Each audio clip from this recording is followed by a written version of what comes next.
Hello, guys. Good morning, everybody. Welcome to the stream, guys. Yesterday, I closed the stream thinking it was Friday. And it wasn't. It was Thursday. Today's Friday, right? Friday. Today's Friday. The entire day yesterday in my head during the stream, I thought it was Friday. I don't know why that happened, but yeah. I got my 10 shredder gyros last night. Fun. Those aren't that bad. Those aren't that bad. You can get those with a Pharaoh. You just shoot the little what do you call them? The little rocket boosters on the bottom. You just shoot those things. Boom, bing, bong, boom. You can kill those things in like a minute. 5 light impact grenades kills a shredder. Didn't know that. Okay. Speed Glass, Dave, Jen, Burnt Bread, Zyrintheus, Flamaris, H. William, Mad Ferret, Attack, Swanee Bird. Good morning, everybody. Hip Hip Extremes, Lopsided Pixel, Dr. Roxo, Socratic, Jawa, 6 Pink, 1 Blue, Outcast, Narrow, Sofa King, Plant, Semicloven, Mira, The Rad, Stephen Blush. Good morning, everybody. The filibuster removal is not a good idea. Power creep of all the branches. Didn't finish that. Midlife Maddie, my goodness, thank you so much for 5 gifted subs. Happy New Year, buddy. Appreciate you very much, buddy.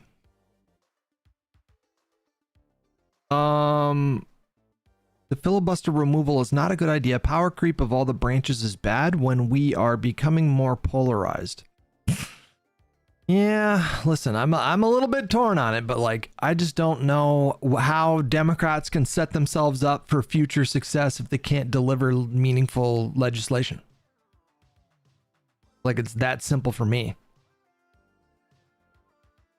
The other thing is, like, nobody else does this. Like, nobody else, no other world government or government in the world has the equivalent of the filibuster.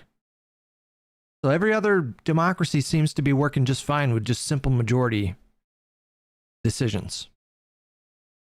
You ever gamble on a fart that should have been a loss, but you won by a hair? Yeah, I have. Des, I saw that clip. I can't click on it because it's Rogan and they DMCA on YouTube, but man, what a fucking idiot.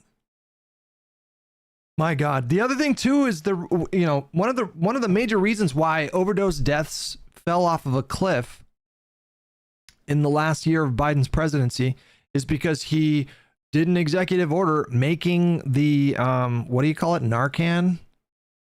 The overdose like medicine that they give people, making that over the counter. Did that in his last fucking year.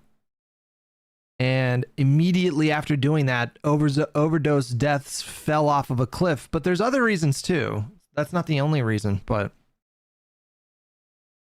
yeah. The gridlock has become stable medium for profit. Rogan does DMCA. Yeah, they're pretty aggressive about DMCA on YouTube. Like, you can't watch any Rogan content. Otherwise, you will get popped.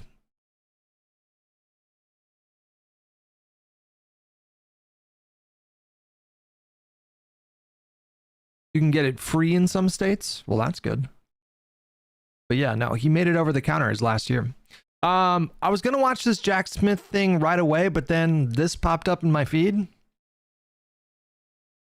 Food Shop's talking to Ryan Getty about Pisco, Hutch, and Destiny. What's going on here?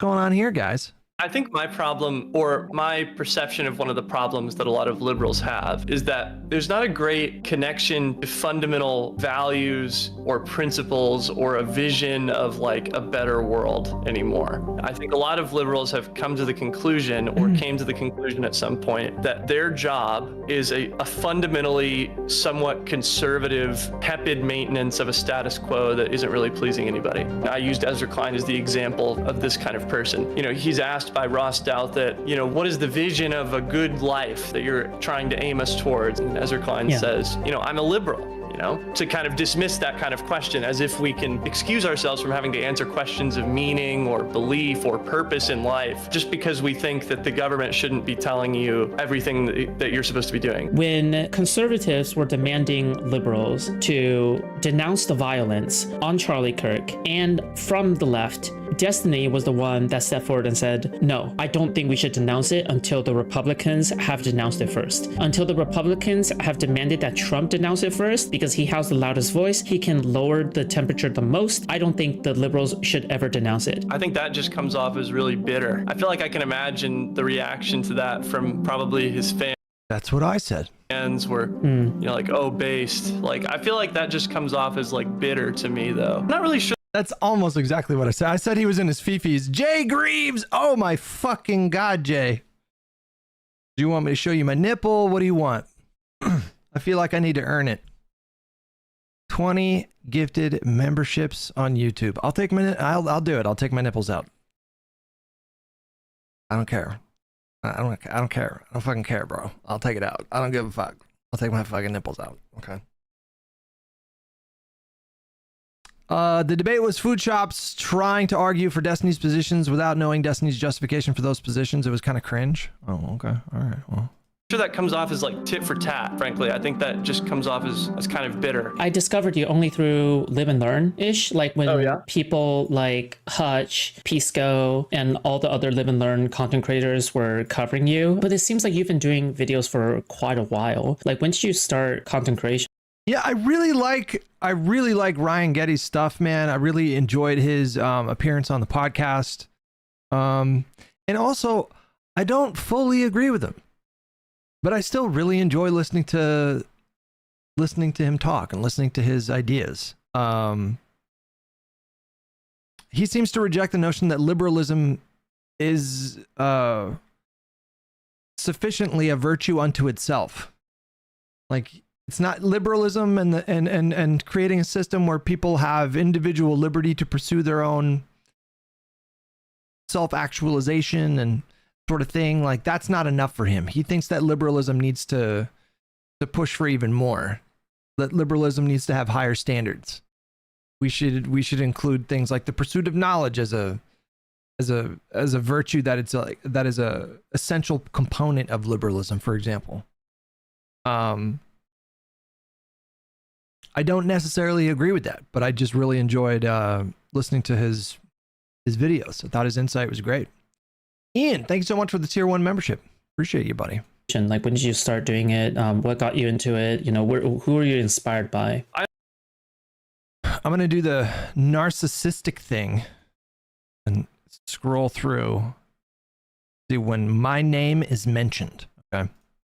Then the factual quality of it, or know that there is some in the background, and not because when I believe, yeah, because I began to think about that more, because I'm trying to theorize, like, why is it that we just never lift off the ground? It's just that I think we're just boring, you know. Could be. I think liberal commentators, because when I look at liberal commentators, I'm like, these guys are a bunch of book virgins. Okay, these guys open a book and all they want is to read and listen to things in the background and not absorb any information while they're playing a video game. Okay, look, all right. You have to be dramatic, okay? Every single time you tune to Candace Owens, you know that there is some fucking bonkers shit that is about to say, okay? The entertainment quality is more important than the factual quality of it or the integrity of the show. And I think that when I see, like, if you look at all of these popular conservative content creators, I'm like, wow, these people are actually immensely entertaining. But then I look at, okay, no offense. Okay, listen, you don't have to comment on this. Do not comment on this, okay?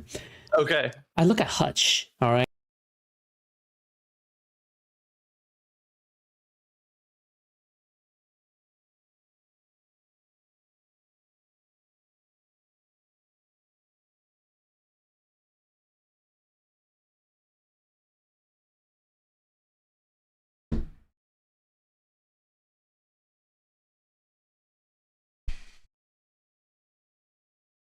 Right? And then I look at Pisco, and I look at Ezra Klein, and I can't help but feel that my eyes are closing. You know, my eyelids are slowly drooping down, and the curtain is falling on my day. Okay, that's fair. That's fair. Fair. I think they're bitter. Personally, I think they're bitter because we had a debate recently. Actually, it was like 2 months ago. Okay, that's what I feel as though was happening, you know? The Ezra Klein stuff is interesting because it's definitely not designed for it's not mass audience content. Even just looking at the guests that he has, you know, they're not always, I mean, sometimes he does get some kind of mass appeal guests, but like, for instance, a recent video I made was talking about national conservatism, and a lot of the footage that I was reacting to came from an interview that Ezra Klein had with Yoram Hazony, who is a big national conservative, kind of the godfather of that ideology, I guess is what I would say. And, you know, that's very interesting, and that's a very valuable conversation for someone in Ezra Klein's position to have, I think. But right, he does a different kind of content, right? Appeal. Sorry, Ezra Klein's not the right example to compare because he is like generally more of a podcast bro, right? Like he's a liberal podcast bro. He's a liberal podcast bro.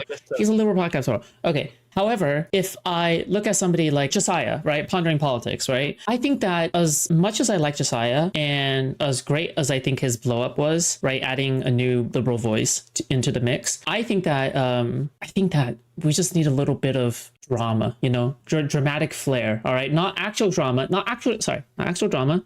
All right, like as in everybody's tearing each other apart. Okay, I mean like at least take some acting lessons, you know, at least like learn how to talk in IM. I'm not sure if you people are aware, but I got highest honors in my drama class in my senior year of high school. Okay. Highest honors means the highest honors. There was nobody above me. I was literally unsurpassed by any mortal human in the same class as me. I was the best. So let's just get that straight. Iambic pentameter, you know, like you need to be able inflect every other syllable, so then you are enunciating as if you're speaking as a character on the stage. Otherwise, enunciating. Hang on a minute. you're like, that's wrong. Utah has like 400. 400. This is very internet brained. Obviously, I don't know if I'm super into this part of the discussion. They talk about the filibuster a bit here. Yeah, well, I mean, the Republicans had the votes at any point to end the filibuster. The filibuster is a Senate rule, and it would take only 51 votes to get rid of it. They could have ended the shutdown at any time, but they're so attached to this procedural rule. They're probably saving the filibuster in the future when Democrats are back in power and they need to block some shit again. They shouldn't, because I think Democrats should get rid of it as soon as they're back in power. The filibuster is a ridiculous thing, and it's. What I heard. See, it's interesting you brought up the filibuster because. I actually heard a debate between Josiah and Hutch. They were talking about whether or not they should get rid of the filibuster. And one of the things they talked about was, well, the filibuster seems to be being shaped. So just to be clear, it's been a minute since I had that conversation with Josiah, but my position was that the Democrats should not run on getting rid of the filibuster. That was my whole thing. And I think the logic to that is pretty obvious. Swanee Bird with $2 sounds like Food Shops just doesn't like live and learn. We've had a few spicy episodes, you know, like I'm glad that IRI came on because he's a bit of a counterbalance as well, you know. I feel like IRI is a bit more like eager to get into the weeds with Pisco than I am on these podcasts. Like I think he was a little bit like shy the first couple episodes, but in like the last 3 or 4 episodes, he's like directly confronting Pisco like 3 or 4 times every single podcast. So that's been fun. I think I definitely think that there needs to be conflict on the podcast. Like it can't just be a circle jerk. Can't just be like 4 dudes agreeing on everything. That's just not really interesting to watch, I don't think. And the episodes of Live and Learn that kind of blow up the most are the ones with the most conflict. So like I understand what she's talking about when she says that liberalism needs to put a little pepper on itself in these kinds of things. And yeah, I kind of forgot my train of thought there, guys. I lost the thread in mid-sentence. Shaved off the edges constantly, right? Like they seems to be shaving the filibuster, making exceptions constantly for it over the years. Okay, wait, no, hold on, hang on. I was talking, so guys, correct me if I'm wrong, but I had a conversation with Pondering, and we were talking about the filibuster, and I was saying that they should not run on getting rid of it, right? I don't even remember what argument I had with Pondering, because I thought that was about expanding the Supreme Court, actually. I don't even remember having a debate with Josiah about the filibuster. So if that's going to be the end result, right? And if you're making exceptions whenever the Republicans want something to get passed, we are not really making all the exceptions in the world whenever like Democrats want something to get passed. Maybe it isn't really playing out. Hang on. Sorry. Shaved off the edges constantly, right? Like they seems to be shaving the filibuster, making exceptions constantly for it over the years. So if that's going to be the end result, right? And if you're making exceptions whenever the Republicans want something to get passed, we are not really making all the exceptions in the world whenever like Democrats want something to get passed. Maybe it isn't really playing out for us, right? So you might as well rip off the Band-Aid. And, you know, again, I agree with Josiah more on this in the sense that I think it'd be best to get rid of it, rip off the Band-Aid, make sure it's not weaponized against us in the future, make sure it's a clean battle, right? Wait, I said I was in favor of getting rid of the filibuster. I just said it was like a difficult choice. It's like 60-40. It's not 100% in the tank. It's just a difficult choice, and there's going to be trade-offs, 100%. And I think that sure, messaging is important, but and I understand Hutch's concern with how the Republicans may be inspired to move against us once we start messaging for that. But you know, I feel as though they are ready to do all these things already. I don't think that No, they're not. I mean, obviously not. I mean, they if that was true, they would have gotten rid of the filibuster. Because they have the numbers to get rid of the filibuster right now. Like if that was true, I mean, this logic drives me insane. It's like, oh, you're afraid that you're going to provoke the Republicans into doing something. Well, they're just going to do it anyways. It's like, well, they can do it right now. They could get rid of the filibuster right now, and you know, pass some like abortion restrictions and like draconian immigration reform, and they could do that right now. And they're not. But if the Democrats tomorrow start saying, we are going to get rid of the filibuster, as soon as you give us a trifecta, we're going to do that, then the Republicans are just obviously in this moment going to be like, well, okay.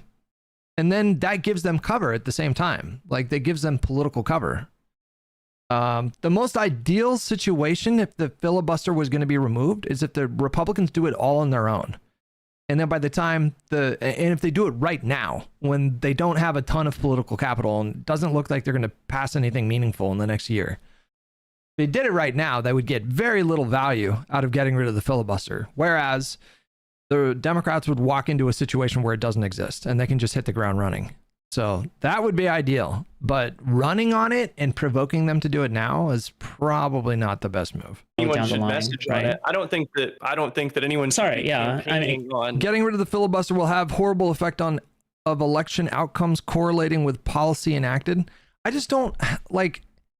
How come every other democracy in the world basically exists without a filibuster? Why is it so essential in the United States? Can you explain that to me? Is there something that is so exceptionally unique about the United States where we need something like a filibuster? I don't really understand. It's just, I would like for government to do big things. There's two sides of that coin. So Democrats could get a trifecta in a few years and do a public option or some such, which I think would be a really good policy.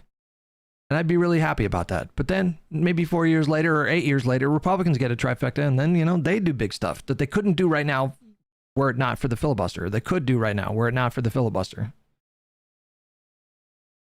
You know, so it would be a double-edged sword, but I'm willing to cast that die. You know, I'm willing to throw those die. Because I think these better outcomes they're going to be increasingly more difficult as hyperpolarization becomes worse and worse in this country. Just the gridlock that we face for the next I don't even know, 10 to 20 years.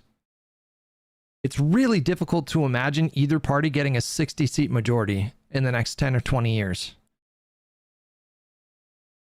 Really difficult to imagine that, because just things are just, they're crystallizing, it seems.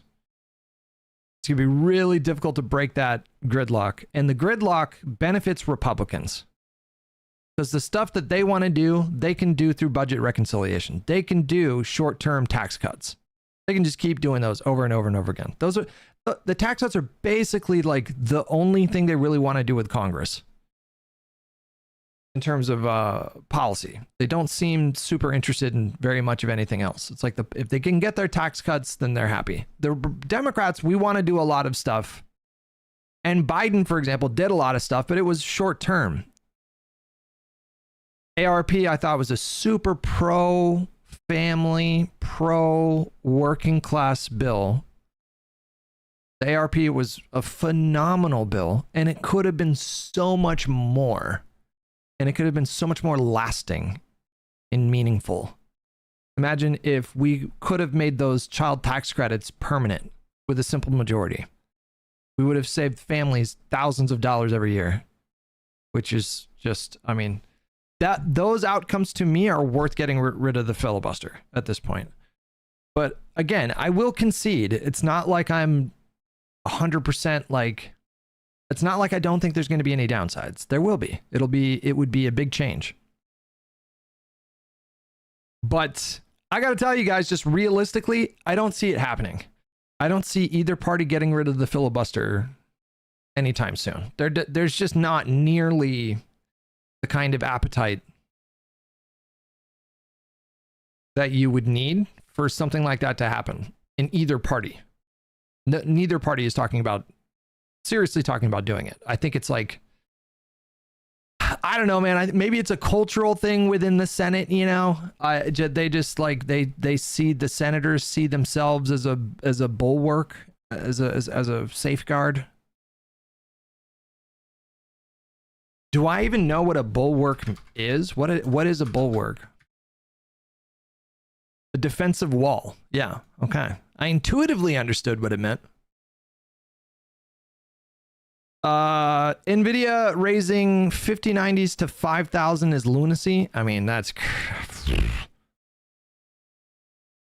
supposed to be 2,000, you guys, but I can't find any that are lower than 3,500.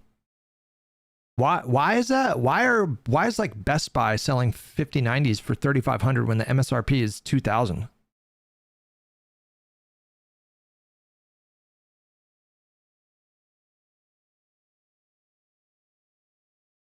No, I understand AI is completely fucking the supply side of things. I understand that.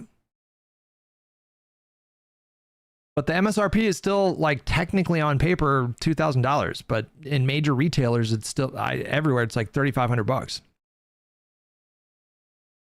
If I sold my 3080 Ti and my 4090,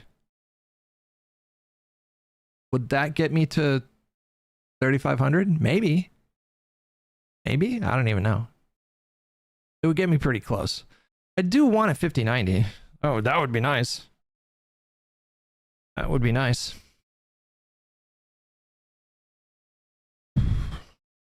MSRP, the S stands for suggested. Oh, okay. I didn't know that. Good to know. Okay. Yeah, I think that's once the Republicans get the on gist, right? You do once they get the gist of it. Oh, sorry. Swanee Bird with $5. The problem with removing the filibuster is our two-party system. Other countries have multiple parties which protect it against tyranny of the majority. I may be dumb, but I need that explained to me. Why does a parliamentary system, a multi-party system, why is that inherently more protective of tyranny of the majority than a two-party system without a filibuster? My 1050 Ti is playing Red Dead 2 no problem. Yeah, but is it playing on epic settings in 144 hertz? Probably not.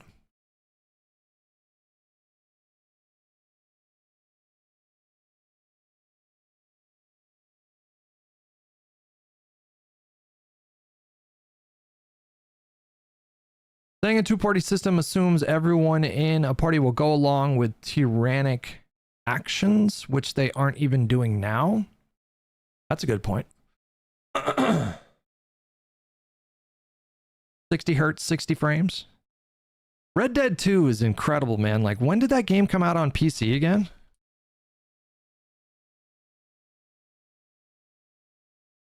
And it's like definitely one of the prettiest games still on PC. It came out 6 years ago. And it's still one of the prettiest games on PC. It's crazy.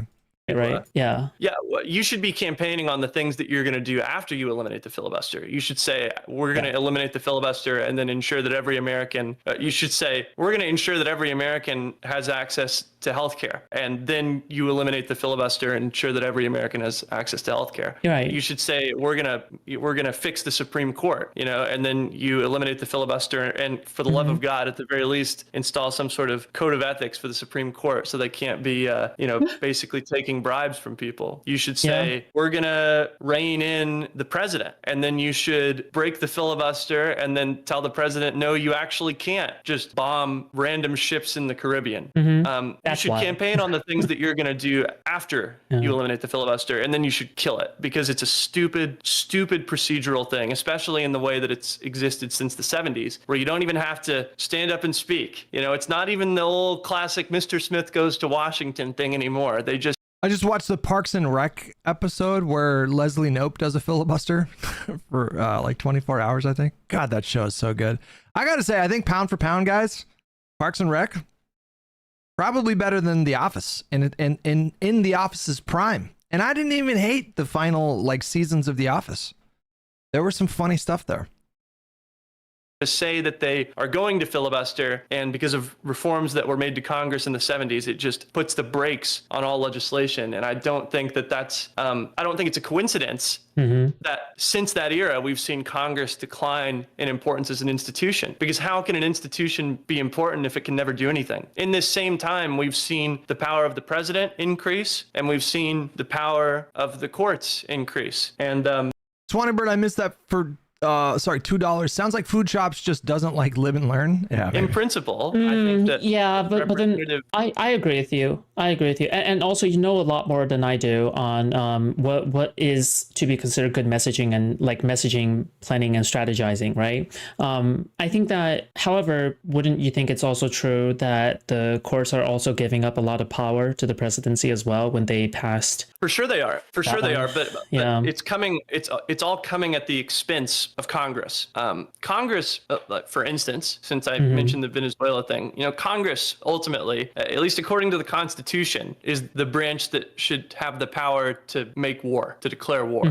Right. That has essentially been a power that has been removed from Congress, both because Congress itself has passed legislation that deprives itself of power, and because successive presidents and successive courts have reinforced that decision and refused to make Congress do their job. Speedy Taco, my goodness, thank you so much for the tier 1 membership. That is a confusing PFP. What the fuck am I looking at? Is that a man with a beard with an upside down mustache?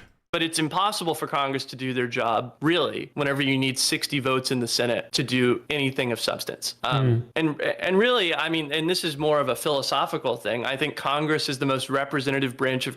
I'm sorry, but equal branches is so version 1.0. Parliamentarianism is better. Congress should be the most powerful branch of government. I mean,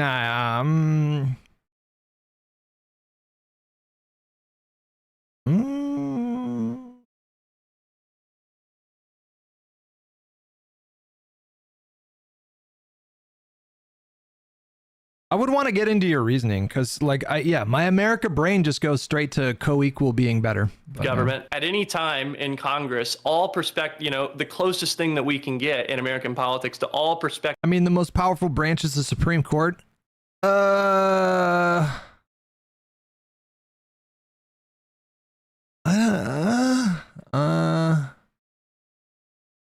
I mean, it literally has the final say on certain things, but like, you know, it can't like,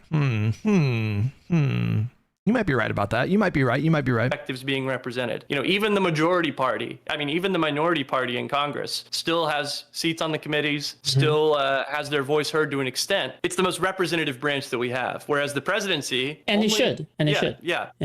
Only 1/2 of the country, you know, sometimes even less than half of the country is being represented in the presidency at any given time, and the courts aren't representative at all. And so, just on the basis of Congress being the most representative body, I think it should be the most powerful branch.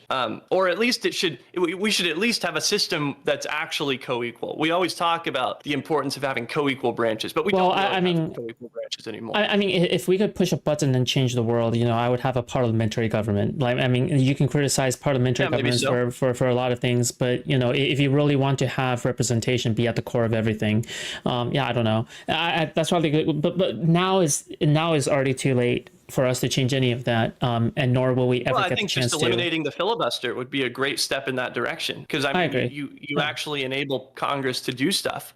Whenever you need 60 votes in the Senate to do anything, I mean, it's just, I mean, it makes a mockery of the idea of Congress being a body, the voice of the people, the will of the people, right? It's so much for the will of the people. Oh, okay. All right. So let me move subjects a little bit. Okay. So, by the way, how long do you have? I can go for however long you want. Okay. I mean, all right. I'll try to. It was just so random because like I was getting, it was, I don't remember what night this was. This was like 7 or 8 months ago or something like that. I'm like laying down to go to bed, and oftentimes what I'll do is I'll pull out YouTube and I'll just kind of see what the algorithm pushes to me, and sometimes I'll line up content for the next day. I'll look for like juicy videos that I think would be interesting to react to. And I opened up YouTube app and I did the thing, and I went to the homepage, and boom, like right on my front page was a food shop stream, and my name was in the title, and I don't remember what the context was about. I think it was like a live and learn fight. I don't know what it was. We had like a lot of fights back then. I just decided, you know what? Fuck it. Let me like go over to my PC, and like I typed in their chat. I was like, hey, what's up? And then we had a conversation for like 30 minutes, you know, it was just like totally random. And then I started seeing food shops like talking to like a bunch of people. Like, were they having those kinds of conversations before? Yeah, I was probably looking for drama slap. But yeah, that's how that whole thing popped up. And then I had like fucking dozens or hundreds of people in my replies that I think were like Destiny anti-fans that were making all kinds of wild claims about this person. I was like, wait, what is happening? Why is this happening? At some point I'll get tired, I'm sure. I'm happy to chat. I don't want to keep you up too much, okay? Because listen, I've got so many questions on my mind. I consider you to be the superior intellectual force in politics, okay? I appreciate it. That's very nice. Yeah, and has Ryan come out with a new video since the Ezra video? You know, I think Vishy with the gifted sub. Vishy, thank you. We're gonna watch the Zoran Mamdani speech as well, guys, after this. a lot of these older boomer liberal content creators like Hutch, okay, they look up to you. What the fuck, dude? Okay. Happy to chat. I don't want to keep you up too much, okay? Because listen, I've got so many questions on my mind. I consider you to be the superior intellectual force in politics, okay? I appreciate it. That's very nice. Yeah, and you know, I think a lot of these older boomer liberal content creators like Hutch, okay, they look up to you, okay? Because I don't think so. I think if Hutch is looking up to me, he's got his eyes pointed in the wrong direction. No, he's much bigger. He's much bigger than I am. No, I value your opinion. Physically, I'm probably much bigger than him. That's true. That's true. I'm a bit rotund in the middle. No, I definitely respect his intellect for sure. I definitely respect this guy's intellect. More than Hutch. Okay. I just want to make that clear.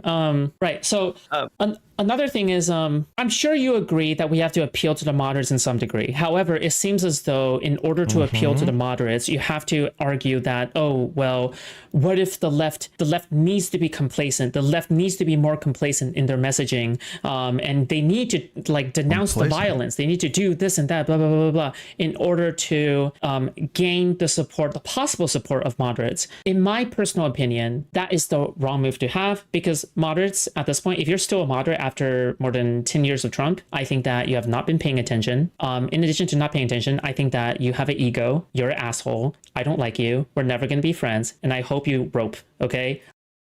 Wow. Okay. Yeah. I mean, yeah, this is just, I hear people say this all the time. I think I probably said it at various times too. I think I vaguely recall making similar claims, like there's no such thing as a moderate in the era of Trump. And I was just factually wrong.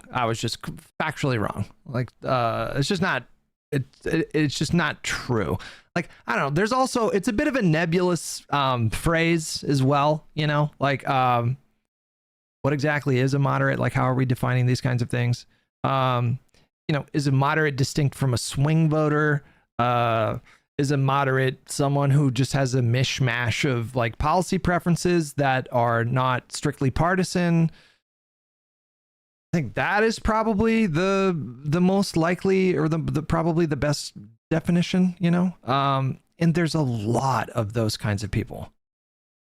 There's a lot of people that are super pro-gun, but also like socially very liberal, but also, you know, maybe don't want as much government spending and they care about the deficit, but also they believe in reproductive rights. And like these people really do fucking exist.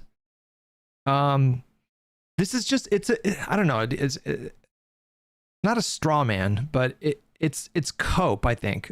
The idea that we shouldn't even concern ourselves a little bit with appealing to moderates, or candidates rather shouldn't concern themselves with appealing to moderates because moderates don't exist. It's just cope to avoid the obvious fact that you, in most cases, or rather, let's be more specific. Let's be more precise. In contested areas, in contested districts and states, you cannot ignore moderates. Like in really competitive districts and states, running strictly partisan is probably not going to be the optimal move.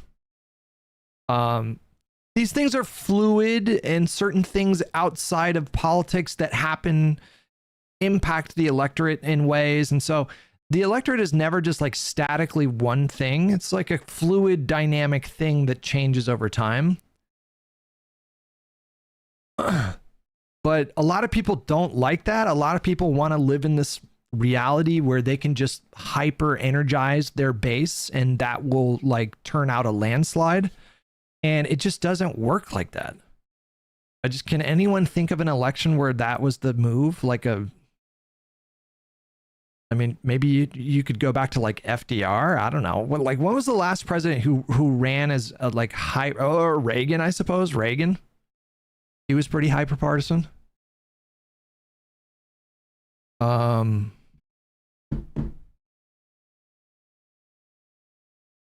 now I'm thinking about it. But anyways, it's just, to me, it's just cope. It's just a way to avoid the responsibility of pivoting to the center in a general. Stone Dude, thank you so much for the tier 1 membership. Appreciate it, buddy. I mean, we saw Mamdani do it, man. We saw Mamdani moderate, tactically moderate.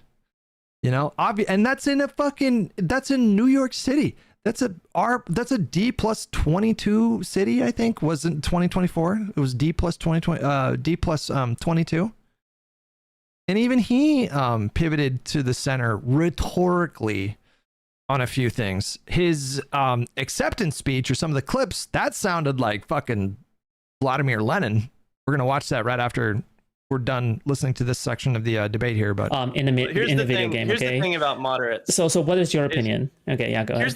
Here's the thing about like moderates. Yeah. is people imagine moderate is almost like the wrong term to use for undecided voters because they aren't usually actually moderate. There's, I wish I could remember off the top of my head. But that's part of the problem, right? Yeah. They have a lot of times what's more accurate to say. What is like the standard definition of a political moderate? Political moderate definition.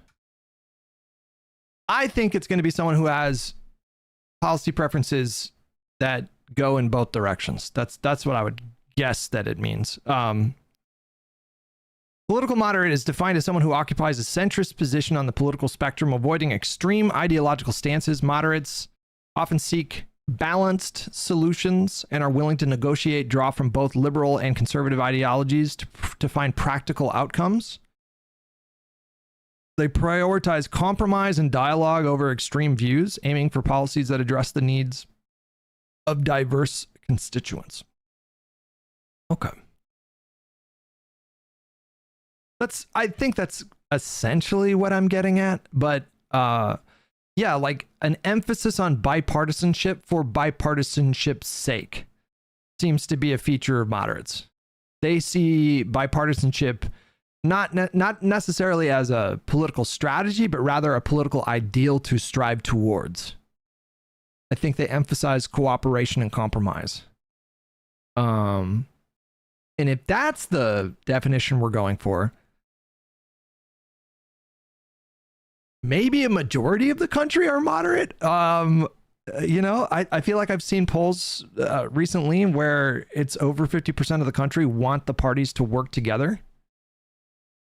The people, the yearning masses, they long for bipartisanship, especially the boomers, maybe like millennials and younger, Gen X and younger, to a lesser extent, don't care as much about bipartisanship, but the boomers and the silent generation, they fucking crave that shit because they had it for decades. Like they had it. Like bipartisanship was the norm in DC for decades. It was not like this. It was not like this before the 21st century. Like it was not. Like the parties cooperated all the time to get stuff done. Jankbert with 10 months. Thank you so much. Stone Dude, I think I already got you for the tier 1 membership. About undecided voters is they're sort of ideologically incoherent. They don't pay much attention to politics. They don't think about politics all that much. They call themselves moderate because it's sort of received wisdom in American life that being moderate is like a good thing to be. You know, like people say because you look like the person that looks at both sides and you can see the pluses of both sides and you're able to differentiate and you're able to feel superior. You get to talk to people. You get to go like, I'm actually a moderate. See, I see both sides for what they are. Exactly. But the thing is that you have Dunning-Kruger. Okay, you are the. There's also an optics angle to this, I think, because extremism has become so much more visible because of social media. So it used to be that maybe a lot of people in the country were not exposed to people that had quote unquote extreme views, and it just wasn't something that they thought about very much. Now the most extreme views are promoted to the top of the algorithm. It provokes a lot of conflict. It provokes a lot of sensationalism, and people just naturally are turned off by it. And so I think there's like an appetite for moderation now that is increased because of these social media platforms. In my opinion. Definition of Dunning-Kruger. This is literally the definition of Dunning-Kruger, right? Because Master of Darkness says, I remember my parents were torn between Obama and McCain because they liked both of them for different reasons. But when McCain chose Sarah Palin as his VP, it made their choice a lot easier. That was not the case for my dad. That was not the case for my dad. He was not torn. Even a little bit in 2028. But no, I imagine your parents back then were not alone. I imagine there were a lot of people that felt the same way, that felt like they liked both of those candidates. Politics JK with the tier 1 membership. Thank you so much. Because of your lack of knowledge, you're unable to take a stance, and you think that your opinion is superior to everybody else who knows more, right? So this is Or they Dunning just Kruger, think literally, politics right? isn't all that important, or they just don't think politics is all that important. You know, they're not interested. It stresses them out, so they don't consume much information about politics. I know a lot of people like that. Mm-hmm. That's a lot of people. That's a lot of people. A lot of people are like that. Politics is complex, very complex. It's because it's not just about politics. Politics, if you're going to get into analysis, or if you want to position yourself to have an informed opinion on current events, you need to learn history. That's an essential part of it. And history is very dense. You can study history for your entire life and you won't even know 0.0001% of the things that you could know. And it's daunting. It's extremely daunting when you're first getting into it. When you don't even know where to start. You're like, okay, I see there's a lot of conversations happening, a lot of really strong opinions. I'm curious about this. Where do I start? You know, do you start at the Revolutionary War? Do you start during like the 60s, the civil rights movement? Do you start during the Reagan era? You know, like, it's just so daunting. And you kind of have to be a bit of a psychopath. Like, all of us were kind of like psychopaths, you know what I mean? We're all kind of like masochists. You have to be a bit like masochistic to want to consume political content every day. You could be spending this time like hanging out with your family, learning botany, learning a new language, volunteering at a soup kitchen, watching your favorite show, but instead you spend day after day, or we spend day after day swimming in a pool of chaos and vitriol. We do it every fucking day. So I assume everybody in here, you know, like, there's the phrase, you gotta want it. Like, I assume everybody in here likes that. There's something about that you like, you know, that you're attracted to. But most people are not like this. Most people are not like us. Which isn't to say that we're better than them. In fact, it's probably the opposite. They're probably better people than me. They're probably like better spouses and children and siblings. I talked to my therapist about it, bro. I'm sure so many people talk to their therapist about politics now. I'm sure it comes up so much. But all that to say, most people are not like that. Most people do not find this stuff attractive or engaging or interesting. They find it repulsive. They are literally repulsed by it.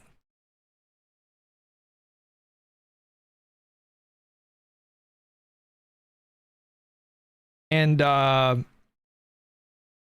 think having the attitude that Food Shops has is, for lack of a better phrase here, like the wrong attitude. Like, I don't think we should look at people who are relatively engaged to one degree or another and be hyper judgmental of them, because that's just not what they're looking for in their human experience. You know, there's a lot of people that focus on their families and their communities and their jobs and their church and their whatever, and they're just not really into politics. And that doesn't mean that you can't be upset with people's sort of like complacency or apathy. That doesn't mean that it shouldn't ever like upset you, but I don't know. For me, I don't judge those people like basically at all. You know, if there's somebody out there that's like not paying attention whatsoever because they got their own shit going on, I just don't judge those people anymore.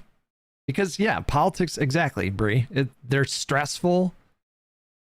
And especially if you don't like conflict, why would you willingly choose to engage in a practice that constantly foments conflict? The real Joe Decky has a 25 stream streak and says, I am definitely a masochist. Yeah. We're not normal people. Do you guys understand this? We are not normal people. Normal people don't do this. Normal people are happier. Politics JK, thank you so much for the tier 1 membership. Appreciate it, buddy.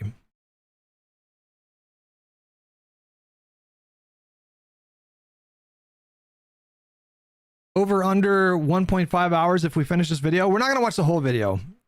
We're probably only going to tune in just for a little bit longer. You know, there's all sorts of reasons that people are undecided voters, and almost none of them have to do with being the kind of moderate that people think about in like elite discourse. Yeah, they're moderately retarded. I know precious few.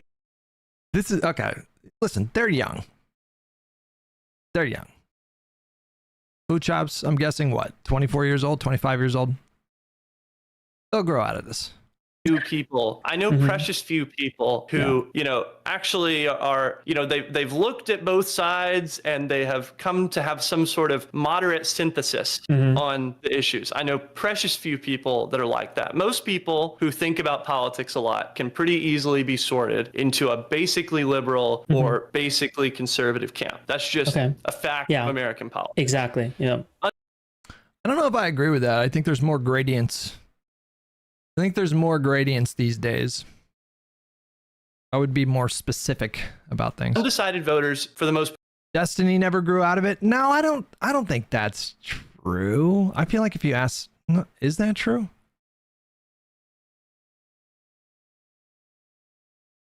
No, I don't know. Do you think he really judges harshly people who don't consume a lot of politics because it's very divisive?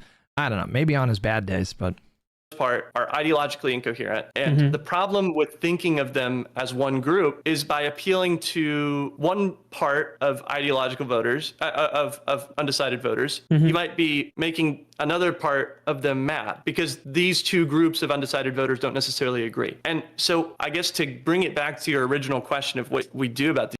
Jay Pluska with 3 years in a row, actually. Sorry, 43 total. Oh no, both of these people on screen frequently make my brain sad. Ryan makes your brain sad? What the fuck? Why would he make you sad? These people, that sounds vaguely. How hairy is your nose? Very. Very. But I use a nose trimmer and I just like, I cut that shit off. Like,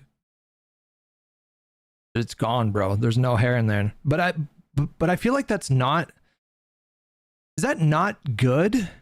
To like totally trim away all your nose hairs?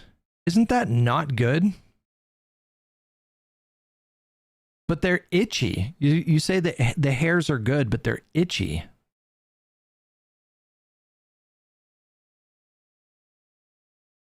It filters air. It filters particles. Hang on. Is it bad to totally trim all of the hair in your nose? I guess it would be hairs.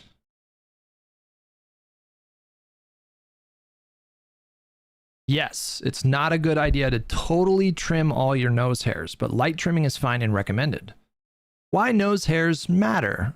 Nose hairs, or vibrissae, are part of your body's fine first-line defense system. They help filter dust, pollen, smoke, and pollution, trap bacteria and viruses before they reach your lungs, reduce irritation from dry air, and protect delicate nasal tissue.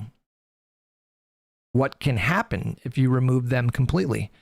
Increased allergies or irritation, more frequent colds or sinus infections,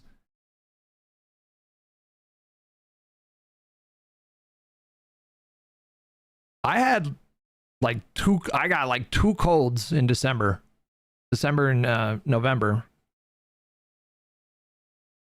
Oh boy. Did I do this to myself?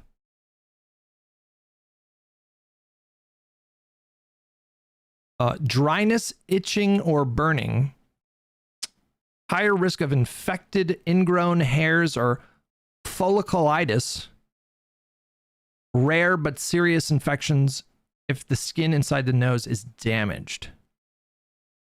What's safe and said? Trim only the visible hairs that stick out. Use a rounded tip nose trimmer. Trim, don't shave or wax. Leave a short layer of hair inside for protection. Okay. All right. This changes things. Okay. You know what I bought recently, guys? You know what I bought? There are these things that you put in your nose at night, and they open up your nasal passage, so it's easier to breathe through your nose. I should have had surgery on my nose years ago, because I don't breathe well through my nose at all, and so I'm like a mouth breather when I fall asleep, and I wake up with bad breath and fucking dry mouth, and then I used the strips for a little while too, but they just weren't really like doing the trick. But I bought these, like, they're these hollow plugs that you put in your nose and you can breathe through your nose. Fucking magic. I also bought like a saline solution thing that, have you guys ever done the thing where you like stick the saline up your nose and then squeeze and then fucking water comes out the other nostril? Like flush your sinuses? That shit works. That shit works.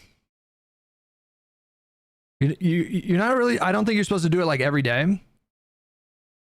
I don't know what they're called. It's like a baby bottle is the way I would describe it. It's just a baby bottle with a thing that you screw in on the top that's like a curved tip, and you fill it with distilled water, and then it comes with these packets, and you pour the packet into the water and you shake it up and turns it into like salt water. I don't know. You're not supposed to do it with just regular water, because you can get a brain infection. But I did that shit and it fucking cleared the shit out of my sinuses. Son of a bitch, it worked. It was only like $15 on Amazon. A brain infection? Brother. Wait, brain infections are real. You can fucking die, bro. Get that shit infected. All right, let's go to Mamdani's speech. Boy, am I curious about Mamdani. Where can somebody help me find me a list of the things that he did day one? Like, I want to see what he's done so far. I know he signed, I don't know, do you call it executive orders for mayors? I know he signed an executive order to undo every executive order that Adams did after he was indicted. Was Adams indicted? And then he signed 2 YIMBY bills, you guys. He signed 2 YIMBY bills. Bro is abundance pilled. Mamdani YIMBY. They're not bills.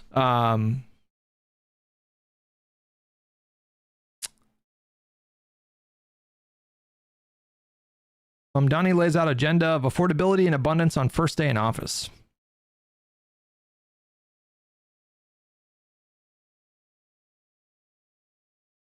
Now I can't find it. He signed 2 things that were like super pro YIMBY. From the account YIMBYland on Twitter, Zoran just signed his first 2 executive orders as New York City mayor. Number 1, create a land inventory fast track task force. Number 2, create a speed task force to identify, quote, bureaucratic and permitting barriers, end quote, that slow construction of housing. That's abundance, bro. He's doing abundance. He's doing the thing. He's doing the fucking thing. It's crazy because Ezra Klein's audience is not particularly massive compared to other political pundits, but he has so much influence with politicians.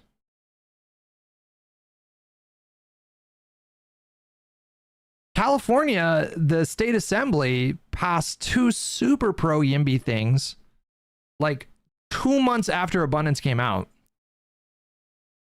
And then when Newsom signed those bills, he even name checked abundance in the ceremony when he gave a speech. It's actually crazy how much influence Ezra Klein has. But those are good signs. The first two executive orders he does are like two pro YIMBY measures, which is pretty great. But yeah.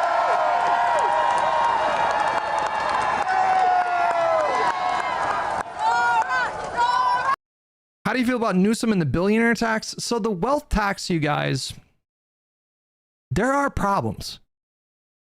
I'm just saying, there are problems with the wealth tax. I'm just saying, it sounds great on paper. I'm all about wealth redistribution. Sign me up for taking money from rich people and giving it to working families. But there are problems with the wealth tax. A lot of there's been like 5 European countries that have given up on wealth taxes, including Sweden and I think Germany as well, because it was just a bureaucratic kind of nightmare. Because what do wealthy people what do they do when a country or a state or something pursues a wealth tax? Well, they get super creative. They can afford the best accountants you could possibly imagine. And they find every trick in the book, to every loophole they can to make wealth not taxable. And then so that requires like even more bureaucracy on the state side, like even more staff to look into people's incredibly complex like assets. And so the returns are just not that great compared to other tax policies. This is just a counter argument that I read very loosely. And so I am not, I'm not claiming to be an expert on this.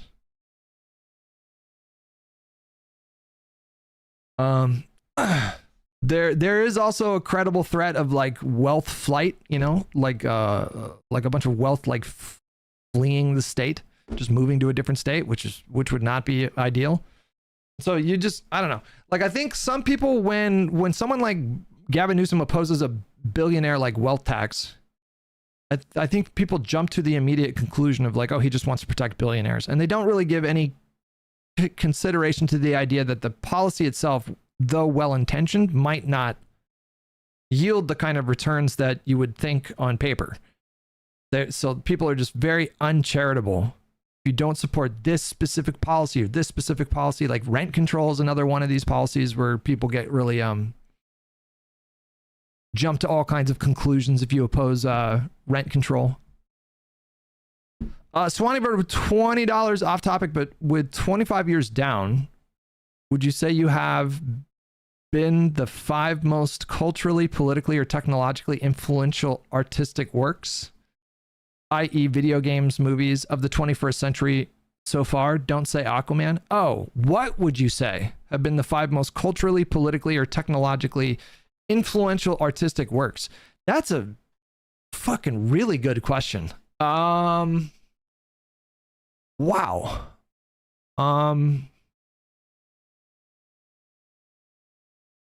Man, the 5 most, I feel like I'm a little out of my depth with music. Like, I listen to a lot of music, but like I couldn't tell you, like, is Taylor Swift, like, is like a Taylor Swift album, like, if you restrict it to just movies, like, I think I would have a better answer. Like, so the 5 most culturally impactful, culturally, politically, or technologically influential artistic works. Fuck. That's a good question.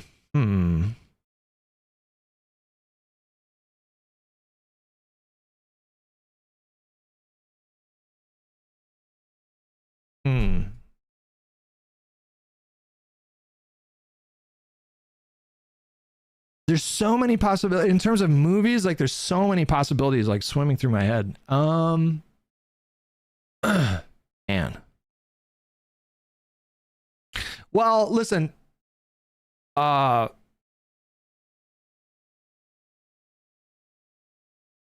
It's gonna sound silly, but I think honestly, Avengers 1. Just I'm not saying in terms of like pushing culture forward. I'm just saying in terms of like what it inspired. Like Avengers 1 is huge on that list, probably. Guys, don't do the fucking snobby thing. Stop. We're talking about influence. Jesus Christ.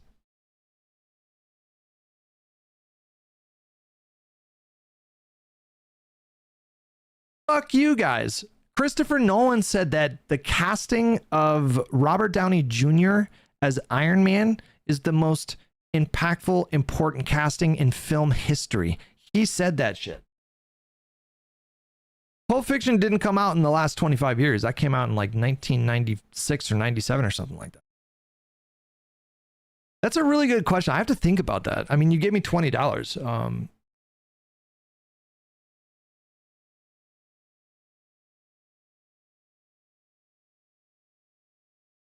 You said artistic works and not artists.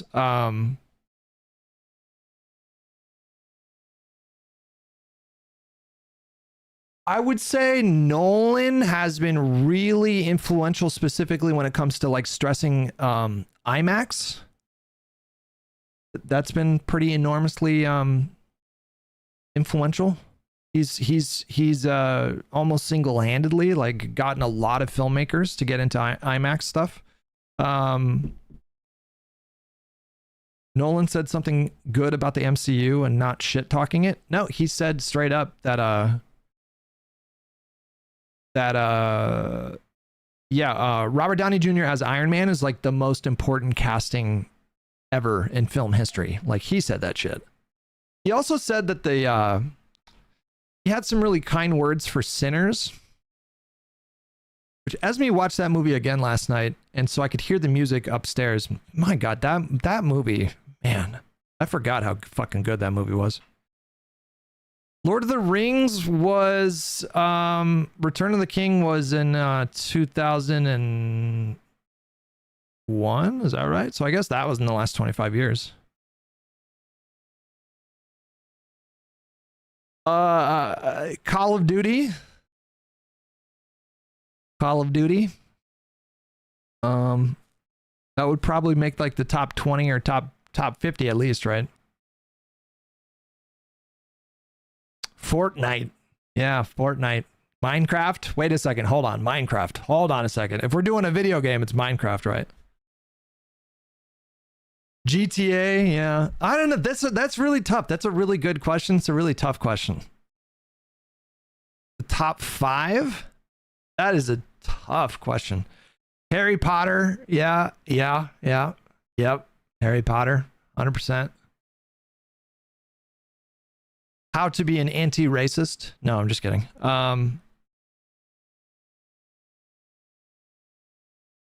Swannybird with $5. I don't have a 5th, but I got Halo Combat Evolved, Avatar, Iron Man 1, maybe Some Love. Same Love by Macklemore. Simply for moving the needle on marriage acceptance. The Macklemore song? Was that like a really big song? And I can't change, even if I tried. Even if I wanted to. Macklemore? I don't know. I would hesitate to put Macklemore on a list. Okay. All right. Here we go.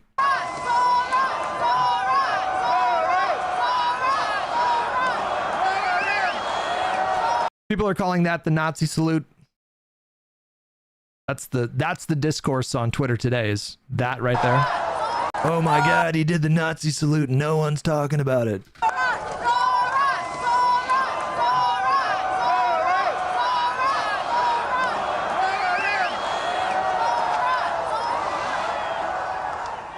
My fellow New Yorkers, today begins a new era. I stand before you, moved by the privilege of taking this sacred oath, humbled by the faith that you have placed in me and honored to serve as either your 111th or 112th mayor of New York City. But I It's my 111th birthday. do not stand alone. I stand alongside you, the tens of thousands of you gathered here. Pendra with 7 months. If it's not a Nazi salute, go ahead and do what he did on camera. Okay. But his was like an arc. His was like an arc. He did this and then he arced. I'm going to stop doing that. Here in Lower Manhattan, warmed against the January chill by the resurgent flame of hope.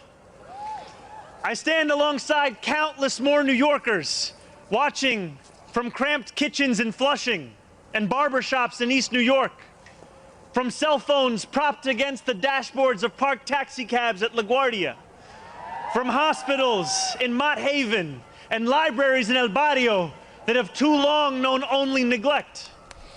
I stand alongside construction workers in steel-toed boots and halal cart vendors whose knees ache from working all day. I stand alongside neighbors who carry a plate of food to the elderly couple down the hall, those in a rush who still lift strangers' strollers up subway stairs, and every person who makes the choice day after day, even when it feels impossible, to call our city home.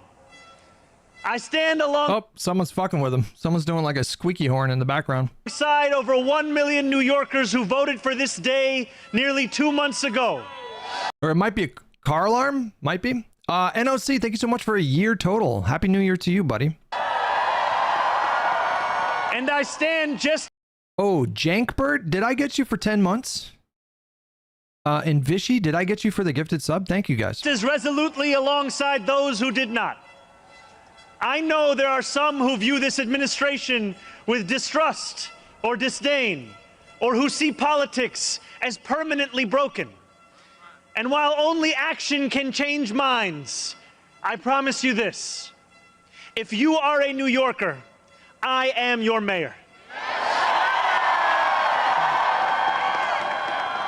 Regardless of whether we agree, I will protect you, celebrate with you, mourn alongside you, and never, not for a second, hide from you. I thank the labor and movement leaders here today, the activists and the elected officials who will return to fighting for New Yorkers the second this ceremony concludes, and the performers who have gifted us with their talent. Thank you to Governor Hochul. Thank you as well to Mayor Adams. Dorothy's son, a son of Brownsville who rose from washing dishes to the highest position in our city, for being here as well. He and I have had our share of disagreements, but I will always be touched that he chose me as the mayoral candidate that he would most want to be trapped with on an elevator.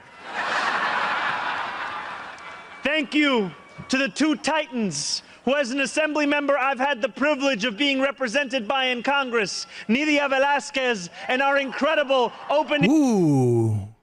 Ooh, he did that Spanish accent. Did you hear that? That was good. Thank you to the two titans who, as an assembly member, I've had the privilege of being represented by in Congress, Nidia Velázquez, and Ooh, that was good. That was a good Spanish accent. That was good. our incredible all opening right. speaker, Okay. Alexandria Ocasio-Cortez. Oh, shit. I'm getting an erection. You have paved the way for this moment. Thank you to the man whose leadership I seek most to emulate. You know what's good about Spanish, man? You know what's really good about Spanish? Apart from just generally being a beautiful language. Whatever you're reading on a piece of paper, you know exactly how to pronounce it. There's no confusion. English is a fucking mess. English is a nightmare. non-English speakers, when they come to America and they learn English, they have a tough time because we have rules that don't make any sense, totally inconsistent spellings and pronunciations. But when you read a word in Spanish, you know exactly how to pronounce it. Like there's no question, is it pronounced this way or that way or this way? Everything is always just ba, ba, ba, ba, ba, ba, ba. It's just so, you know. As a first language English speaker, I find English to be quite easy. Yeah, true. I mean, I struggle with English all the time. Are you kidding me? I fumble my words. I almost said the N-word the other day. But that's really little to do with English and more to do with just me being mildly dyslexic. Did it again. Does knife really need a letter K? Like, yeah, what's that all about? What's the point of that? Why do you need a K? It's so unnecessary. It's like English, we just made our shit fancy for no fucking reason. One of my college courses was on phonetics. Is that what you call it? Is phonetics like pronunciation? That's what that means, right? Like phonetically?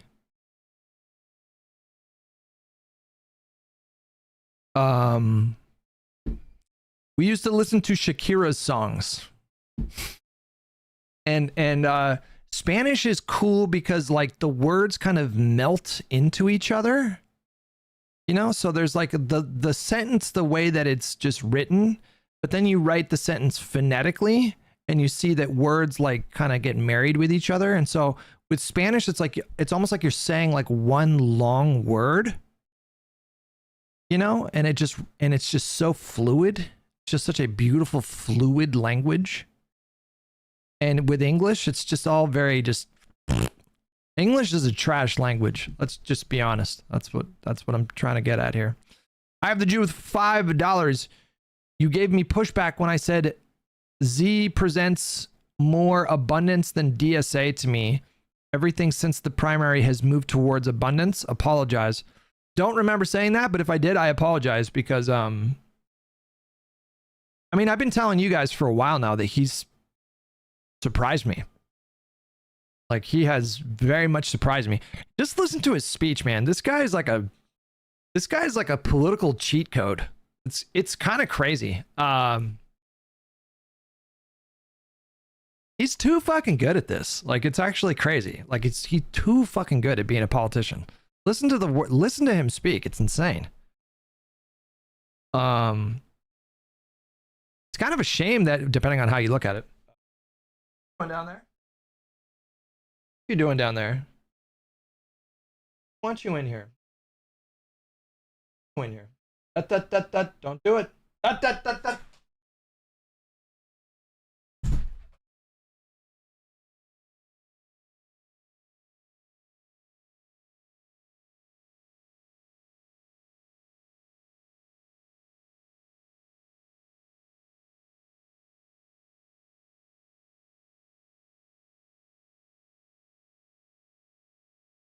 Oh, that cat is special.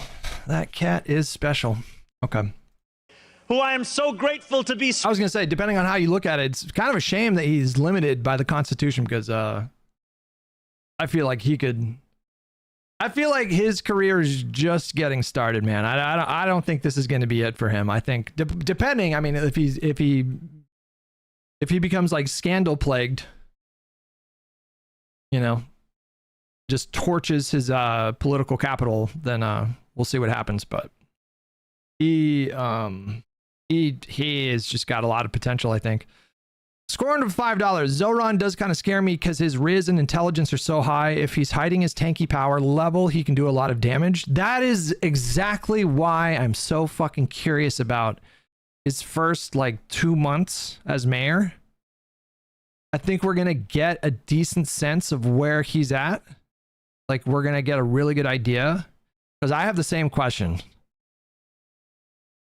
Because it was like 2 fucking years ago that this guy was like talking about seizing the means of production. Okay. It was like 2 fucking years ago. So if he is hiding his power level, I think we'll have a decent sense of that in the next couple months here. Sworn in by today, Senator Bernie Sanders. Thank you to my teams, from the assembly to the campaign to the transition, and now the team I am so excited to lead from City Hall. Thank you to my parents, Mama and Baba, for raising me. Even his parents look cool as shit, man. Look at this. Oh, wait, hang on. She's like a filmmaker. His mom is like a literal film director. So of course she's rizzed up. For teaching me how to be in this world and for having brought me to this city. Thank you to my family from Kampala to Delhi. And thank you to my wife Rama. Another cheat code, another human cheat code right there. She's fucking ridiculous. The hell is this all about? They're gonna make some beautiful babies. For being my best friend and for always showing me the beauty in everyday things. And most of all, thank you to the people of New York. A moment like this comes rarely. Seldom do we hold such an opportunity to transform and reinvent. Work with me on this one, guys. What if no beard? What if just mustache?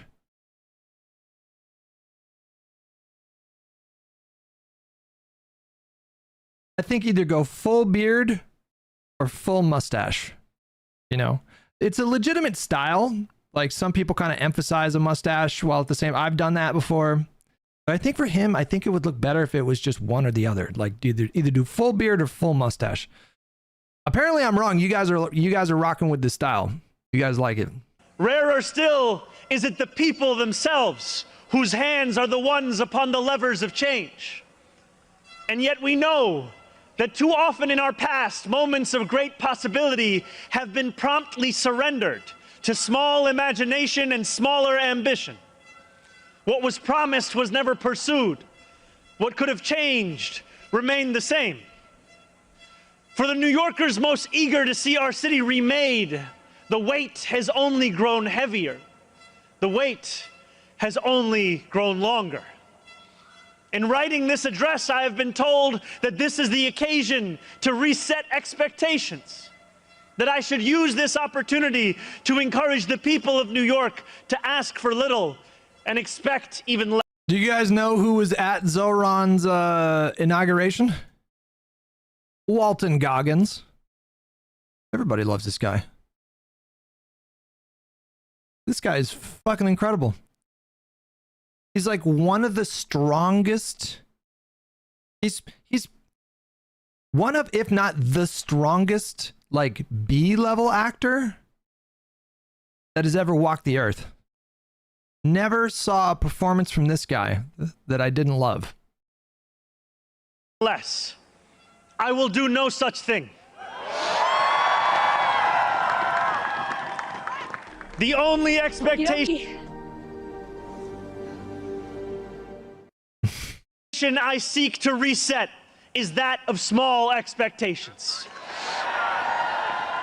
He's got to be careful, man. I'm just saying, like, maybe I'm underestimating him, or maybe I'm not putting enough trust in him, but God, he is setting expectations so high. Do you guys realize this? He's setting expectations so fucking high because he's up against the machine, man. He's up against the system. The system does not like extreme change. The system will push back. The system will exert power and influence to block extreme change. That's a formidable system, you know. Shoden says he's our Green Lantern. Maybe he is. Yeah, maybe he is actually the Green Lantern.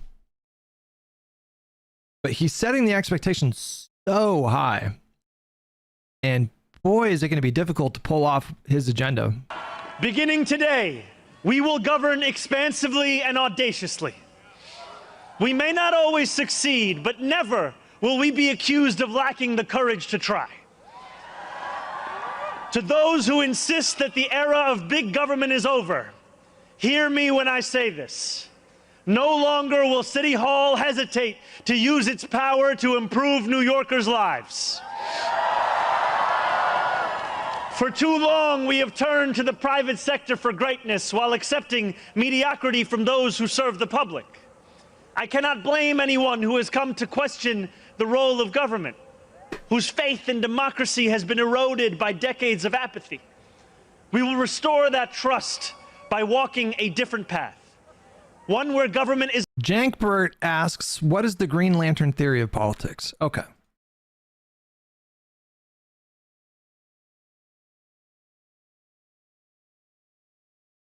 So. No, we have a Nightbot command now. I don't need to explain it anymore. We have a Nightbot command. Just type !GL. There's an article right there. It explains everything. It contextualizes everything. It is so accurate. It is such a big fucking problem. It was article written 11 years ago, and it's just as relevant as it was back then. The article doesn't credit Hutch for the term, though. No, I took it from them. I've been talking about Green Lantern, and I've been describing Green Lantern for fucking years. And then I don't know who linked me to that article. I assume it was a viewer. It might have been Boxtrapper. I really don't know. And I read that article. I was like, yes, this is what the fuck I've been talking about. It explains so much about what is like completely fucking the discourse. We need to educate people about this Green Lantern theory of politics. You really need to read the comics if you're going to use that term. I mean, I'm familiar with his power set, so. Is no longer solely the final recourse for those struggling. One where excellence is no longer the exception. We expect greatness from the cooks wielding 1,000 spices, from those who stride out onto our Broadway stages, and from our starting point guard at Madison Square Garden. Let us demand the same from those who work in government. In a city where the mere names of our streets are associated with the innovation of the industries that call them home. He's just too fucking good, guys. I mean, what do you think his body count is? I'm saying minimum. How old is he?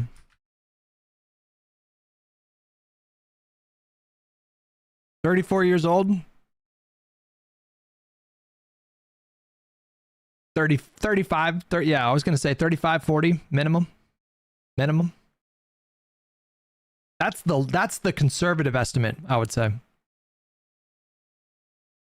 OmniUniv, thank you so much for 4 months. I'm skeptical of him because he does come from wealth. I'm not sure if that alone is a reason to be skeptical of someone, right? We will make the word City Hall synonymous with both resolve and results. As we embark upon this work, let us advance a new question, a new answer to the question asked of every generation. Who does New York belong to? Bane. Girlfriend is starting Wellbutrin. Any advice? Nope. I'm not a... Here's my advice. Don't ask anybody besides your girlfriend or your girlfriend's psychiatrist. Did I get on? I think I was on Wellbutrin. Briefly. And I did not have a good experience with it, but it wasn't horrible. But it did slightly elevate my anxiety a little bit. And so they moved me off of it. But everybody is different. Everybody's body is different. Like, it might be completely reversed for me and another medication. So like a medication that I heavily fuck with might not go well with other people. So like there's no hard and fast rules. Like, but I can tell you I've known a lot of people that have taken Wellbutrin that had really positive results. That's a pretty common.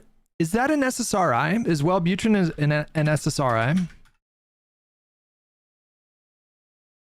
The shorter answer is no. It is not an SSRI. Interesting. Off-label uses of Wellbutrin often mirror SSRI prescribing patterns and include treatment for anxiety disorders, ADHD, and smoking cessation.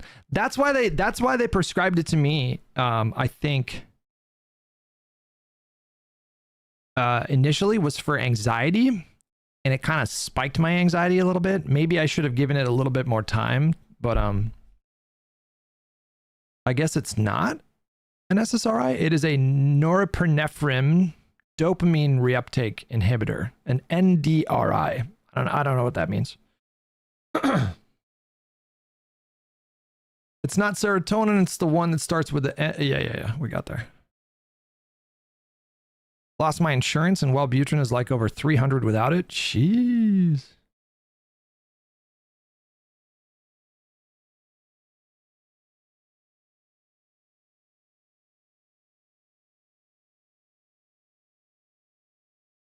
No way that shit is out of patent. Yeah, you can't get like a generic. You can't get like a generic version of it. Yeah. For much of our history, the response from City Hall has been simple. It belongs only to the wealthy and well-connected, those who never strain to capture the attention of those in power.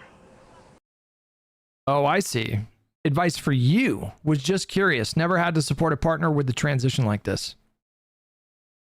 Ooh, that's a really good question. That's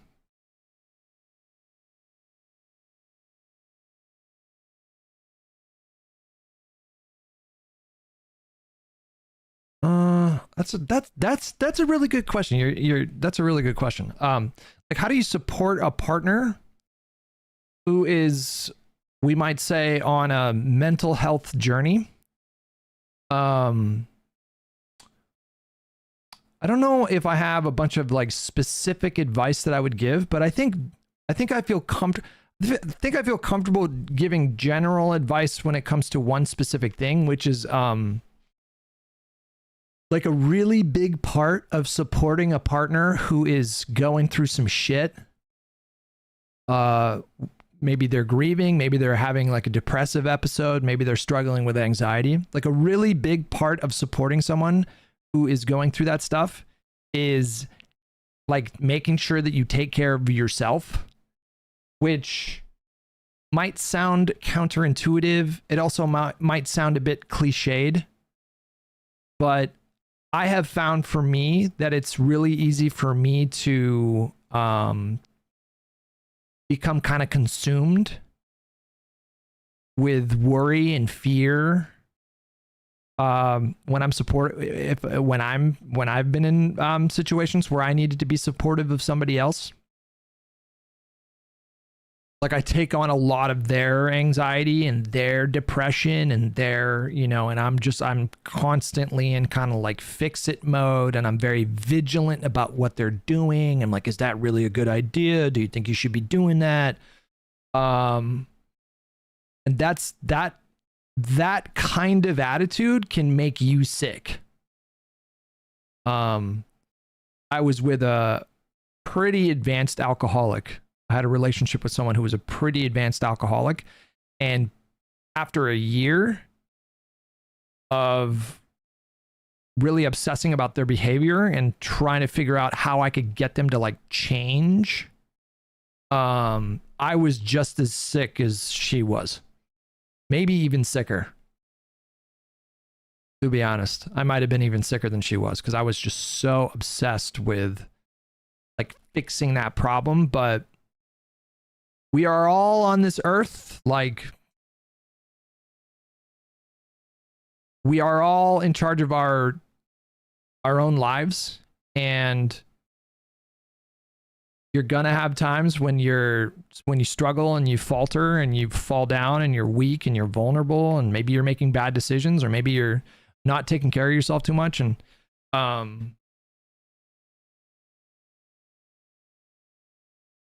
it isn't your job in a relationship to like fix your partner. It's just not. And in fact, the more you actually try to do that, the less helpful you will be. Maybe you're even making it worse by doing that. So I think for you, you gotta find a balance where, you know, like if you find yourself kind of going into an abyss, then you have to like take some is trite the word? What does trite mean? Overused and consequently of little import, lacking, or it sounds a bit trite, but like you need to make sure that you're still doing things that bring you joy. You may need space from time to time. You may need to say, hey, I need to go jog, or I need to go like on a road trip with my buddies this weekend, or I need to like, there's no nobility in like, I think what it is, it's like there's an instinct to join your partner in in the darkness. And for me, like I felt like that was something that I was compelled to do at times. Like I felt like it was my responsibility to like go into the darkness like with my partner. But anyways, yeah, that's my advice. Don't stop doing the things that bring you joy. And if they stop bringing you joy, then that's a problem. That's a problem. Everybody should have things in their life that bring them joy. So just keep an eye on yourself. That's the advice I would give you. It's like, keep an eye on yourself. Like I was in a really dark place like 3 years ago, like really dark, really fucking dark. I was like coping with grief by drinking every day and avoiding anything that made me anxious, which was everything. So I was avoiding everything. And, you know, she would still, you know, go on her brunch with her friends and she would still like laugh and find joy in things. And, that was like really important. So yeah, anyways, sorry. Working people have reckoned with the consequences. Crowded classrooms and public housing developments. They met on Bumble. These two met on Bumble. Did you know that? Where the elevators sit out of order. Hutch, are you still full-time sober? Yep. Sure am. Best decision I made in my adult life for sure. But sometimes I do miss it. I do miss, you know, like a little glass of whiskey, playing Red Dead 2 with a little glass of whiskey. I do miss it sometimes. But then I don't at the same time. So, yeah. Roads littered with potholes and buses that arrive half an hour late, if at all. Wages that do not rise and corporations that rip off consumers and employees alike. And still, there have been brief, fleeting moments where the equation changed. 12 years ago, Bill de Blasio stood where I stand now as he promised to put an end to economic and social inequalities that divided our city into two. In 1990, David Dinkins swore the same oath I swore today, vowing to celebrate the gorgeous mosaic that is New York, where every one of us is deserving of a decent life. And nearly 6 decades before him, Fiorella LaGuardia took office with the goal of building a city that was far greater and more beautiful for the hungry. California sober or sober? I love that phrase, by the way. California sober means you don't do drugs, you don't drink, but you smoke weed. And I don't. No, I'm sober. Nicotine is a vice and caffeine is a vice. I do take Vyvanse for ADHD. It's not intoxicating. I do not get high when I take it. And apart from those things, I am no booze, no drugs, no weed. No. And the poor. Some of these mayors achieved more success than others, but they were unified by a shared belief. People try to act like weed can't be destructive either. Yeah, I don't know. I feel like that was more of a thing in like the 2000s. Because correct me if I'm wrong, but I think people know by now that weed is actually very powerful, or it can be very, very powerful. Am I wrong about that? I feel like most people know that by now.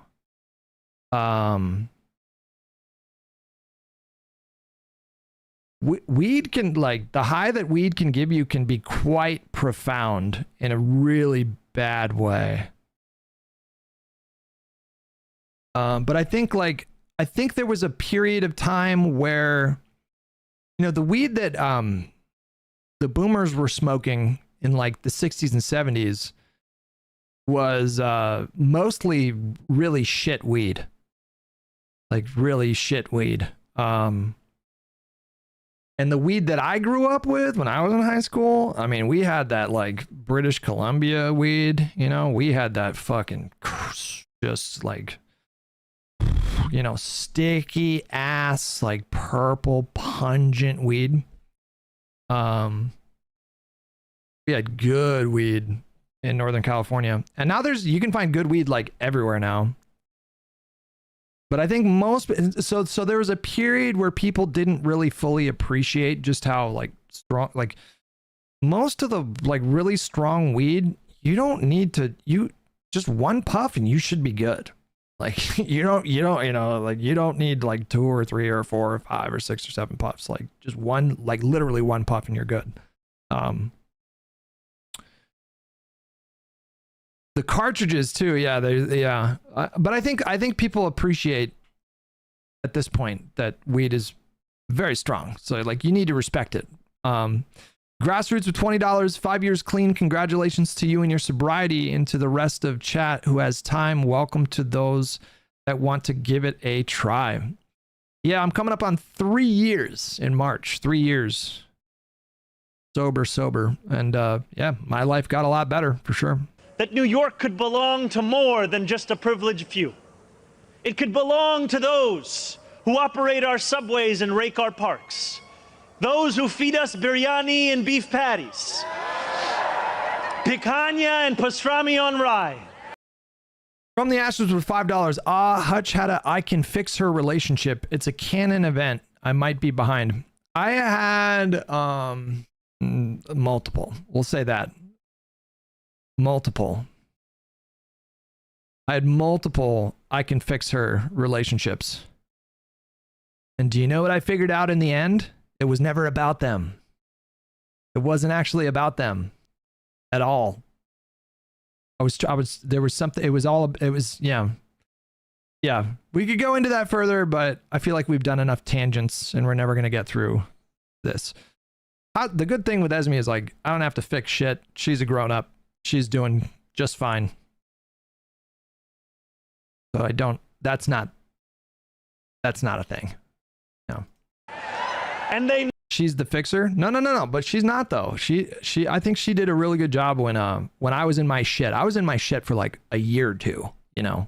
So that couldn't have been easier for her, but she didn't turn into like, she's not interested in being my fixer. First of all, she's just not interested in having that responsibility. But know that this belief could be made true if only government dared to work hardest for those who work hardest.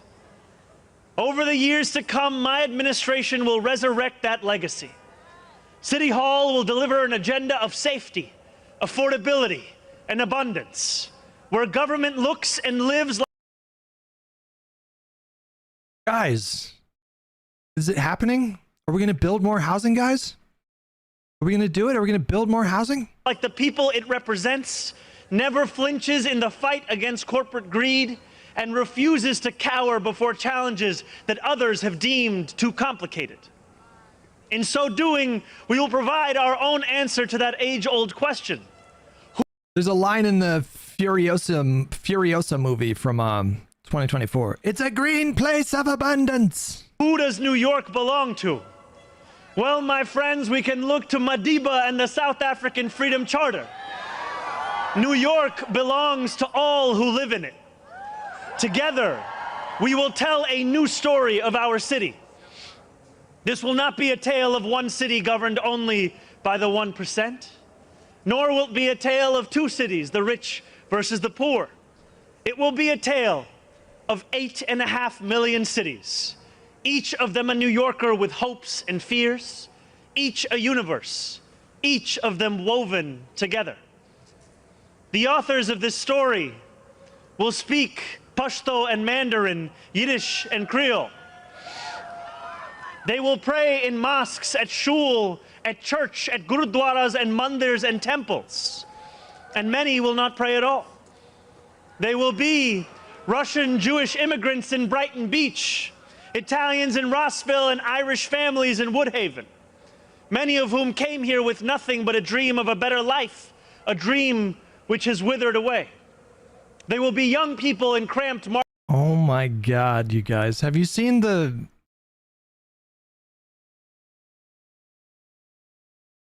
Have you seen these things? It's like people are using Grok to troll now.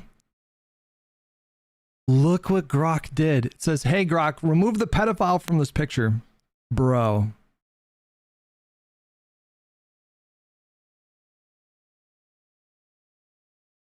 Dude.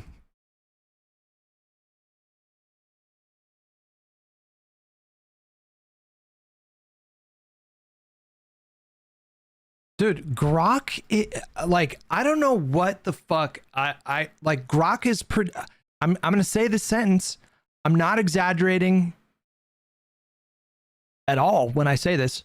Grok is mass producing CSAM material. How the fuck? How has it not been disabled? It's literally actually producing CSAM material. And they haven't turned it off yet. It's insane.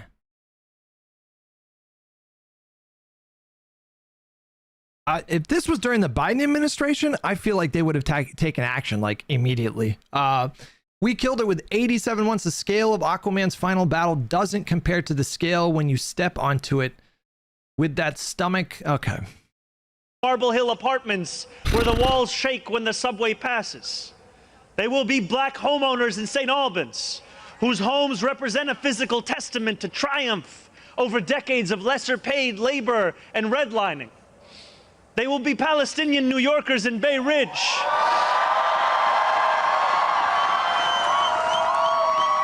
who will no longer have to contend with a politics that speaks of universalism and then makes them the exception. That was kind of, hold on. For decades of lesser paid labor and redlining. They will be Palestinian New Yorkers in Bay Ridge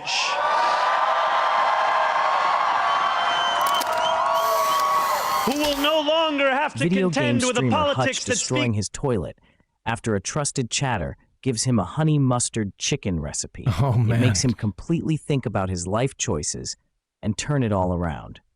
That was bad, man. That was bad. That fucked me up. of universalism and then makes them the exception.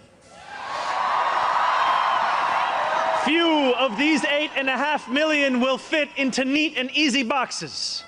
Some will be voters from Hillside Avenue or Fordham Road who supported President Trump a year before they voted for me. Tired. My listening library with $5 because the rich aren't held by legal standards. All these AI systems are actively stealing people's information without asking, and no one bats an eye. Stealing people's information? Tired of being failed by their party's establishment. The majority will not use the language that we often expect from those who wield influence. I welcome the change. For too long, those fluent in the good grammar of civility have deployed decorum to mask agendas of cruelty. Damn, that was, what do you call that, bars? That was a bar. Many of these people have been betrayed by the established order. But in our administration, their needs will be met. Their hopes and dreams and interests will be reflected transparently in government. They will shape our future. If I had to predict where this story is going right now, I think I can safely predict what is going to happen up to a point, and then beyond that point, I don't know where it's going to go. But I think he is going to do the thing that people like the Vanguard and lefties, when they said their whole thing was like use the bully pulpit, which that is actually a misunderstanding of what the bully pulpit means. My understanding is that the bully pulpit is about like doing policy, and people think that it means like using a position of influence to pressure people, but I don't think that is what it means. Bully pulpit, a public office or position of authority that provides its occupant with an outstanding opportunity to speak out on any issue. Okay, maybe I was wrong about that, but I think he's gonna do that. I think he's gonna do the thing. So like, I think he's gonna go out there and he's gonna say, I want to do this and I want to do this and I want to do this, and here are the people that are blocking that from happening. Like, I think he is gonna do that. That sounds like what he's gonna do. That's what I'm getting from this speech. It's like he is doubling, tripling, quadrupling down on his promises to deliver for New Yorkers. And if he can actually pull it off, I think that'll be really significant. I think that will provide a valuable blueprint. And if he doesn't pull it off, he'll just be another mayor that made lofty promises and didn't deliver. And I don't want to believe that about him because I feel like he's just so like uniquely talented in terms of how he presents, you know? Like, I guess I am kind of getting Obama vibes from him. Is that crazy? I'm getting like 2008 Obama vibes from this guy a little bit on a smaller scale. The bully pulpit has been redefined as of 2021, Hutch. Is that true?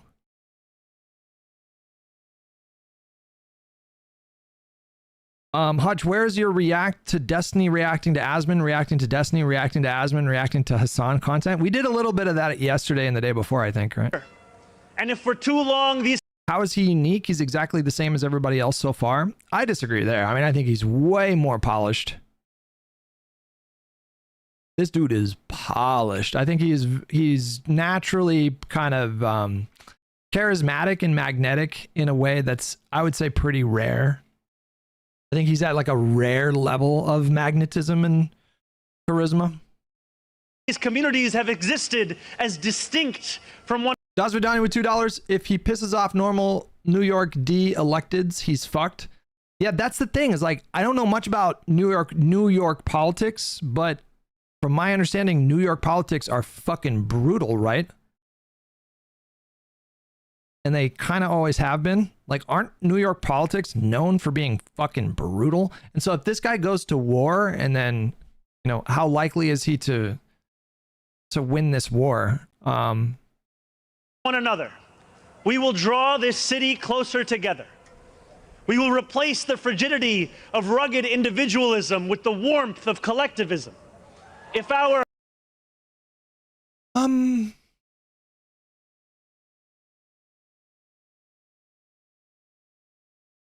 I gotta say, I don't like that. I don't love that. Campaign demonstrated that the people of New York yearn for solidarity, then let this government foster it. Because no matter what you eat, how you pray, or where you come from, the words that most define us are the two we all share. Ian with $5, just curious on when we're getting more YouTube vids. I haven't been able to watch the streams as much as I'd like lately, and I've been missing a lot. Mr. Editor Man is on a well-deserved trip to India right now. So I hope he is relaxing and enjoying those travels and making really good memories, and but he'll be back in a couple of days. And so I assume he'll probably want to take a day because of jet lag or whatever. But yeah, I would love to go to India. I've never been there. Never been to Asia. Let me actually just I would assume like by next week, by Monday or Tuesday of next week, we'll be on a regular cadence of videos. There's probably like 7 videos he could edit from the recent streams, so he can kind of hit the ground running. And yeah, New Yorkers. And it will be New Yorkers who reform a long broken property tax system. New Yorkers who will create a new Department of Community Safety that will tackle the mental health crisis and let the police focus on the job they signed up to do. New Yorkers who will take on the bad landlords who mistreat their tenants and free small business owners from the shackles of bloated bureaucracy. And I am proud to be one of those New Yorkers. When we won the primary last June, there were many who said these aspirations and those who held them had come out of nowhere. Yet one man's nowhere is another man's somewhere. This movement came out of 8.5 million somewheres. Taxi cab depots and Amazon warehouses, DSA meetings and curbside domino games. The power. I think the best thing this guy could do right away is cut ties with DSA, man. Just that be had looked away from these places for quite some time if they'd known about them at all. So they dismissed them as nowhere. But in our city, where every corner of these 5 boroughs holds power, there is no nowhere and there is no one. There is only New York, and there are only New Yorkers. 8.5 million New Yorkers will speak this new era into existence. It will be loud. It will be different.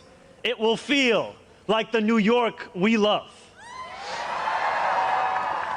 No matter how long you have called this city home, that love has shaped your life. I know that it has shaped mine.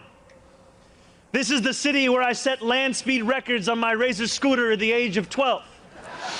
Quickest 4 blocks of my life. The city where I ate powdered donuts at halftimes during AYSO soccer games and realized I probably was not going to be going pro. The city where I devoured 2 big slices at Coronet's Pizza, played cricket with my friends at Ferry Point Park, and took the 1 train to the BX10 only to still show up late to Bronx Science. The city where I have gone on hunger strike just outside these gates. Sat claustrophobic on a stalled N train just after Atlantic Avenue and waited in quiet terror for my father to emerge from 26 Federal Plaza. The city where I took a beautiful woman named Rama to McCarran Park on our first date and swore a different oath to become an American citizen on Pearl Street. so goddamn pretty. So fucking pretty. To live in New York, to love New York, is to know that we are the stewards of something without equal in our world. Where else can you hear the sound of the steel pan, savor the smell of sancocho, and pay $9 for coffee on the same block?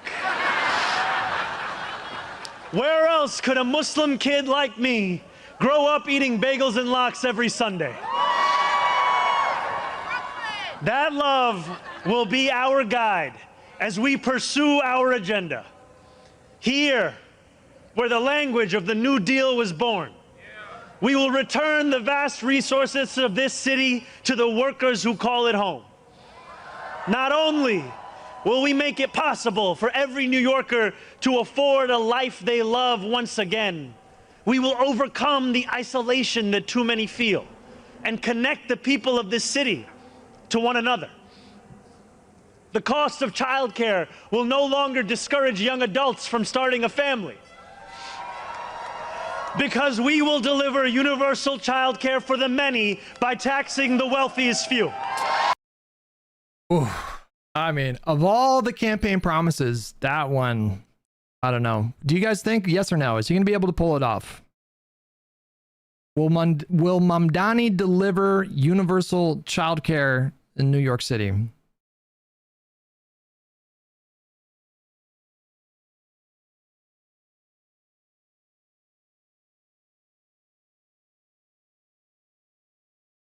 Okay, we got a few yeses.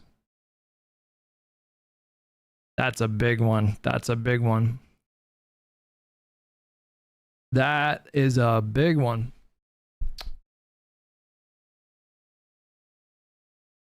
I wish I could just fast forward like 6 months, man. I'm just I need to find I need to find like news sources where I can keep like daily tabs on this guy.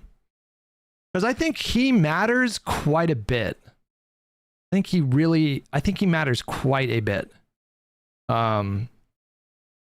If he is ultimately unsuccessful at delivering the bulk of his agenda, then he'll just be another footnote in another footnote in history. But if he is able to actually like bully his way into getting these things, I think that's gonna probably spread to other big cities. So there's a lot riding on this guy, and I think it goes beyond New York City.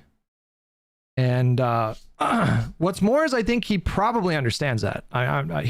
Seems like a smart guy, so I think he probably understands that, and he just looks so calm in the pocket. You know what I mean? Like,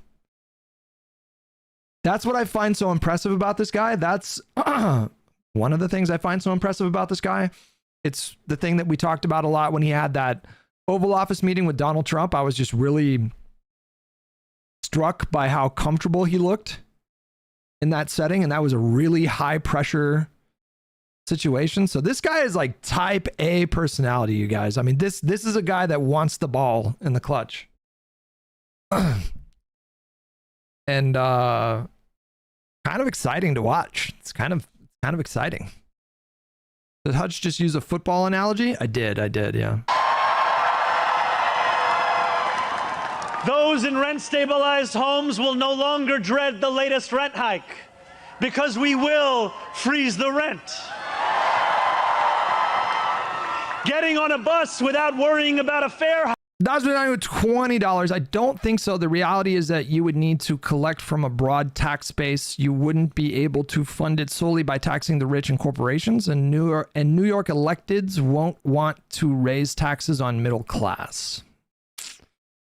He claims you could fund universal childcare with a 1 to 2% increase in taxes on the wealthiest people in New York. That's what he claims. Hike, or whether you'll be able to get to your destination on time, will no longer be deemed a small miracle because we will make those buses fast and free. These policies are not simply about the costs we make free, but the lives we fill with freedom. For too long in our city, freedom has belonged only to those who can afford to buy it. Our city hall will change that. These promises carried our movement. Apparently there's a clip of Anissa saying why she doesn't want kids with iDubbbz. What is this? Fascinating, because like if I look at you, even in like the viewfinder, extremely masculine chin, which is also why I like the buzz cut, because it like emphasizes your chin and your like heavy brow. Like I would argue you have one of the most, part of the reason why I don't want to have a child with you is because I'm terrified if we have a girl that she's gonna have all your masculine features. Isn't that interesting? What? Hang on, that's a crazy thing to say. I'm afraid of having a girl with you because I'm afraid she'll be ugly. What the fuck? Can you imagine if that was said in reverse? Can you imagine that? Not to be that guy. Because I think that's something that's like thrown around maybe a little too much, but like, can you imagine if that was said in reverse? Well, I guess the reverse would be like, iDubbbz telling Anissa, I'm afraid to have a boy with you because I'm afraid he'll look too feminine. But I don't know. Even that seems pretty bad. That's a crazy thing to say to your partner, bro. That's a crazy thing to say to your partner, man. That is actually crazy. Movement to City Hall. And they will carry us from the rallying cries of a campaign to the realities of a new era in politics. 2 Sundays ago, as snow softly fell, I spent 12 hours at the Museum of the Moving Image in Astoria, listening to New Yorkers from every borough as they told me about the city that is theirs. We discussed construction hours on the Van Wyck Expressway and Damn, he was batting 1,000. He was batting 1,000 and then he fucked it up.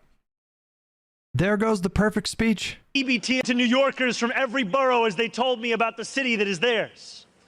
We discussed construction hours on the Van Wyck Expressway and EBT eligibility, affordable housing for artists and ICE raids. I spoke to a man named TJ who said that one day a few years ago, his heart broke as he realized that he would never get ahead here, no matter how hard he worked. I spoke to a Pakistani auntie named Samina, who told me that this movement had fostered something too rare, softness in people's hearts. As she said to me in Urdu, "Logo ke dil badal gaye hain." 142 New Yorkers out of 8.5 million. I think he's crying. And yet, if anything united each person sitting across from me, it was the shared recognition that this moment demands a new politics and a new approach to power. We will deliver nothing less as we work each day to make this city belong to more of its people than it did the day before. Here is what I want you to expect from the administration that this morning moved into the building behind me. We will transform the culture of City Hall from one of no to one of how. We will answer to all New Yorkers, not to any billionaire or oligarch who thinks they can buy our democracy. We will govern without shame and insecurity, making no apology for what we believe.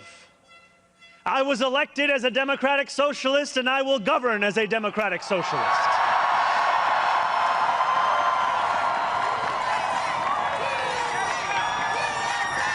I will not abandon my principles for fear of being deemed radical. As the great senator from Vermont once said, what's radical is a system which gives so much to so few and denies so many people Bernie is fucking freezing his tits off, you guys. the basic necessities of life.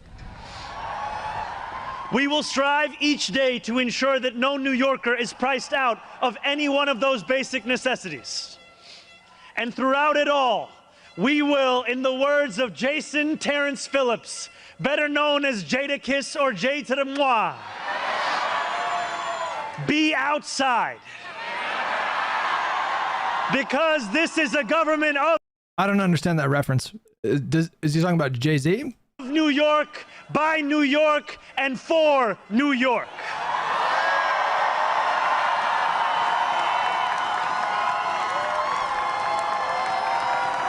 Jadakiss, you dolt?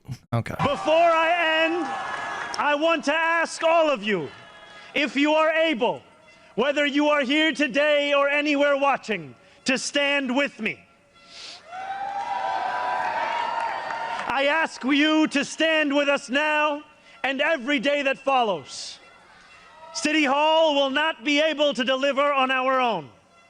And while we will encourage New Yorkers to demand more from those with the great privilege of serving them, we will encourage you to demand more of yourselves as well.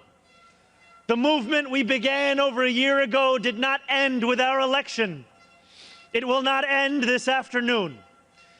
It lives on with every battle we will fight together. Every blizzard and flood we withstand together. Every moment of fiscal challenge we overcome with ambition, not austerity, together. Every way we pursue change in working people's interests rather than at their expense, together. No longer will we treat victory as an invitation to turn off the news. From today onwards, we will understand victory very simply. Something with the power to transform lives, and something that demands effort from each of us every single day. What we achieve together will reach across the 5 boroughs, and it will resonate far beyond. There are many who will be watching. They want to know if the left can govern.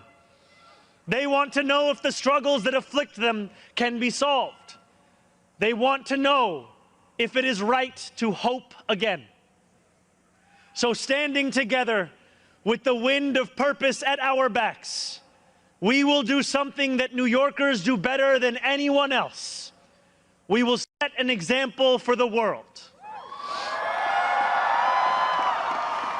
If what Sinatra said is true, let us prove that anyone can make it in New York and anywhere else too.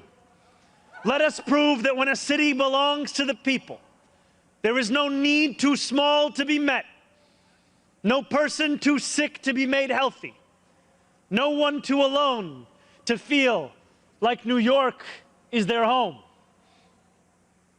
The work continues. The work endures. The work, my friends, has only just begun. Thank you. Hell of a speech. Gotta give him that. Hell of a speech. This guy's got the juice, man. Got the fucking juice. He also did a press conference. I'm somewhat interested in watching that, but I do want to get to some of this Jack Smith stuff. Do you guys want to watch some of this deposition with me, guys? Apparently, it gets a bit spicy at times. 8.5 out of 10. I'm going to say that was a 9.5 or 9.25. There were a couple Information. There were a couple moments where he misspoke a little bit, but beyond that, just pretty unbelievable delivery. He's just the guy is a human cheat code. Like he was built for it. You know what I mean? Like he was built for this. Like I feel like he was built for this shit. All right, let's give this a gander here. To this committee about the work of the special counsel's office. So the context here, guys, as I'm sure most of you guys know, but in case for those of you that don't, Jack Smith was the special counsel who brought 2 sets of indictments against Donald Trump. One in DC, one in Florida. The Florida was for the classified documents case. The DC one was for January 6th. And obviously his efforts were completely halted after Donald Trump was elected. Effectively meant the end of those investigations. And he was called to be deposed by House Republicans on the Judiciary Committee. He requested that the hearing be public, that it be live and televised. They declined. They did the deposition. He then requested that the deposition be made public, and they released it to the public. 8.5 hours of a deposition. Mr. Boxrelli says, I finished watching all 8 hours of it. Jesus Christ. Following all laws and rules restricting a former prosecutor's ability to disclose certain information. To that end, this was from 2 weeks ago, December 17th. We appreciate the committee's assistance in working with the Department of Justice to provide Mr. Smith with authorization and clarification on the parameters around Mr. Smith's testimony today.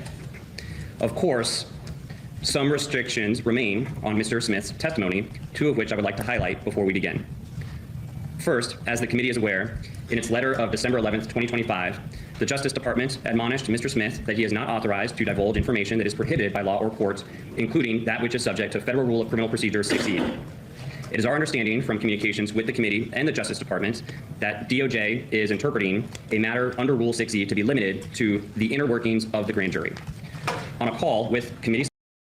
Does the video have chapters? It does not. We'll probably, here's what we'll do. We'll skip around. We're going to skip the opening bit here.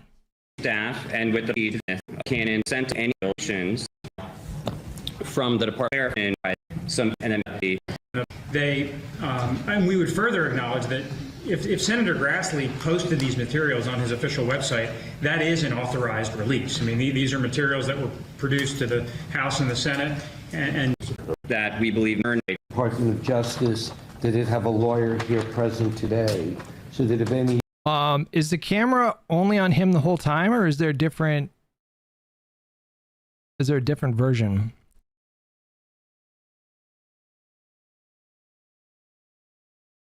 That shows like the members as well. It looks like it's only on him the whole time, right?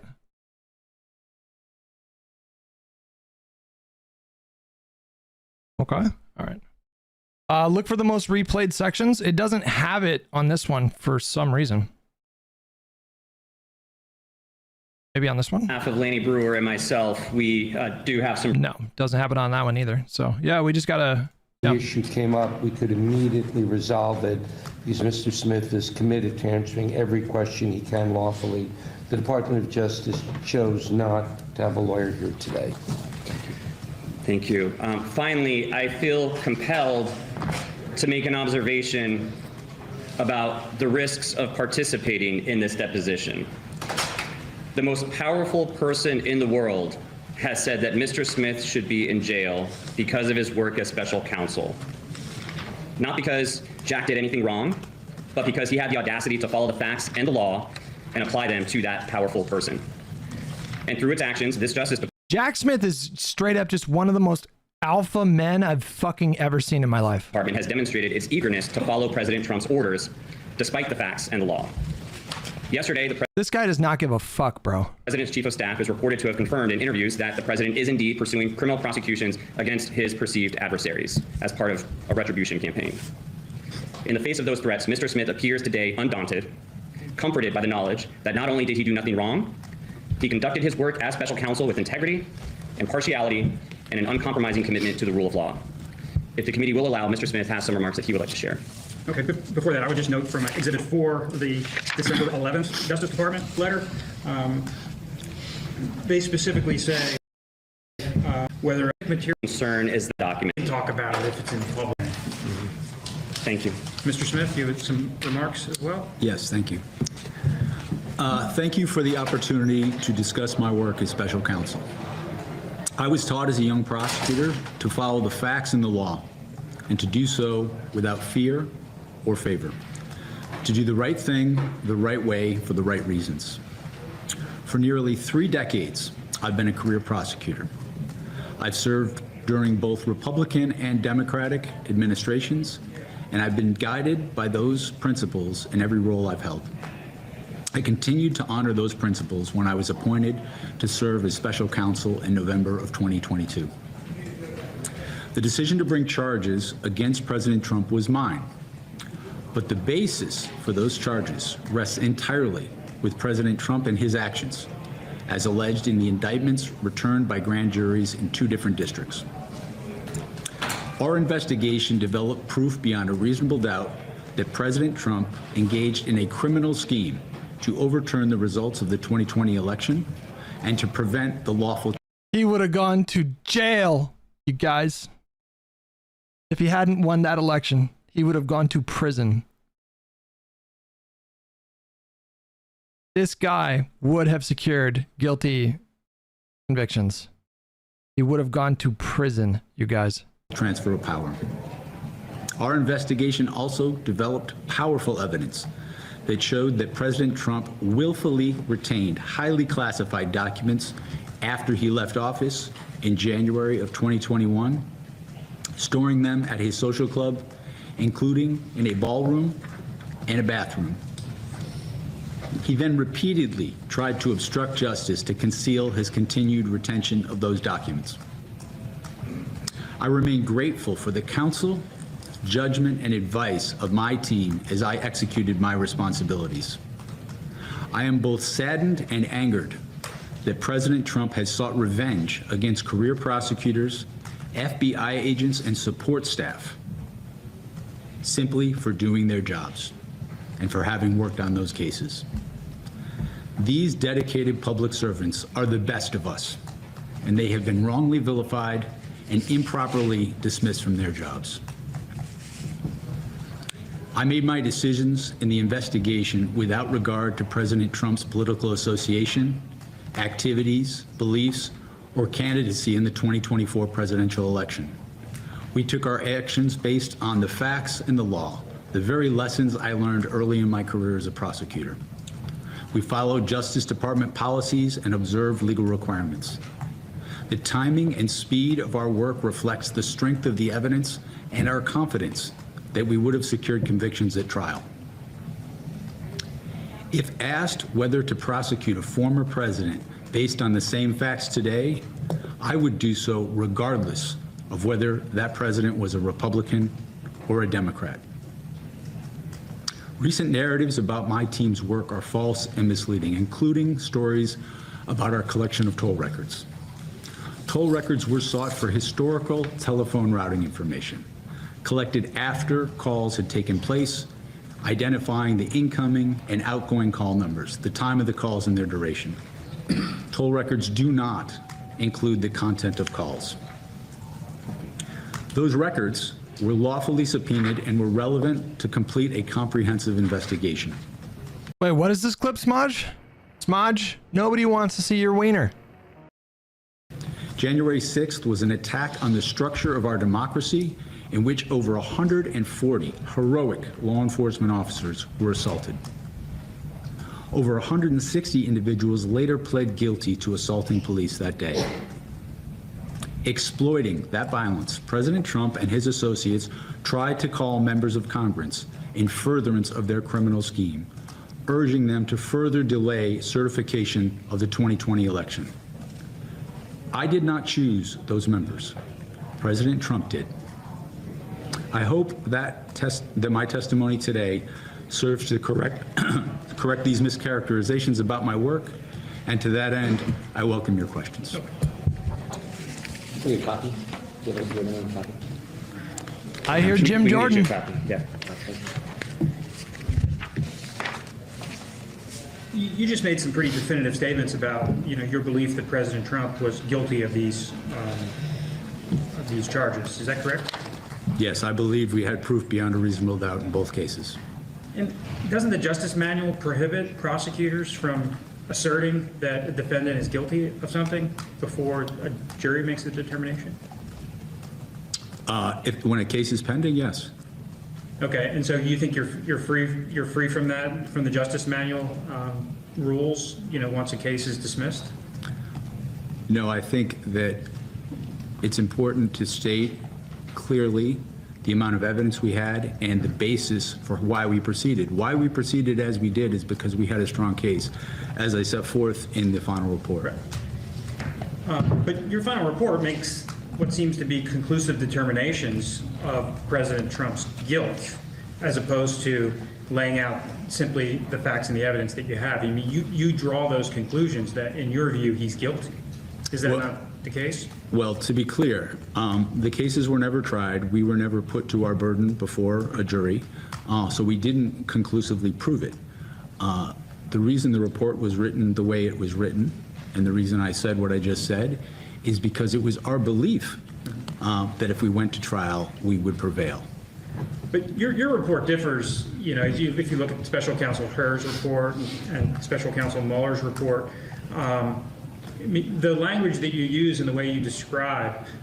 This guy prosecuted war criminals from the Yugoslav wars. Now he has to sit through this clown show. Yeah, bro. He is not surrounded by his equals in this room. The things that you believe President Trump committed, is different. Herr was careful to use words like jurors could find or might, at most, would likely conclude. Whereas the language you use is pretty definitive. The Herr report states his assessment of the evidence. Mine does as well. And as I said, I feel and feel to this day that we had a very strong case. And so I communicated that. Free diagram with the tier 2 membership. Hey, thank you so much for that. I appreciate the generous contribution to the stream, buddy. Okay. But you would agree that it's the role of a jury, not the special counsel, to weigh the facts and to determine guilt? Ultimately, yes. Okay. And then one other thing about your Jack is mature enough to take this on. No, I never doubted that for a second. I'm sure he'll be pretty composed the entire time. relating to your statement, and we'll get into this a little later on, but the toll record subpoenas for members of Congress, we have some very serious concerns about acquiring these toll records, relating to senators and members of the House. I mean, members of the House and the Senate have protections under the Constitution that allows them speech or debate protections. And the toll record subpoenas, in our view, and if we had to litigate it, the House lawyers would take the position that those toll record subpoenas violated the speech or debate protections. And is that something you disagree with? Yes. Okay, and we'll get into that a little bit later. We first wrote to you on October 14th, inviting you to testify. And then we worked with the Justice Department and your counsel to make sure you had access to everything you needed to prepare for today. Did that occur? Did you have enough access to the information you need to prepare? Yes. Okay, so we asked the Justice Department to make all your files available, to allow you to go to the Justice Department whenever you wanted to, with your lawyers, whoever you wanted to. And I just wanted to confirm that you had the opportunity to review whatever you needed in your files before today. Yes, we reviewed the files. Okay. That's correct. There might be an issue with classified materials. We don't intend to ask you anything about anything classified. Obviously, if your security clearance is no longer valid, there's an issue on that front. But everything except classified information was supposed to be made available to you. And Did they strip him of his security clearance? Did the administration take his security clearance away? just want to confirm that that was the case. I'm not sure if everything was. For example, the emails of people on my staff. I'm not sure I had access to that, but we did spend, consistent with what you said, time at the Department of Justice, and we had the opportunity to review files. And that access was made available. It's just the most petty, vindictive, silly administration ever. God, it's such a fucking clown show. Early, like November 10th, if I'm not mistaken, and I think you guys started reviewing it somewhat shortly thereafter. That sounds about right. Okay.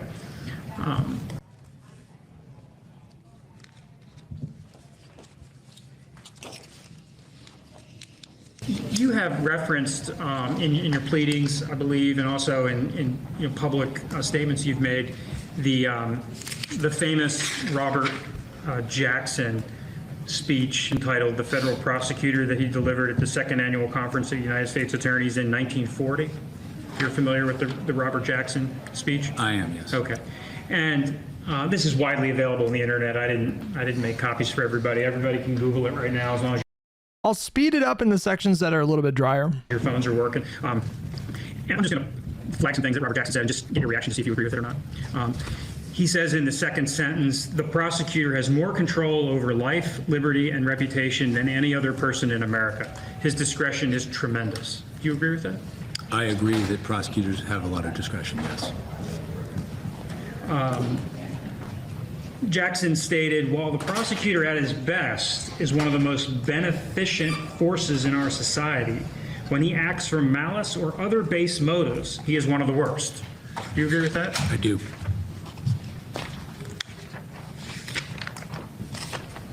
On page 4 of his remarks, in the penultimate paragraph,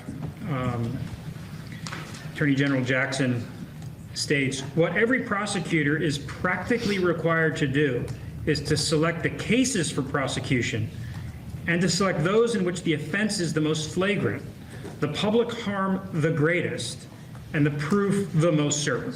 Would you agree with that? Yes. If a prosecutor is obliged to choose his cases, it follows that he can choose his defendants. Therein is the most dangerous power of the prosecutor, that he will pick people he thinks he should get, rather than pick cases that need to be prosecuted.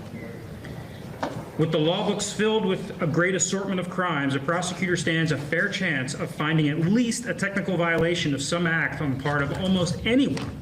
In such a case, it's not a question of discovering the commission of a crime and then looking for the man who committed it. It is a question of picking the man and then searching the law books or putting investigators to work to pin some offenses on him.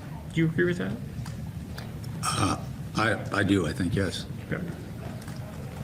It is here that law enforcement becomes personal, and the real crime becomes that of being unpopular with the predominant or governing group, being attached to the wrong political views, or being personally obnoxious to or in the way of the prosecutor himself.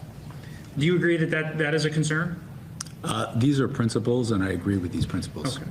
In times of fear ACAB means Jack Smith, by the way, guys. Just saying. or hysteria, political, racial, religious, social, and economic groups, often from the best of motives, cry for the scalps of individuals or groups because they do not like their views.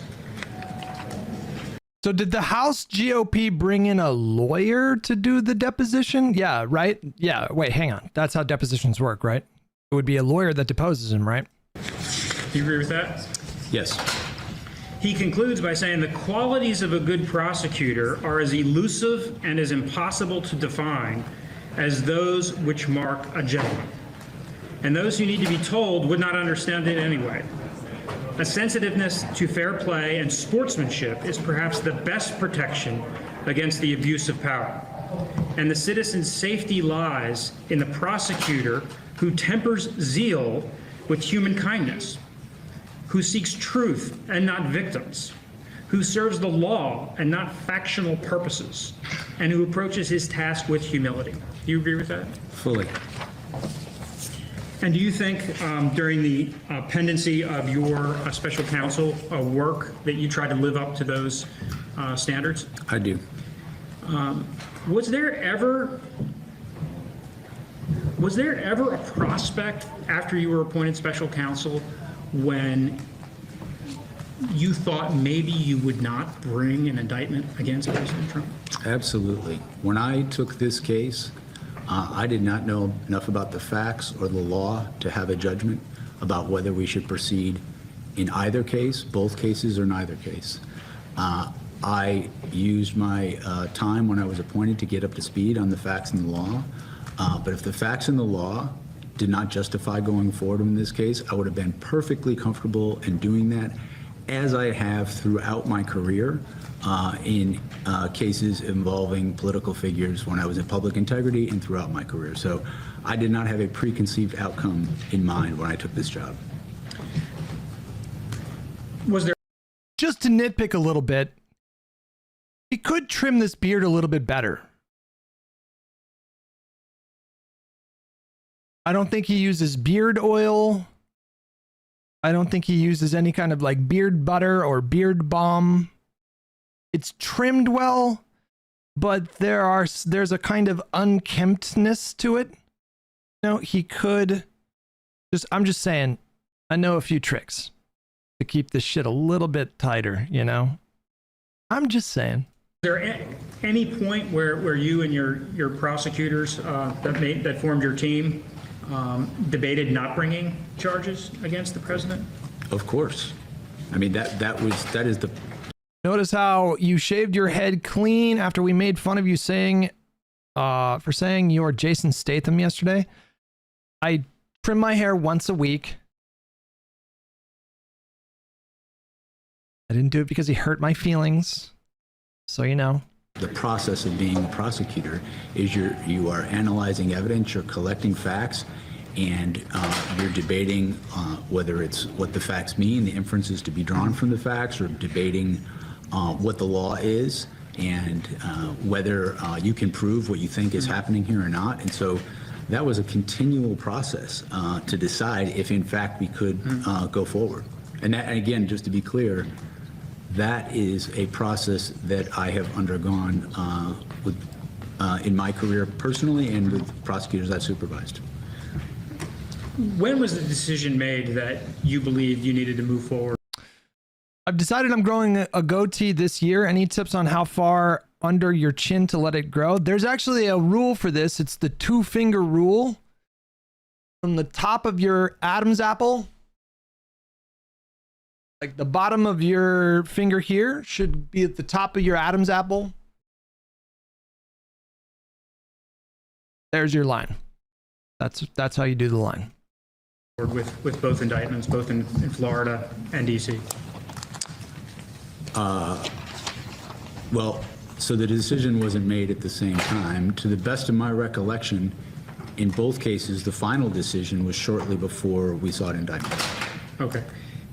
In June of 2023, you had a meeting with the Attorney General to present a prosecution memo and basically asking for his blessing to bring the indictments. Is that correct? We did have a meeting, and I think it was around that time. I didn't think about it as his blessing. I was presenting what I intended to do, and he had the ability to countermand that if he wanted to. Okay. But certainly you couldn't bring an indictment without his authorization. He could block me from doing that. That's correct. Okay.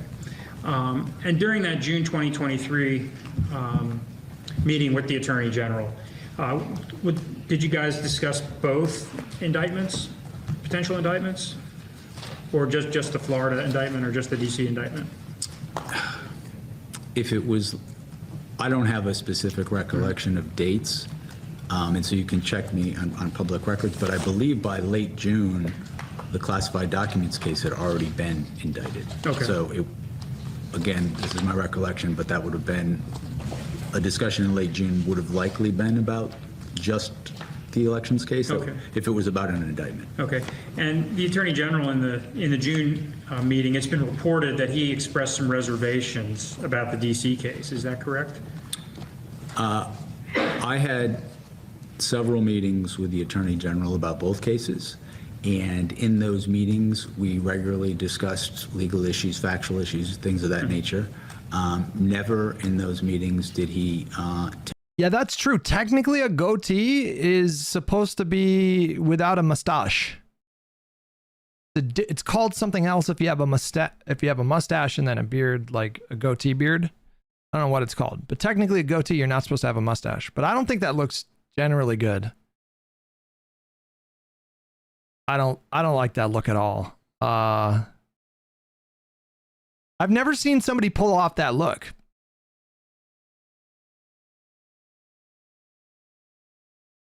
I got the Johnny Depp going on. Johnny Depp just has the patches, man. I feel like the patches, like, people get self-conscious about the patches, but I feel like the patches can be their own kind of style. They can look good. You know? Throw it out. Who cares? You can still kind of trim it to look good. You know? Like, patches can be fine. tell me I couldn't or shouldn't go forward or should go forward. Indy with 3 years. Thank you so much, buddy. It was more talking through with another experienced lawyer the legal issues present in the cases, as well as if I was going to go forward, how to best frame those. Okay. Coming out of the June meeting, it's been reported that he asked you to spend some time with the Solicitor General to review the DC case. Is that correct? Again, I don't recall specific conversations. What I can share with you is we consulted with the Solicitor General regularly during my time as special counsel. That was a choice I made. We wanted to make sure not only that we got the facts right, but that we got the law right as well. And so I would be surprised if the first time I consulted with the Solicitor General would have been in late June. That would surprise me. Okay. But you did have a one-on-one meeting with the Solicitor General in person? I've met the Solicitor General in person. My recollection is most often it would be members of my senior staff speaking with her staff about these legal issues. I did have conversations with her as well, but the majority of that was her staff and my staff speaking about things. Okay. And as it's been reported, the Attorney General at the time was concerned that the proposed indictment or the proposed prosecution plan, may have relied too heavily on statements that the president had made and infringed on his free speech if you were going to prosecute him for it. Is that fair? As I sit here right now, I can't remember specific conversations. I do remember that we knew that a sort of First Amendment defense would be part of the case. And I think when I mentioned to you earlier about how to frame the case, we want to make clear that this was not about trying to interfere with anyone's First Amendment rights, that this was a fraud. And as you know, under Supreme Court precedent, fraud is not protected by the First Amendment. And so in my mind, it was important to make that clear in the indictment. And that's why when we litigated this issue before the district court, we prevailed. But the president's statements that he believed the election was rife with fraud, those certainly are statements that are protected by the First Amendment, correct? Absolutely not if they are made to target a lawful government function and they are made with knowing falsity. No, they're not. That was my point about fraud not being protected by the First Amendment. I mean, there's a long list of disputed elections. I mean, the election of 1800. How did the House Republicans think this was going to go for them? Do you think that they... Here's what I think. I think that they faced tremendous pressure from Trump. I think they probably literally got a phone call from Trump who told them to haul his ass up there and fucking grill him or whatever. And I think they had to do it politically. And I think they probably knew that this wasn't going to go well for them. 1960, year 2000, where candidates believe they were wronged by the, because they lost. And there's a long history of candidates speaking out about they believe there's been fraud, there's been other problems with the integrity of the election process. And I think you would agree that those types of statements are sort of at the core of the First Amendment rights of a presidential candidate, right? There is no historical analog for what President Trump did in this case. As we said in the indictment, he was free to say that he thought he won the election. He was even free to say falsely that he won the election. But what he was not free to do was violate federal law and use knowingly false statements about election fraud to target a lawful government function. That he was not allowed to do. And that differentiates this case from any past history. A lot of these statements, though, people come into the Oval Office. I mean, the president isn't conducting his own due diligence. He is receiving people in his office that are telling him these things, whether it be Rudy Giuliani, whether it be John Eastman, whether it be Jeffrey Clark. No, but he fired or distanced himself from everybody who was telling him the truth, which is that he lost. He just pushed them away. He specifically sought out people who were telling him what he wanted to hear. Whether it be Sidney Powell, and for the most part, he is just because there was legal counsel in the White House at the time that was advising him, including the fucking Attorney General William Barr, who were telling him, we looked into all these claims, we could not find what people are alleging. Receiving this information and. Destiny said Jack Smith for AG 2028. Oh my God. Yes. Yes. Yes. Yes. 1,000 times yes. His statements are almost just regurgitating what these people have told him. I mean, isn't that the case? No, and in fact, one of the strengths of our... That actually made me horny when you said that. Attorney General Jack Smith assuming office in 2029. That actually made me horny. Like, I actually have to take like a fucking 5 to 20 minute break here. Case and why we felt we had such strong proof is our witnesses were not going to be political enemies of the president. They were going to be political allies. We had numerous witnesses who would say, I voted for President Trump. I campaigned for President Trump. I wanted him to win. The Speaker of the House in Arizona, the Speaker of the House in Michigan. We had an elector in Pennsylvania who is a former congressman who is going to be an elector for President Trump, who said that what they were trying to do was an attempt to overthrow the government and illegal.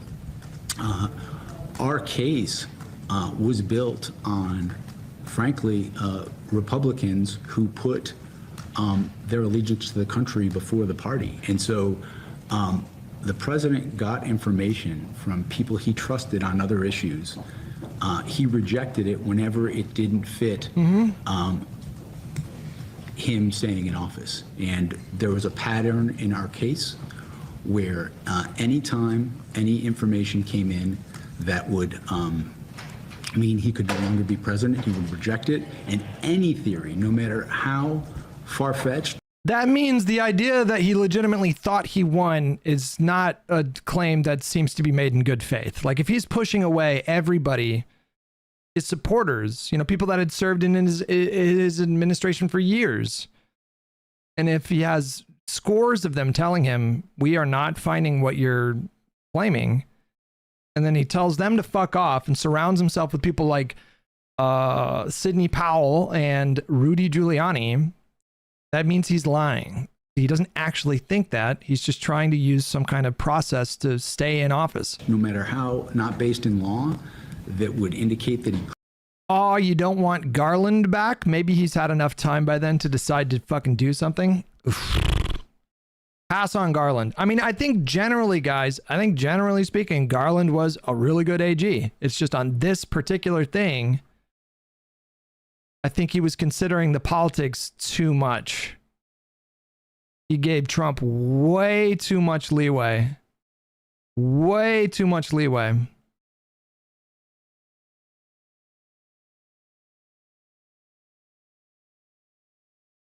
I think he was well-intentioned. I think he had a good reason to have those considerations, but he just waited way too long to greenlight the FBI raid and to appoint a special counsel. Just that you could have done that in the first 6 months of the administration. Grassroots with $20. I'm of mixed views on this, but would it be okay to imply the directly hired staff of the president's crimes, even if the president wasn't aware of them, to the person who staffed them? I'm sort of okay with a limited version. I'm having difficulty with that sentence.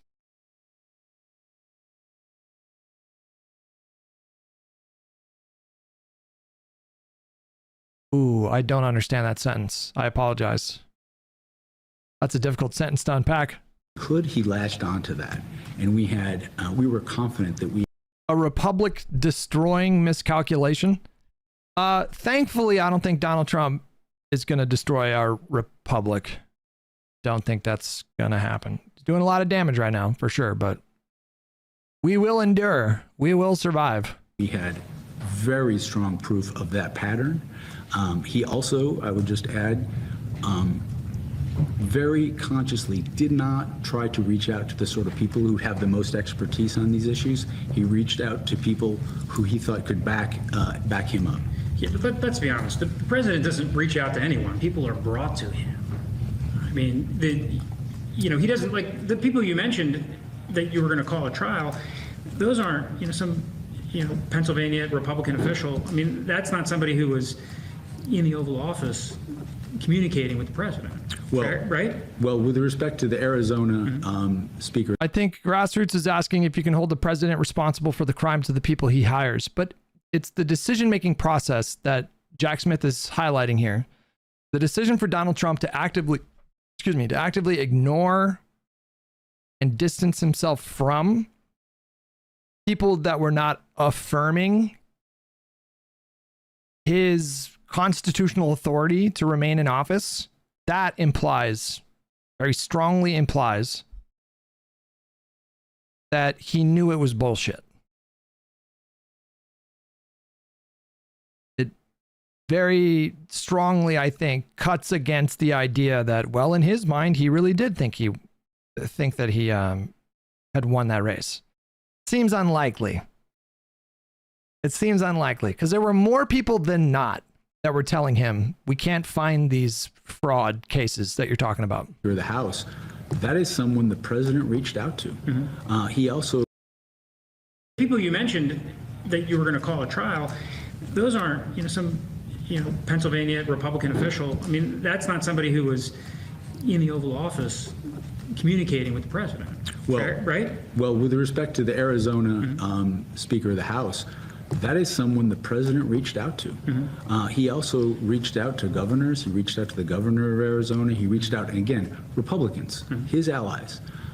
Our case was a case in which the president was preying on the party allegiance of people who supported him. And these are, again, the record is rife with examples of him reaching out to those people, inviting them to the White House. And another example, sir, is the folks from Michigan. He invited them to the White House. They're gonna start fleeing the ship, guys. Republicans, it's gonna happen. It's just a matter of when.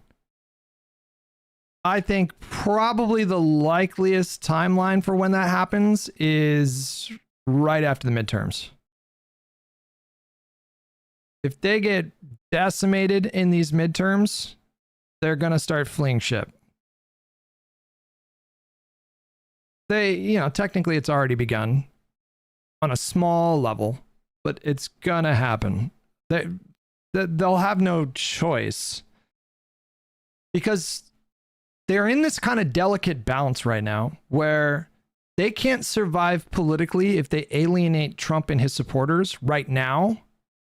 They won't survive politically. They won't have a political career. It'll just be over. And then once we get past the midterms, and if it's a bloodbath, they're not going to be able to survive politically by staying hitched to Donald Trump's wagon. And so at some point, and maybe it happens even before the midterms, I don't even know, but like at some point it's going to flip. And they're going to have no choice but to distance themselves from Trump and Trumpism. Maybe not Trumpism, but like Trump, And it's going to happen. Happened with George W. Bush, It's kind of happened with every president when you think about it. Like every president at some point, the party kind of moves away from them. The party kind of puts distance there in some ways. Maybe with the exception of like Reagan. But happened with H.W. Bush, happened with Clinton with Democrats, happened with W. Bush with Republicans, happened with Obama with a lot of Democrats, even though he's obviously the most popular Democrat in the country. But, a lot of people felt like they needed to put distance there because they felt like his politics weren't enough, Grassroots with $20. Thank you for another $20. If I'm president and I hire 500 people who all run in the same direction and I do nothing else, even if I knew nothing, and they committed a crime on my perceived behalf, should that be illegal was the question. In the particular hypothetical that you're laying out, I don't know. I don't think there would be a crime there, but I don't think I don't know if you're analogizing what Jack Smith alleged in the indictment, but that's not what he alleged in that indictment. Told him, you lost because you underperformed with educated females. They told him that when he brought them there. And again, our case was filled with examples of that. Were you planning on calling John Eastman as a witness? I do not believe we would have, but we would have welcomed if the defense called him. Okay. It gets tricky, though, for the defense to call him because the people like Eastman and Clark and, Rudy Giuliani and Sidney Powell, I mean, they were shrouded by the special counsel as, co-conspirators 1 through 6. And so they all feared that they were going to be prosecuted if they said anything. Isn't that fair? Well, they were. Donald Trump just took a pretty significant step a few days ago by he vetoed his first veto was a bill to get clean water in Colorado or something. And he did it vindictively because Lauren Boebert voted for the Epstein stuff.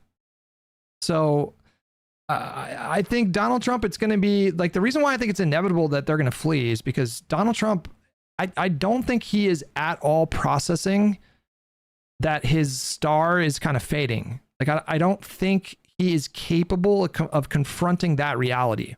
And so he'll just get more and more unhinged. and just blow all the fucking perceived political capital that he thinks he has, and he's gonna actively push them away. He has no sense of self-sacrifice. He has no sense of like doing something for the good of the party above himself. And he'll continue to pick fights, and as he gets less and less popular, he's going to make their decision a lot easier to flee. This is Kamala is going to win the presidency level of cope. I don't think it's cope though, because again, we're already seeing it. We're already seeing kind of the cracks are like they're starting to show. And it's just kind of a predictable trajectory. Like, we know that he is a malignant narcissist that will, like, does anybody disagree? Like, is Donald Trump capable of fully understanding if he is like losing political power? Is he even capable of that? I think the answer to that is obviously no. And so that just creates a recipe for something that becomes kind of predictable. Remember when Hutch said that the Charlie Kirk drama was going to lead to civil war? I didn't say so. To be clear, I didn't say that. Dude, he can't form complete sentences. Hard no. Dictators think about losing power more than anything. But I don't think that, I mean, maybe he has moments of fear, but he will never show that. And his philosophy. How many of you guys saw the movie The Apprentice with Donald Trump, which documented his friendship with that lawyer? Can't remember his name. Donald Trump learned from his mentor many decades ago, Roy Cohn. Yeah. Why can't I remember his name? I'm getting old, guys. It's crazy. I just can't. Who's the actor that played Trump? What's his name? Sebastian Stan. He's one of the most underrated actors, I think, like, that is working right now. He's such a crazy good character actor. It's insane. He was really good in I, Tonya, the movie about Tonya Harding. Like, he's really good at playing characters that are based on real life people. Like, he's just really good at that. He had that goatee without a mustache, I think, at parts in that movie. But Donald Trump, he, his guiding philosophy for decades has just been like fight, like pure aggression. Never apologize for anything, never show any kind of weakness. And I think he believes that with almost like a religious kind of reverence. So if he is insecure, like, that's when he lashes out the most. And I mean, we can just plainly see his numbers are very bad. This is just a really bad trajectory, especially bad. G. Elliott Morris's new aggregate has him in the 30s already. There was some speculation. Remember when his approval rating in the aggregate went up like 1 point, and people were like, he's rebounding, he's coming back. Nope, he's still going down. He's also, and we've talked about this a bunch, but he's also like very obviously physically diminishing. There was an article in the Wall Street Journal. I read it. About his diminishing kind of physical situation. He's bruising really easily. He claims it's because he's taking a lot of Tylenol. He had really swollen ankles, and so they had him wearing compression socks, but he didn't like that.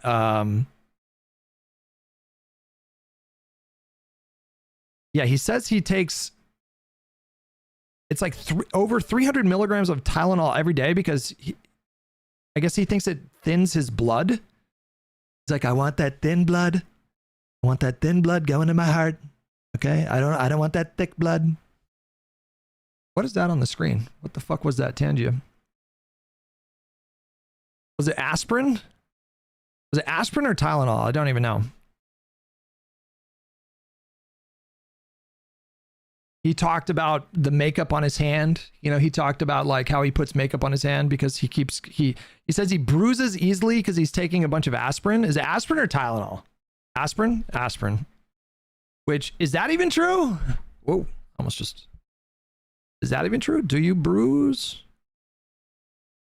more easily when you take high amounts of aspirin daily? Later. Yes, that is true. Okay. Apparently. Aspirin makes sense if you just had a stroke. He claims that he's been doing this for years, taking like really high levels of aspirin for years. Anyways, we can all see where this is going. You know, like he's not, I think he peaked years ago.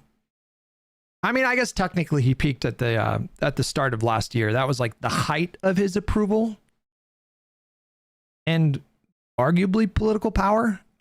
Was at the beginning of last year, and we're just so past that at this point. And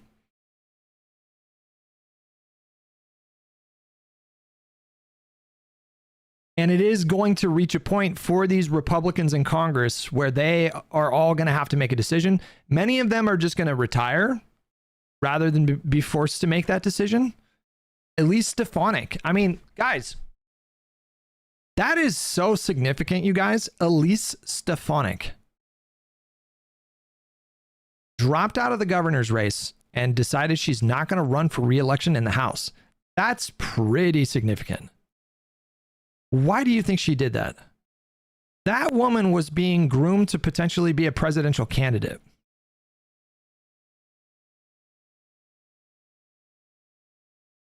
That was pretty shocking.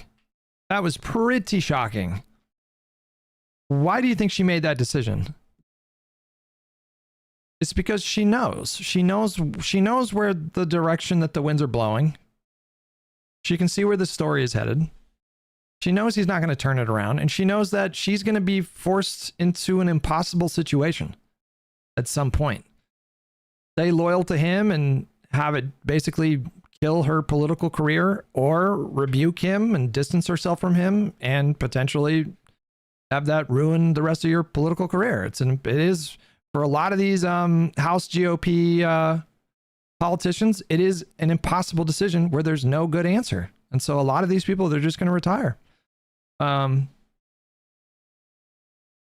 Because Trump undermined her with Mamdani. Yeah, dude. Yeah, man. Mamdani, that's the other thing too, man. Mamdani just goes into the White House Oval Office, acts like a complete fucking Chad the whole time, like genuinely charms Trump. I mean, there has been reporting, a number of articles that wrote about that Oval Office visit, and they all say the same thing. Donald Trump was legitimately charmed and impressed by Mamdani. And then a reporter asked Donald Trump about Elise Stefanik, claiming that, what did she claim again? I don't even remember. What was the thing that he undermined again? A jihadist. I think it was a jihadist. She called him a jihadist, and then Donald Trump said, no, he's not a jihadist. And it was like, that was it. You know, that was it. I mean, she was never really in a good position to beat Hochul in that race. I think it was a bit closer early on, but Hochul ended up being a pretty decent governor from what I understand, and so her numbers have been pretty good. So, yeah. Aspirin can be quite rough. If you keep taking high doses, you might damage your liver or kidneys. But of course, follow your MD's recommendation. That's not hard, though. It's painfully obvious Trump just likes whoever he talked to last. I don't think that's true. I don't think that's true. I mean, I take your point. It's probably not terribly difficult to manipulate Trump. Co-conspirators, I can't get into what was in their mind or not. I can tell you some of the co-conspirators met with us in proffers and did interviews with us. And so the idea that someone like Rudy Giuliani, who sat with a proffer for us, he was available as a witness, and we would have welcomed President Trump calling him as a witness. Boris Epstein sat for an interview with us. We would have welcomed calling him as a witness. Kenneth Chesborough, we would have welcomed it.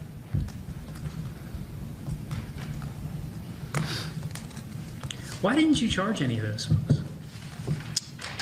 I'm sorry? Why didn't you charge any of those co-conspirators? As we stated in the final report, we analyzed the evidence against different co-conspirators. My staff determined that we did have evidence to charge people at a certain point in time. I had not made final determinations about that at the time that President Trump won re-election, meaning that our office was going to be closed down. Right. You've had a 30-year career as a prosecutor. You've prosecuted gang members, right? Yes. You've prosecuted organized crime members, right?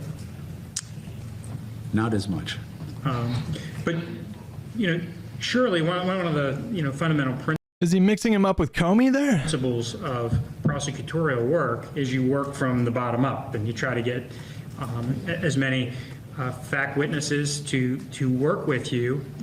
And a lot of times those fact witnesses have criminal liability, and a lot of times those lower fact witnesses, the smaller fish, are almost always they're either prosecuted or they are given an immunity because they fear they're going to be prosecuted. But here you didn't, you kept laser focused only on President Trump. 2 points. One, as I said, we were considering prosecutions of these people, and I think I don't want to say what the ultimate conclusion would have been, but that was something that was being considered. The second thing, I think, Am I wrong to infer he seems like he's strongly implying that they probably were going to bring charges? Understand contextually is this was a case where the issue was how to present it in a concise way. We had so many witnesses, again, so many witnesses who were allies of President Trump available to us to testify. This was not a case where we needed more witnesses. It was a case where we needed to be able to present the case in a streamlined way because there was so much evidence. Well, there's enough ambiguity there to not say definitively, but those were the vibes that I was getting. It seemed like he was implying we were probably going to bring charges. Alex, thanks so much for the tier 1 membership on YouTube, buddy. Thank you. Appreciate it. Happy New Year to you. In this book by the Washington Post reporters on page 310, you're familiar with this book. Have you read it? It's called Injustice by Lenig and Davis. No, I have not read it. Are you familiar with it? I have not seen it. I mean, I saw that it came out in the news, but I have not read it. Okay. Did you cooperate with the book? Did you talk to Carolina and Aaron Davis? They reached out to my counsel. I did not speak to them. And did you ever speak with them during your tenure at the Justice Department? No. Anyway, they report, and I'll bet you anything that Jack Smith has a girthy hog, like 5.5 inches width, or like circumference. He just gives off that energy, bro. I mean, come on, let's be honest. These are reporters. They get some things wrong. They called Chairman Jordan the chairman of the Senate Judiciary Committee. They said Speaker McCarthy voted in favor of the second impeachment, and I can confirm that it's just laughably inaccurate. And so reporters get things, wrong. And so if that's the case, please flag it. But in the book on 310, the reporters write, as each new tranche of information about fake electors came in, members of Smith's team intermittently raised the idea of opening separate case files on Giuliani, Eastman, and others. Each time, however, Smith dismissed the idea. He said he did not want the office getting bogged down and potentially prosecuting those around Trump. Is that? I don't think that's accurate. I did make the decision that the first case we brought was going to be Donald Trump, and I was aware that there was evidence against other people, but I don't think that characterization is accurate. Okay. Now, people with different views than you can say, the special counsel's office is only interested in prosecuting President Trump because an election's coming up and he's going to be the Republican nominee. And the special counsel works for a Democratic president. The special counsel works for a Democratic attorney general. And so the special counsel's laser focus on President Trump is simply to prevent him from either being the party's nominee or being a successful party's nominee, or at the very least, keeping him off the campaign trail. How do you respond to that? All of that is false, and I'll say a few things. The first is the evidence here made clear that President Trump was, by a large measure, the most culpable and most responsible person in this conspiracy. These crimes were committed for his benefit. The attack that happened at the Capitol as part of this case does not happen without him. The other co-conspirators were doing this for his benefit. So in terms of why we would pursue a case against him, I entirely disagree with any characterization that our work was in any way meant to hamper him in the presidential election. I would never take orders from a political leader to hamper another person in an election. That's not who I am, and I think people who know me and my experience over 30 years would find that laughable. So did you Just powerful Chadwick energy. develop evidence that President Trump was responsible for the violence at the Capitol on January 6th? So our view of the evidence, He was obviously responsible, to anybody who's not a fucking complete lunatic moron. was that he caused it and that he exploited it, and that it was. And he welcomed it. Most importantly, he welcomed it. Undoubtedly welcomed it. Unambiguously welcomed it. He was basically taunting Kevin McCarthy on the phone that day while it was happening. Was foreseeable to him. But you don't have any evidence. That's pretty important. He said it was foreseeable to him. The evidence was that he caused it and that he exploited it, and that it was foreseeable to him. But you don't have any evidence that he instructed people to crash the Capitol, do you? As I said, our evidence is that he, in the weeks leading up to January 6th, created a level of distrust. He used that level of distrust to get people to believe fraud claims that weren't true. He made false statements to state legislatures, to his supporters, in all sorts of contexts, and was aware in the days leading up to January 6th that his supporters were angry when he invited them, and then he directed them to the Capitol. Once they were at the Capitol and once the attack on the Capitol happened, he refused to stop it. He instead issued a tweet that, without question in my mind, endangered the life of his own vice president. Yep. And when the violence was going on, he had to be pushed repeatedly by his staff members to do anything to quell it. Yeah. And then even afterwards, he directed co-conspirators to make calls to members of Congress, people who were his political allies, to further delay the proceedings.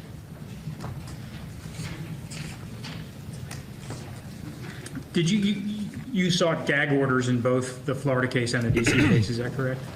This is so embarrassing for these Republicans. Like, how the fuck did they think that this was gonna go? Like, why would you even ask that question? You know, like, the lawyer isn't even doing anything to like push back at all. I mean, you can't. It's fucking ridiculous, but yeah. Sought an order in the D.C. case under rule, I think it's 57.2. And they all know that he's correct. Like, all of these people obviously know that he's correct. And we did that because Donald Trump was making statements that were endangering witnesses intimidating witnesses, endangering members of my staff, endangering court staff.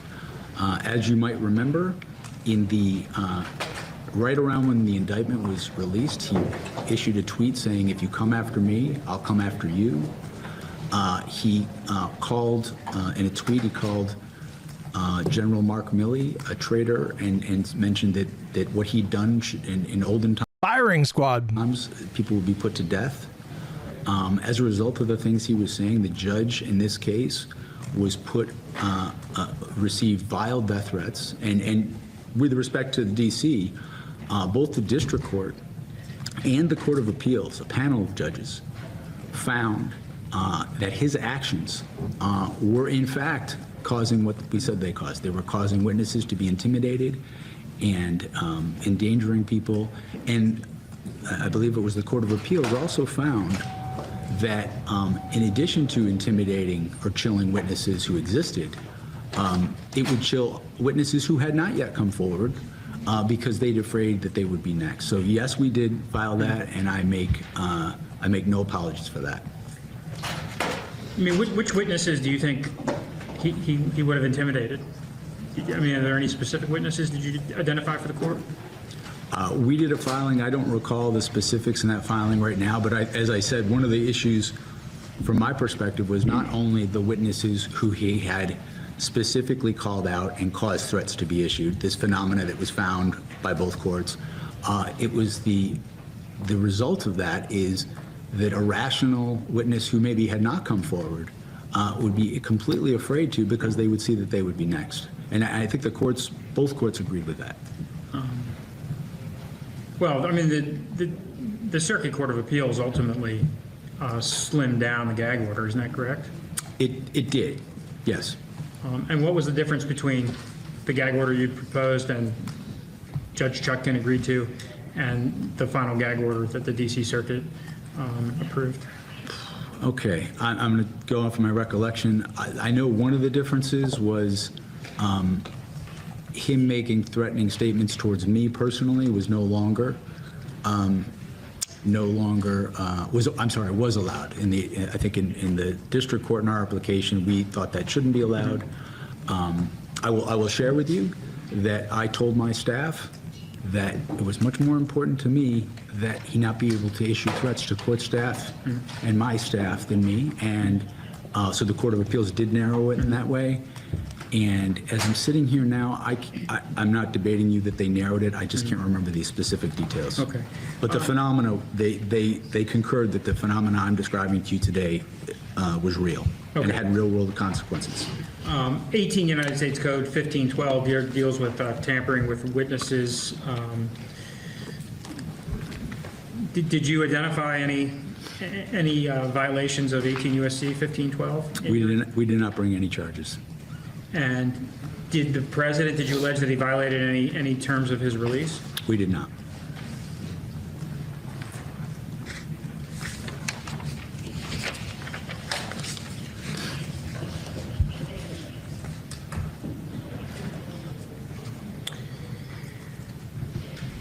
I want to turn to the member toll records topic. What's the difference between a subpoena? Yeah, I'm thinking about it more and more. I'm ready to demand that the presidential candidate, the nominees, commit to appointing him as AG in 2028. Like, I'm ready to start a grassroots movement where we fucking demand it. Like, this is not negotiable. It needs to happen. For toll records and a 2703D order. Well, a subpoena for toll records is non-content. Doesn't have any content. Doesn't have the header of, say, an email, things of that nature. Whereas I think if I'm correct in the terminology, I think a 2703D would be regarding emails and what could have information like that. Could have content? Well, at least again, this is my recollection. I haven't looked at this issue in some time, but I think it means it's not content, but it could at least have, say, the header of the the message, like not the content of the message, but it might include the header. Did you use any 2703D orders on members of Congress or senators or their staff? I do not recall that at this time. Did you use any pen registers? Like, maybe just walk us through what a pen register is and trap and trace. Yeah, my understanding or my recollection is a pen register or trap and trace is a thing where you're watching who someone's calling going forward. Like, so, you know, if there was a trap and trace on my phone, it would see going forward from today who I called. And a pen register, I'm mixing up the terminology, but one is like calls in and the other one's calls out. Okay. And did you use any of those techniques on members of Congress, senators, or their staff? I don't recall anything like that. Okay. And when you say you don't recall, it's you think the answer is no, but you don't. You're not able to give a definitive answer? Yeah, I have nothing in my memory that tells me that we did anything like that. Okay. And so with the toll record, so as it relates to members and their staff and senators, it's just the toll records as far as you remember? That's my recollection. Okay. And well, I'm sorry to interrupt you. Yeah. Before I was special counsel, the people who were working on one of the investigations did get a search warrant for the cell phone of one Congressman Perry. Yes, we are very familiar with that. With the toll record subpoena, maybe just walk us through like what you get. You get the incoming, the telephone numbers that call a particular cell phone, right? That's correct. And you get the time that the call occurred. Yes. And you get the length of time of a call? I believe that's correct. Okay. And you also get the list of numbers that the outgoing. You get the incoming and the outgoing, right? That's correct. And is there any other information that the toll record subpoenas provide? That is the what I understand is the major thing you're seeking to get with the toll records. Okay. And when you get one of these subpoenas, you just send it to the carrier, correct? It doesn't involve the judge. The subpoena, yes, that's correct. Okay. Doesn't I'm going to let this play. I'm going to go pee real quick. I'll be right back. require a judge. The only time a judge gets involved is if you're seeking a non-disclosure order. Is that right? If it's a subpoena for toll records, that's correct. Okay. And do you always seek is it the practice of your team to always seek the NDO? Well, in this particular case, there was a grave risk of obstruction of justice, given the obstructive conduct of President Trump as is set forth, for example, in the indictment in Florida. President Trump tried to obstruct that case in multiple ways. As I mentioned earlier, in the litigation we had regarding 57.2, we had numerous instances of him attempting to, in our view, intimidate witnesses or keep them from cooperating. And so given that reality, we did seek non-disclosure orders for the toll record subpoenas you're talking about. Okay. And ordinarily you just go to, how do you pick your judge for that when you're seeking the NDOs? Some of them were signed by the chief judge, and then others were signed by a Magistrate Judge David Baker, at least as it relates to the members. How do you pick the judge? Or do they pick it for you?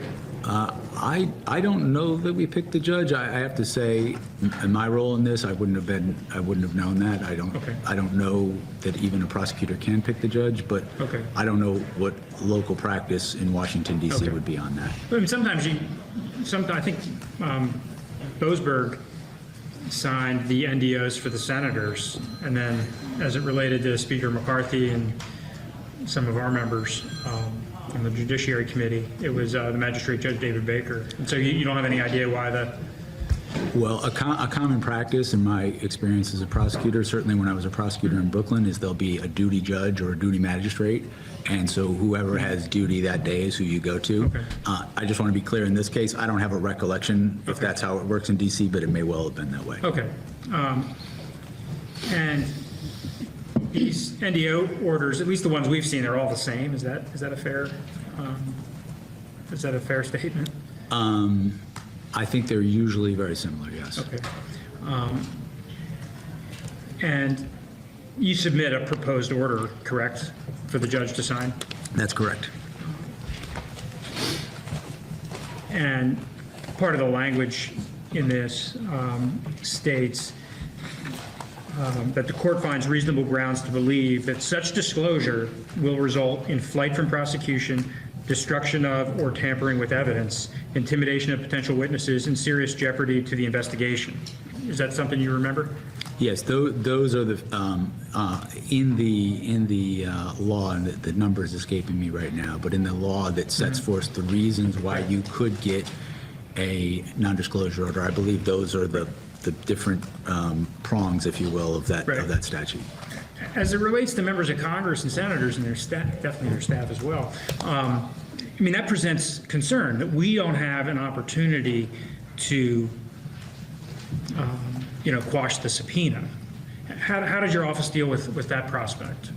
Well, the nature, and I should also be clear that when you're getting an NDO, say for toll records, it's not based on an allegation that necessarily the person who has the phone number is personally going to obstruct the investigation. It's that if this gets out, people could obstruct the investigation. So I want to make that clear.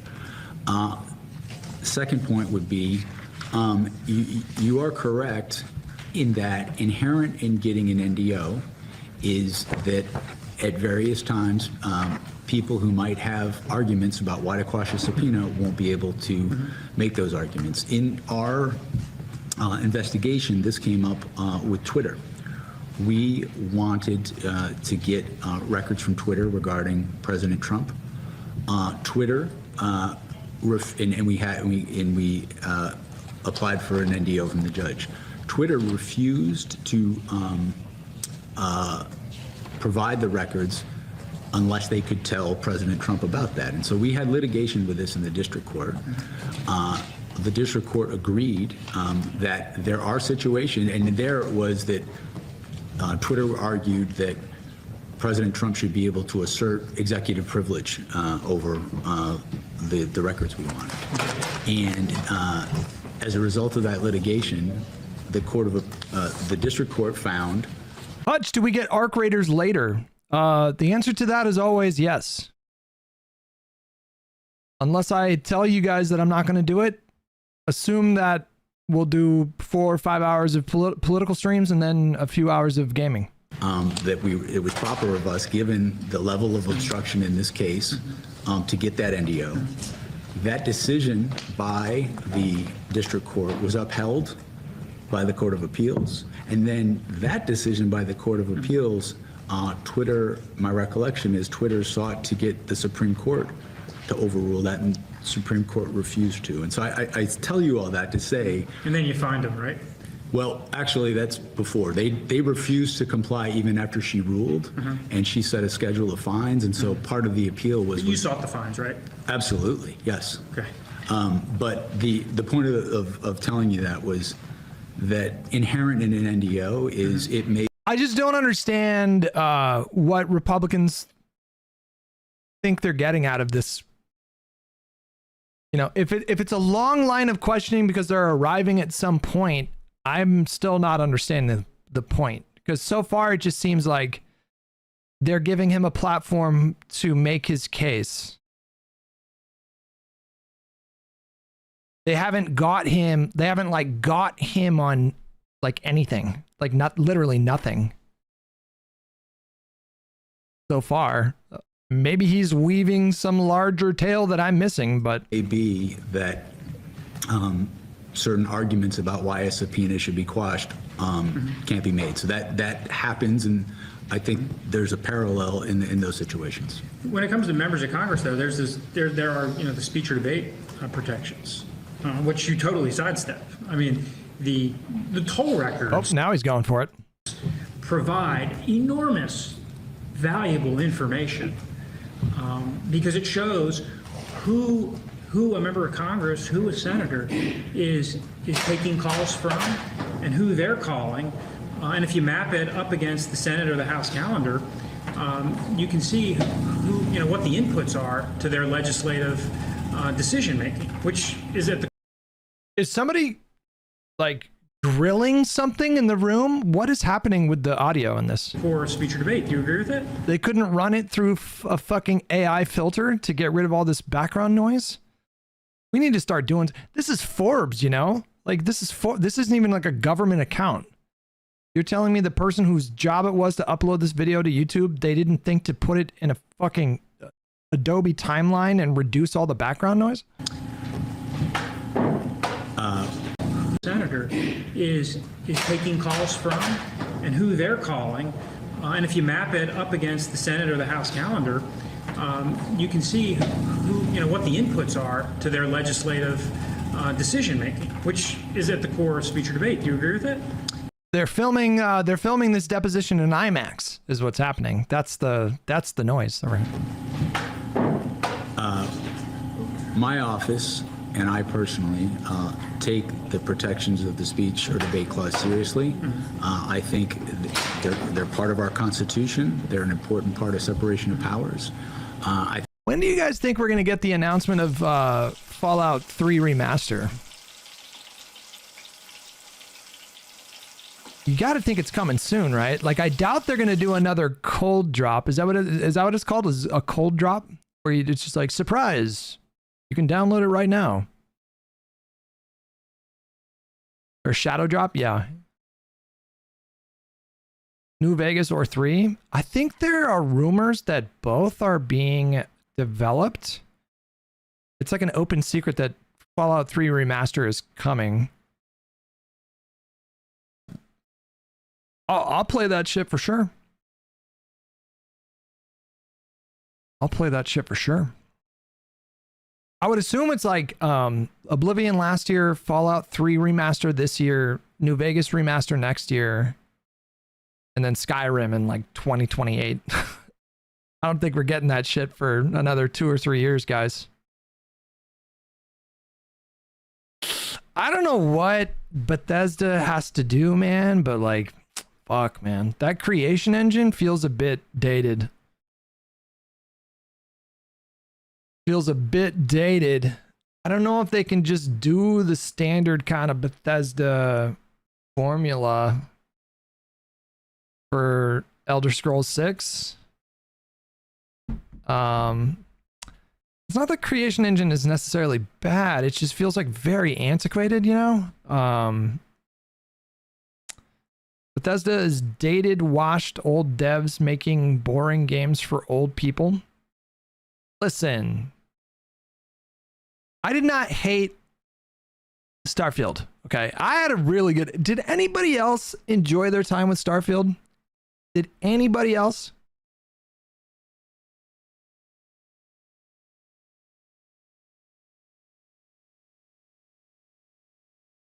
There's some people out there. I mean, yeah, like I will say, like, I feel like I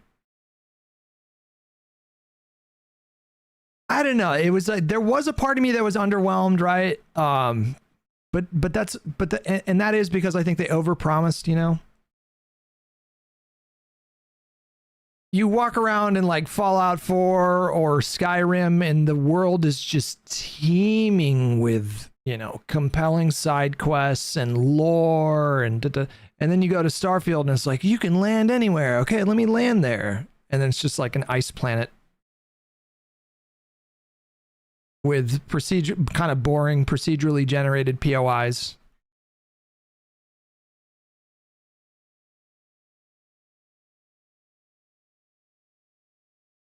But even with all that, I still had a good time with it. And there's a rumor that Starfield is going to come out with an update that is going to be akin to Cyberpunk 1.5, or is it 2.0? I don't know which one was like the big update. Apparently there were influencers that were invited to Bethesda to see what they're cooking for a Starfield update, and there's like mixed reports coming out where some people are saying it's not like quite that transforming in terms of like what Cyberpunk did, and then there's other people that are insisting that it is like a massive overhaul of the game. That rumor's been going on for 2 years now. No, but there's been more recent reports, because my understanding is that there were a group of influencers that were invited and saw what they're cooking up. So I think it's technically still a rumor, but it's been kind of confirmed. Yeah, what's he smirking at here? What's going on? I think our the protections Is at the core of speech or debate. Do you agree with that? my office and I personally take the protections of the speech or debate clause seriously. I think they're part of our Constitution. They're an important part of separation of powers. I think our respect for the speech or debate clause is evidenced by the litigation we engaged in this office. We conducted litigation with Congressman Perry and also Vice President Pence, taking that very seriously. And I would just also add that my office had folks who were really the department experts on speech or debate. And when we sought these subpoenas, we got approval from Public Integrity, who are the sort of keepers of that issue. Yeah. And they concurred in us getting these subpoenas. They did, and we saw some of that email traffic, and I would respectfully disagree with their view of the speech or debate law.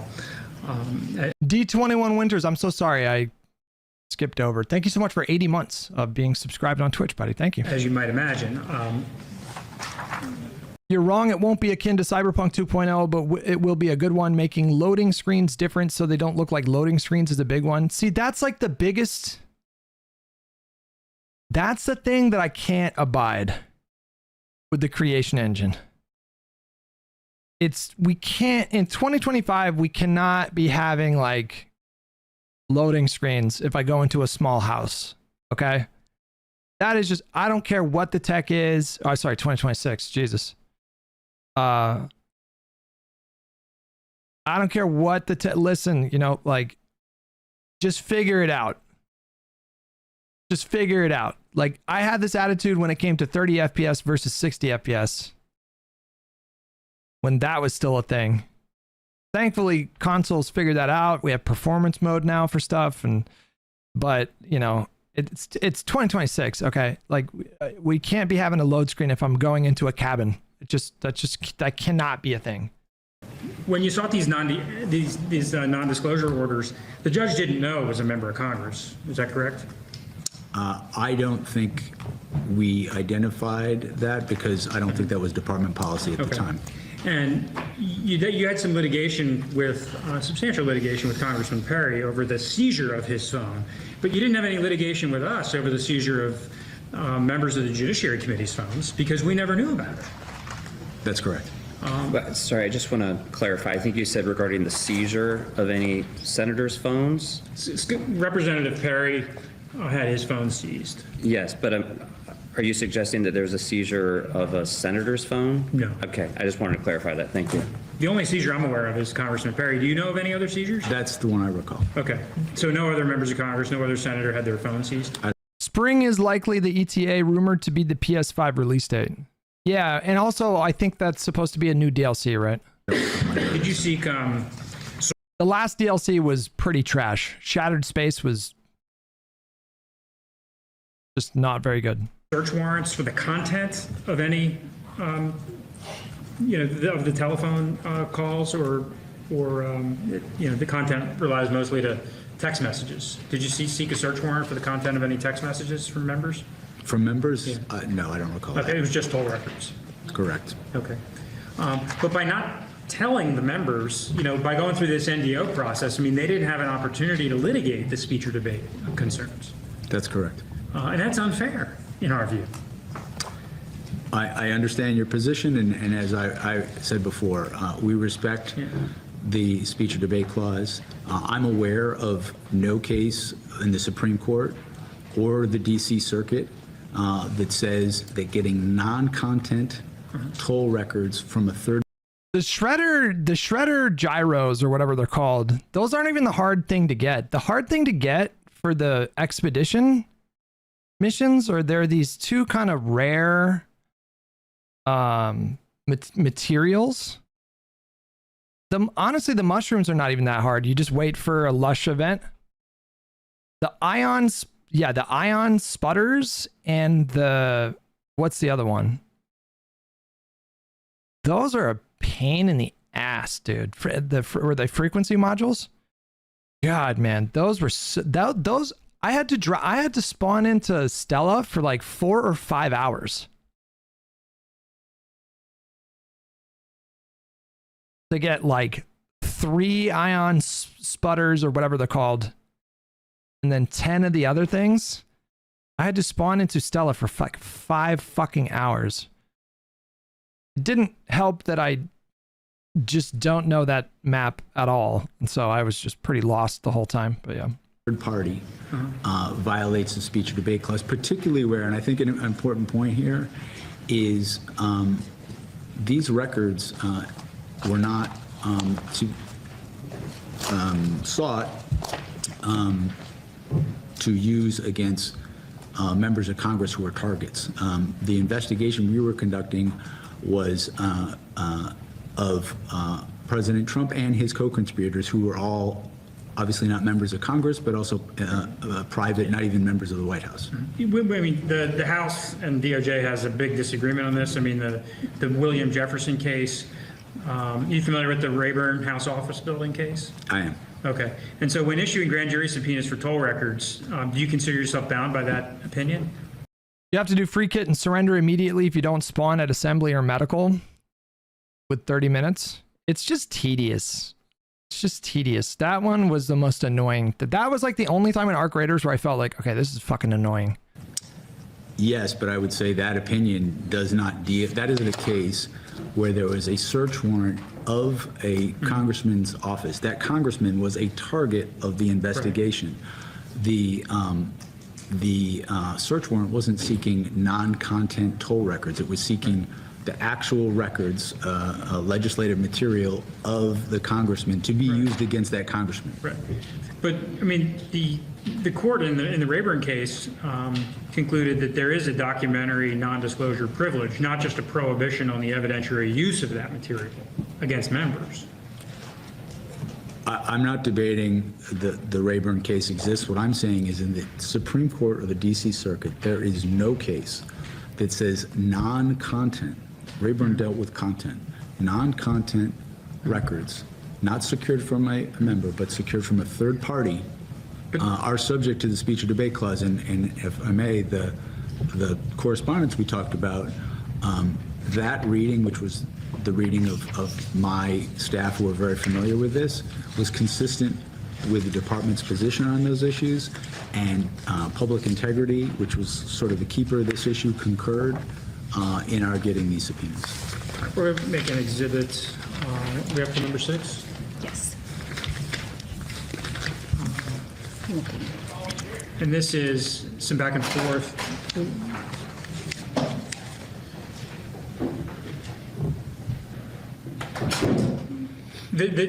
Exhibit 6 is going to be an email between your office and public integrity regarding the...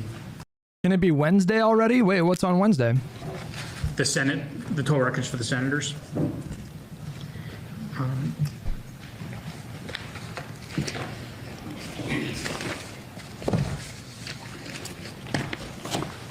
Thank you very much.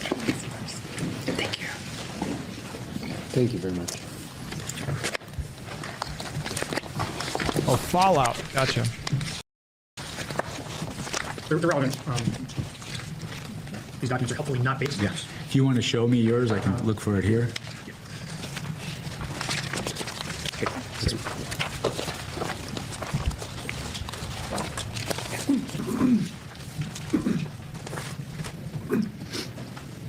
So the department has, if you're has requirements for. I just don't know how to be this way. What's the word I'm looking for? Poised. I don't know how to be this way. I'm a very emotional, amateured guy. Amateured. Wow. Emotional. Expressive.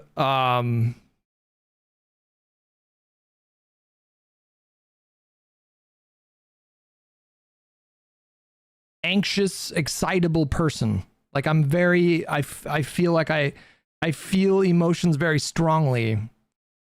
And the way that I cope with that is I emote very expressively.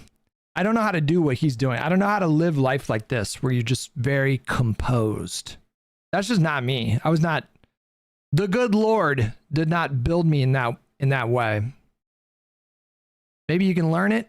Maybe I can go study with some Buddhist monks for a number of months and yeah,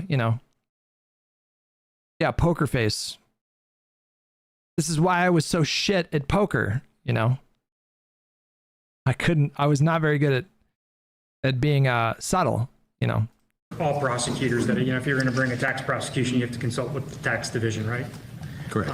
If you're going to bring a national security related case for classified documents, handling of classified documents, you need the National Security Division to okay that, right? Correct.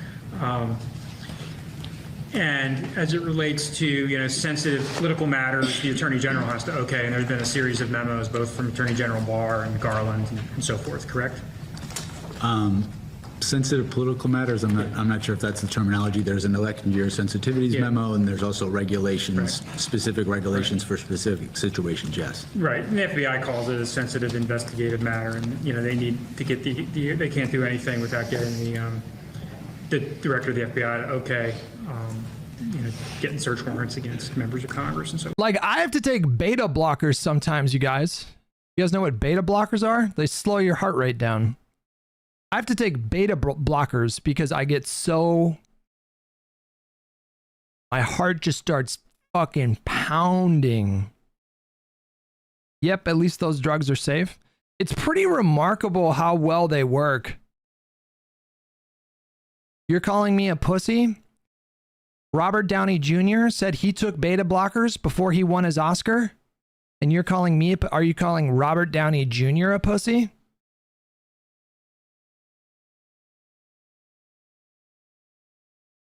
LMAO, I put counterpoints onto those. Don't know if he takes them. They work, bro. They do. They do. It's a combination of genetics and my experience as a child. But I go from 0 to 100 real quick, but it's like a quiet, not rage, but what's a word for intense emotion? In a neutral sense, so not specifically intense rage or intense pleasure, but just intense emotion. Not explosive. I mean, I guess we would just say I get really I'll go 0 to 100 really quick. So that can go in a number of directions. Good and bad, but I'll turn on a dime, but I don't usually physically express it. So it's just like a quiet bubbling, boiling emotions. But also my instinct is to lock down. And so I'll just be sitting there and you wouldn't know it, but my physical experience in that moment is as if I am falling from a great height or being chased by a rabid puma in the Amazon. But externally, I'm locked down. So it's that's just the way I'm wired. It's a panic attack? Not necessarily, no. Although, I mean, so I've only had 4 actual panic attacks in my life. And they all happened in the span of about a year. And I got on that shit, started talking to a therapizer, and got on some medication. That helped things. But there's a difference between intense like emotion and a panic attack. Like a panic attack is like you can't breathe. Like you have a hard time breathing. Like you think you're having a stroke. It's like it's hard to describe to someone who's never had a panic attack, but they're pretty awful. They're pretty fucking awful. They are horrible. But yeah, but I had a therapist told me to recommended that I talk to a psychiatrist about beta blockers, and I tried that shit and it fucking works, man. It instead of going 0 to 100, it's like 0 to like 25. Because you're no longer like part of the thing that makes it kind of a fucked up experience is that is like all the physical symptoms that come with that level of excitement, I guess. You can have chest pains because you're breathing so heavily. You can start like sweating. You can get like dry mouth. So there's all these like physical symptoms that manifest when your heart starts racing like 150 BPM or whatever. And the beta blockers, they keep that shit like low. And so so then the experience is like tolerable. You take beta blockers every day. I might be inclined to do that, but I feel like that would fuck with my ADHD medication.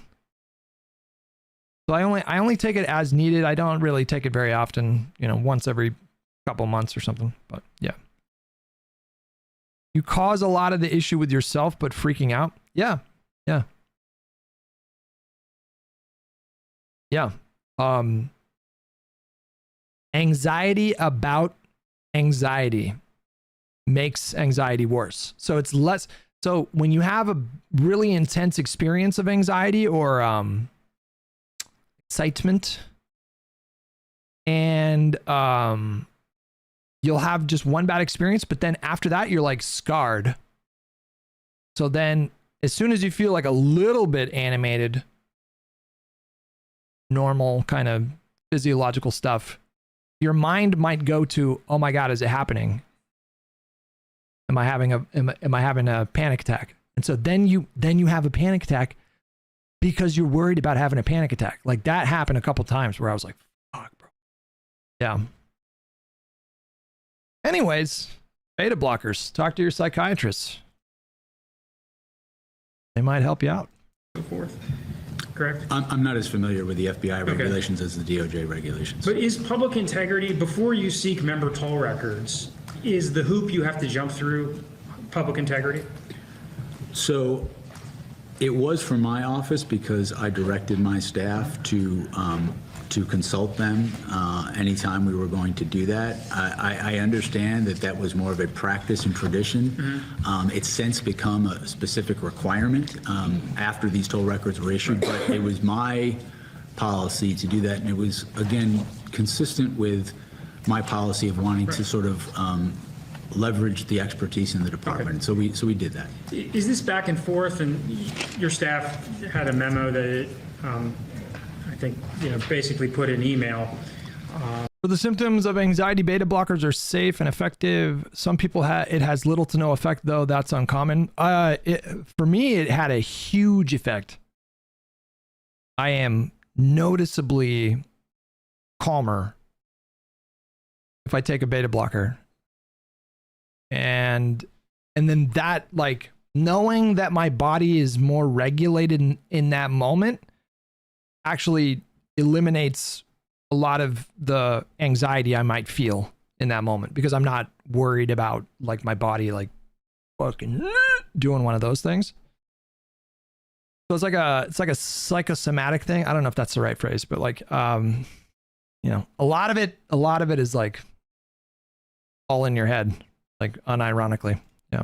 And then public integrity responds with this message. Is that essentially the extent of the back and forth with public integrity? I don't know that this is the extent of it. I don't. There's a line here that says, "As you are aware." That makes me think that there was also a telephone conversation, but I don't. Just to be clear, I don't have a specific recollection of that. I told my staff that in this situation, if we're going to seek these toll records, you need to consult with public integrity. As you can see from the email chain, I wasn't on that email chain.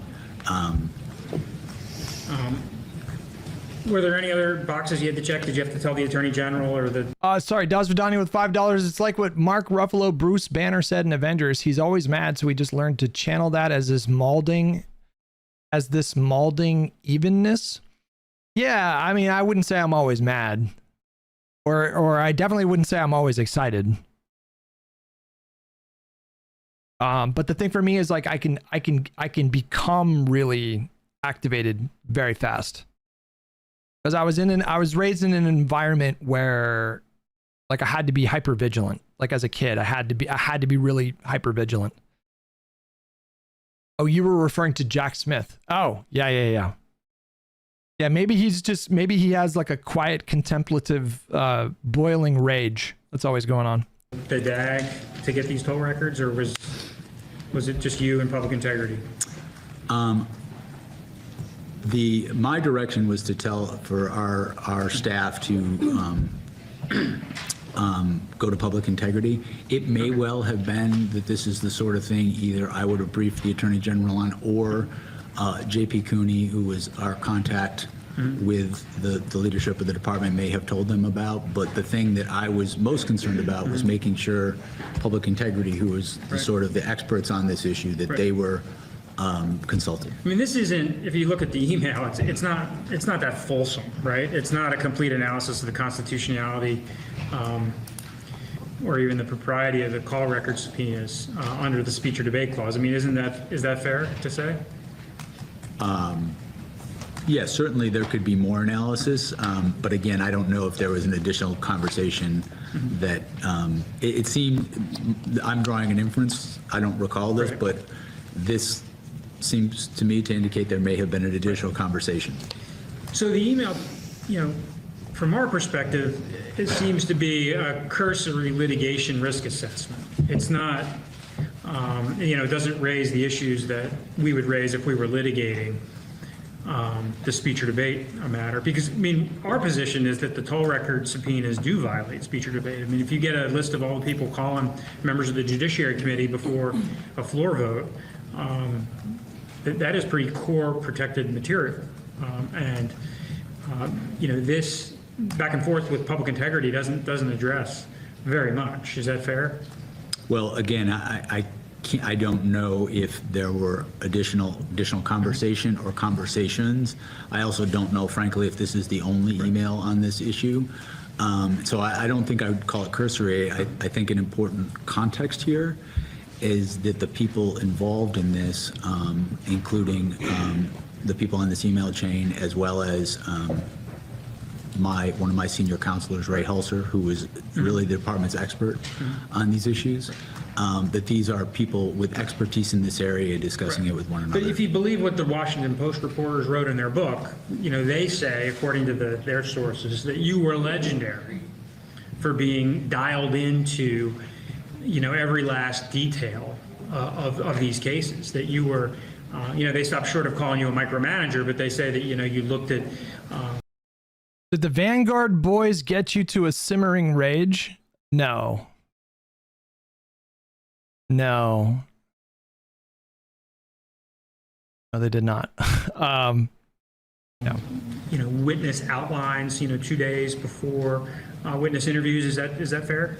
I did that with outlines of interviews, yes. And you had, at points, you had daily meetings with the teams, and you wanted to know, every last detail of your case. Is that fair? I felt like those guys were like,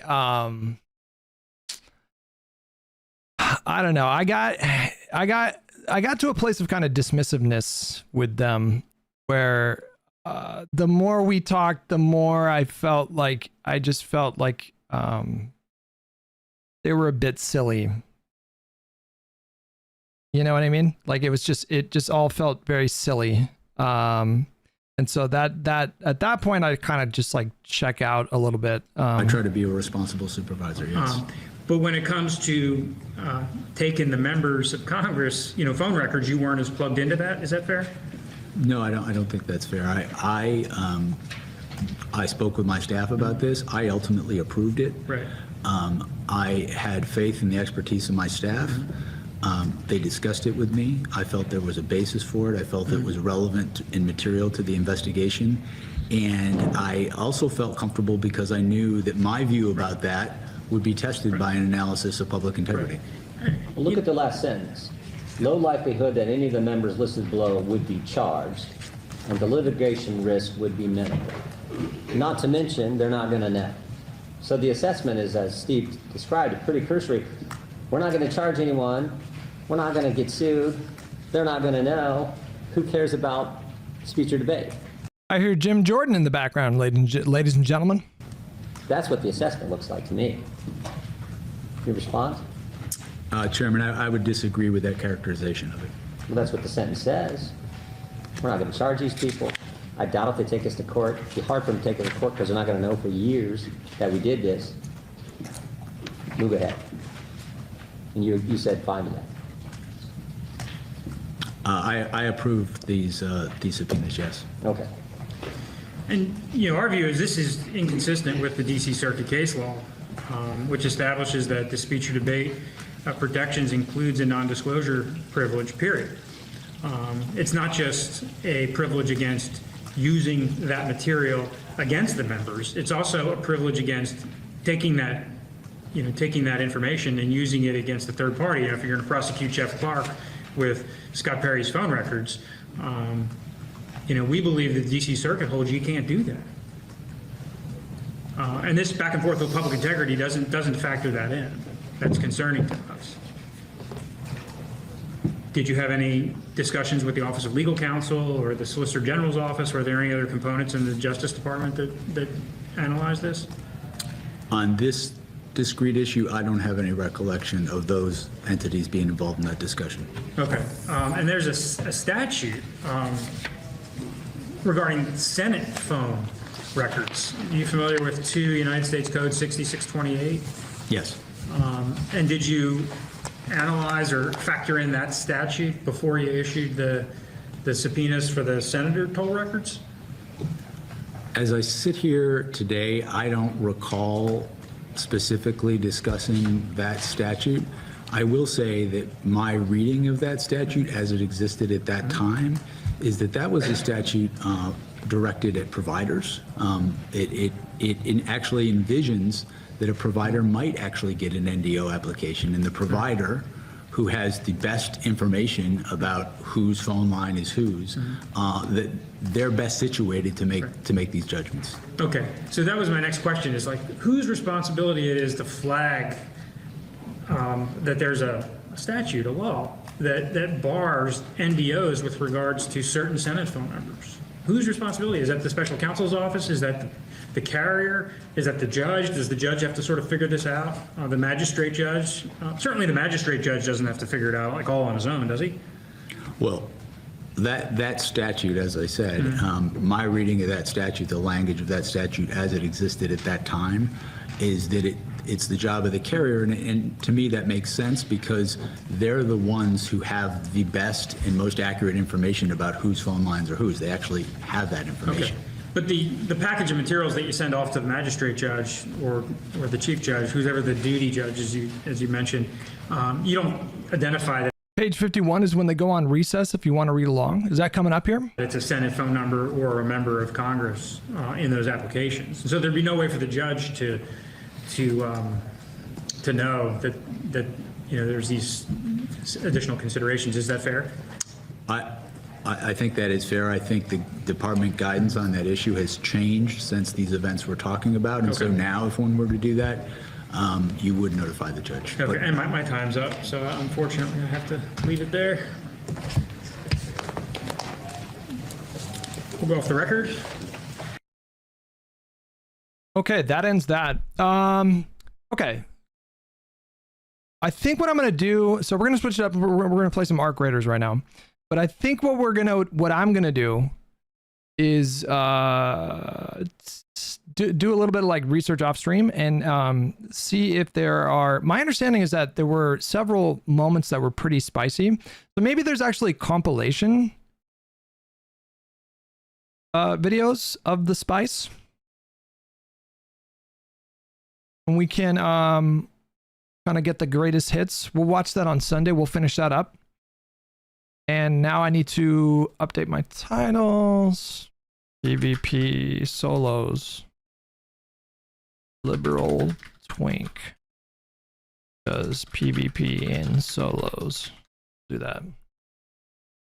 The last time it said I couldn't use. Yeah, bro, I think one of these platforms doesn't let you say Twink. Is it Twitch?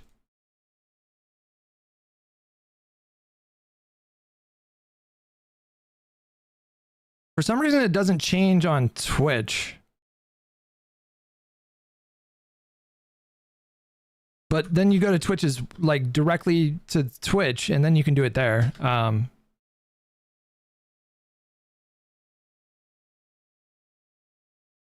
we go. Okay. Nope, can't do it. This title may conflict with Twitch's moderation policy. Yeah, you can't do Twink in the title, but you can do it on YouTube for some reason.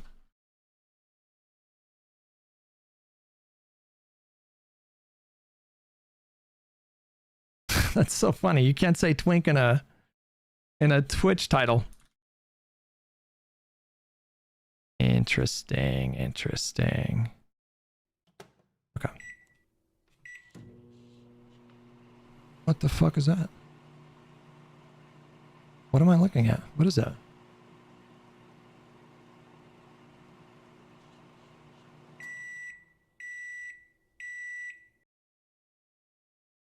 We'll move the chats.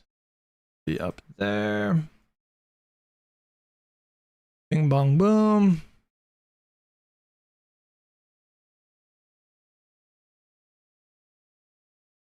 Goes down. There. There. Okay.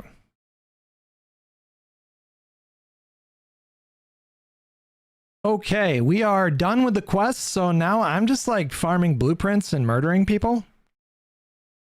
So this is good. We have nothing to do. We don't need to like spawn in and go to a particular spot on the map. We can just do whatever.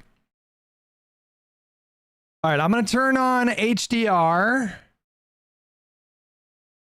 The last time I did this, it did not interrupt the stream. I'm going to do it.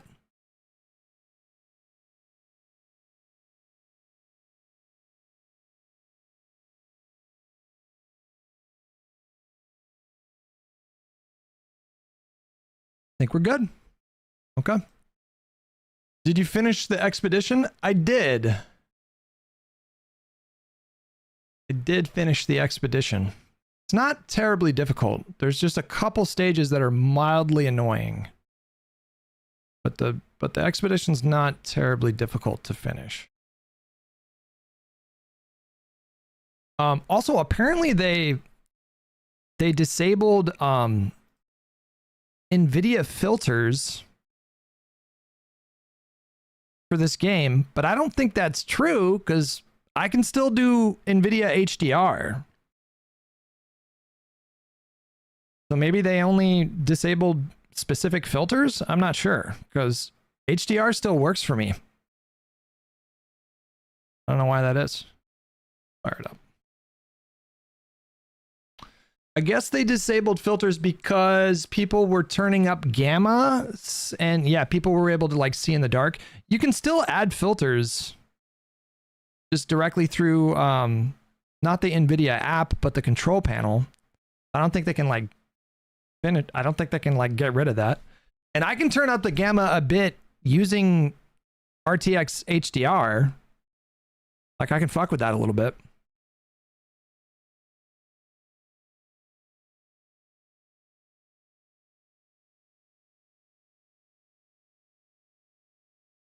Did you see Arc Raiders has retained roughly 91% of its players, 428k in game right now. Peak was 485k.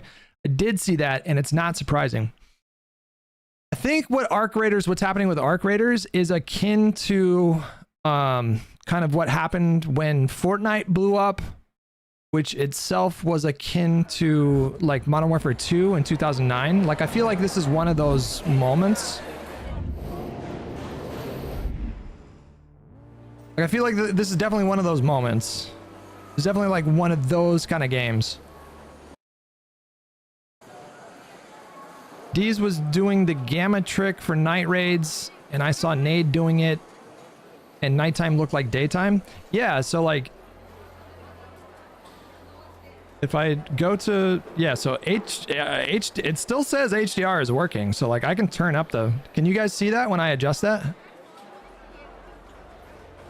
I can turn middle grays all the way up, and that basically turns up the gamma.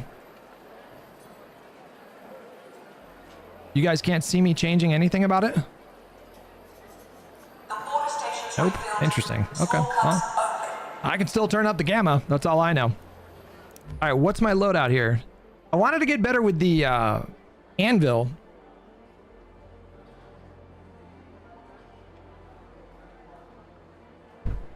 I don't feel terribly confident with this gun, but other people do. So I guess we'll practice some anvil. Okay, if I want to repair this, it's 2 arc circuitry and 1 volt converter. And then if I want to make a shield, it is 1 power rod and 2 voltage converters. If I do a power rod, it's okay. I think it does make sense to repair heavy shields.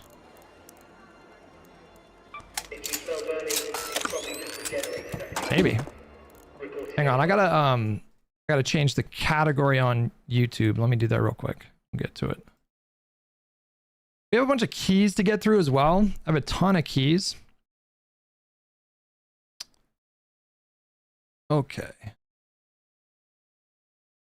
Change it to gaming. Arc Raiders. Save. All right, we're good. Okay, what keys do I have? First of all, what map conditions are happening right now? Dam Battlegrounds is Cold Snap. Night Raid Spaceport. Wait a second. I think we have...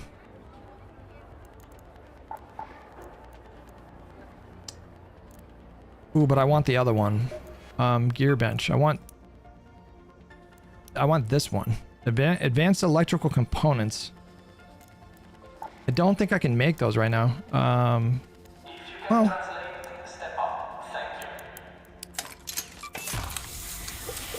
I guess we can. All right. We'll make this one here, which has more safe pockets. Switch that out.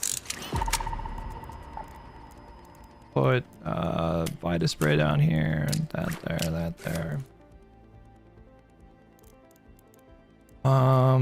We have a Raider hatch key, and I think, yeah, we have dam control. We have a pink one here.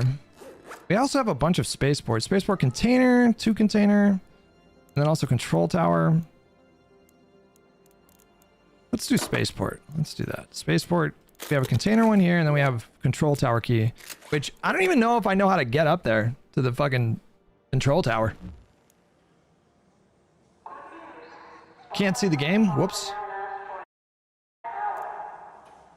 Whoopsie daisy. Maybe I'll bring in just a little more ammo.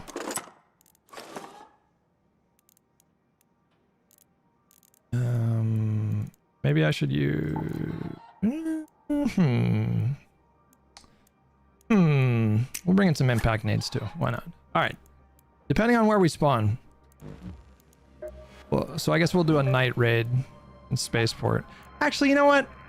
I don't like night raids. Just don't like them. So we're not even going to do that. Fuck that. Let's go to dam.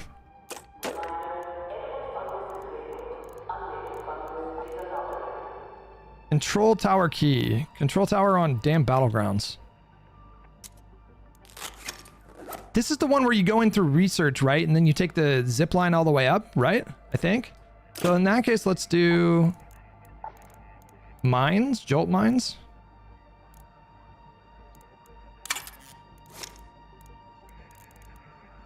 And then maybe we actually go in with like a better gun. Oh, I need to repair you.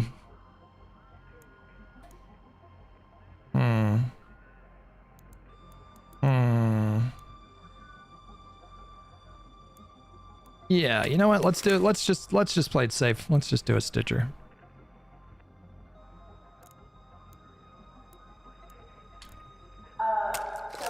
You know what there.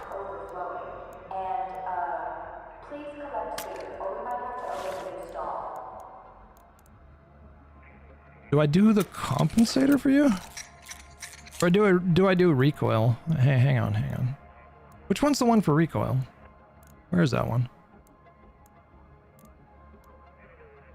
That might be it. I could be wrong.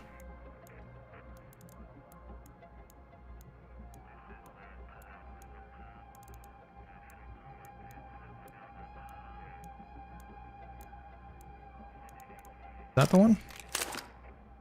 No, that's dispersion. Which is the one for recoil?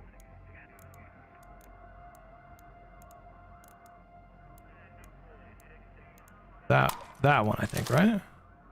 Yeah. Okay. There we go. All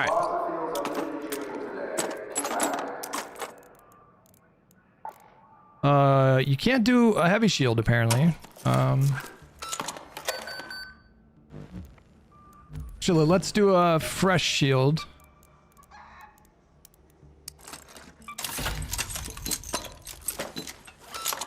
Then we need ammo, and then I think we're good to go. All right, let's go. We're gonna do cold snap. Do we need more stims for cold snap? And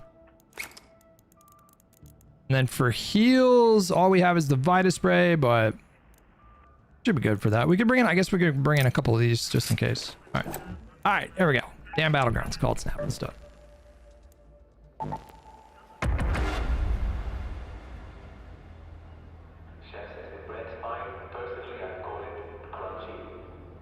The game is insanely addictive. I agree. Keys are crazy on night raids. But I just fucking hate night raids. I just really cannot stand night raids. I find them to be unbearably stressful. Like, you already feel like you're in danger 24/7 playing this game. But in a night raid, it's like 10 times worse. I guess I don't have the 5 million for the expedition, but I'm not stressing on that because it's like we have 50 days.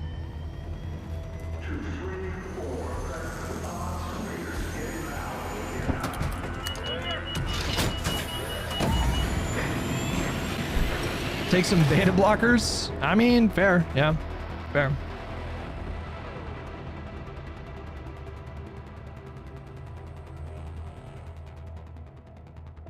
Do I need to enable my mouse software? Okay, the dam, I'm on dam. And then I have, the control tower key, okay. And we got a fresh spawn. Hope you're closed for the season, Raider. It's a good day for picking candleberries, but do beware of frostbite. Let's go to research and administration.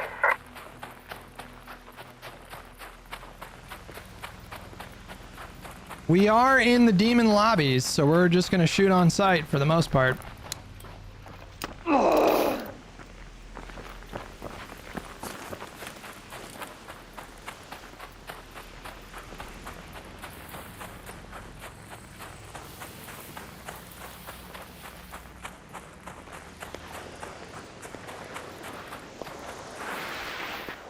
Oh, you know what I need to do? I need to disable reflex. Reflex is fucked after the latest update.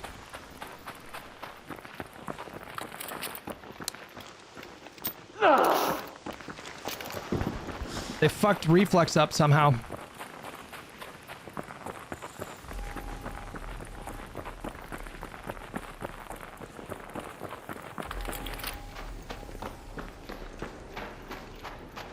NVIDIA Reflex is fucked. Like, it's causing stutters.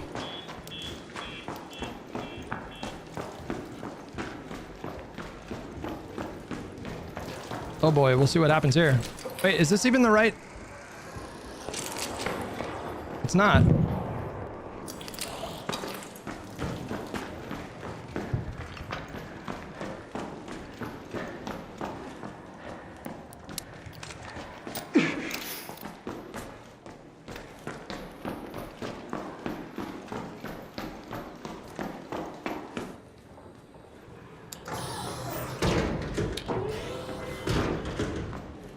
How do you get to the tower, you guys? Is it here? Hold on, there's a better way to do this. If you breach from the side, you can see behind you.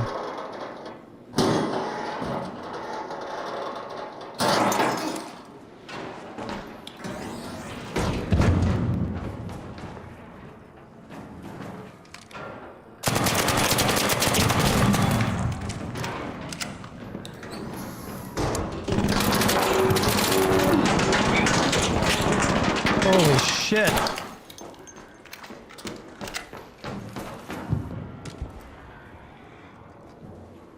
What was that?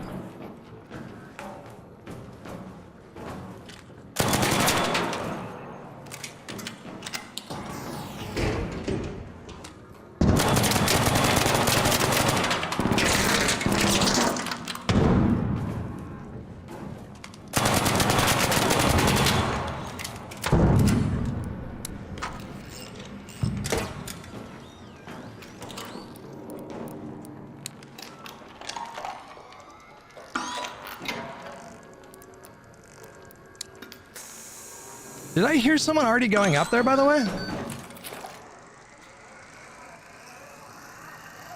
I think I did. Did he come from below, maybe? Oh, fuck.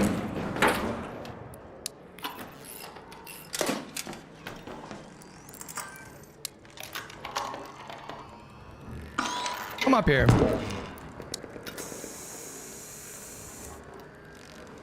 Come up here.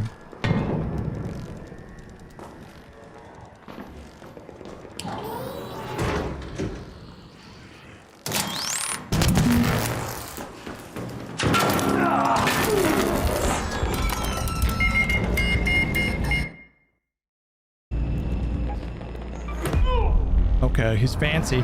He's fancy. Trigger nade nerf incoming. Badly needed. The team's looking into some nerfs, including trigger nades. Keep an eye on. They just need to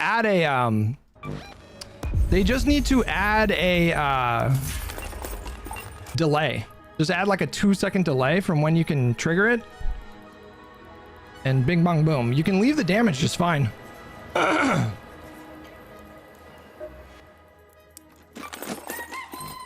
That was not great gameplay all around. I mean, what a mess that was. Can I make another one of these? Fuck, I need 2 more electrical components.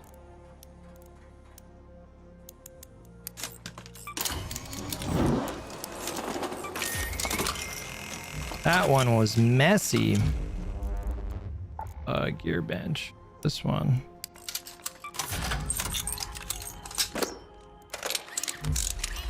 We'll make another medium shield. Which one is which?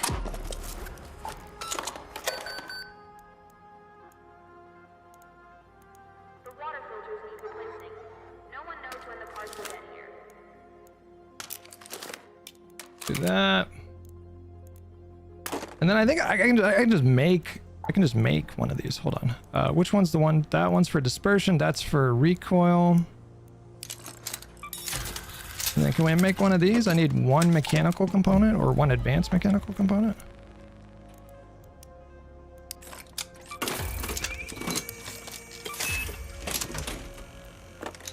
Then up there.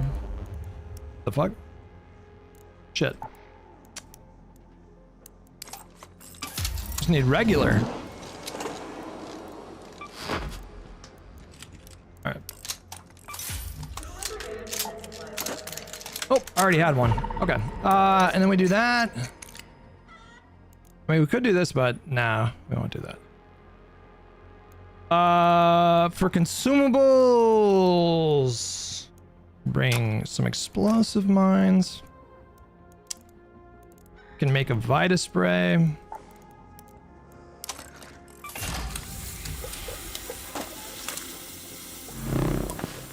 Bring in some extra. Bring in 5 of those. Running low on these guys. And we can just top off this. 5, 5, 5, 5. And then where are my keys? We got this. And is that actually, hold on. We should have other damn, wait, fuck. Is the event still happening right now? It's probably running out of, fuck, it's gone. All right, Cold Snap is here. We have Blue Gate Night Raid. I think we have Blue Gate keys, maybe? I think we have one for the village, maybe? No, we don't. Oh, son of a bitch. All we have is Spaceport and... Damn. Oh. And yeah, wait, there's nothing going on here. Alright, there's a night raid and battlegrounds. Alright, you know what? We'll take this time. We won't do any keys. We will instead... just practice with the anvil. That's I think what we want to do here. That's fine. We'll bring trigger nades instead. Use them before they get nerfed. There's my Vita spray.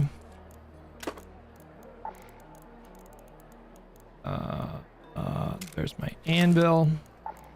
Sector 4 is low on power again. Try not to use more than you absolutely. And let's do some spaceport runs. Actually, wait, hold on. I do have Stella keys. I just don't like Stella. Stella Monte security checkpoint key. I have no idea where these are at.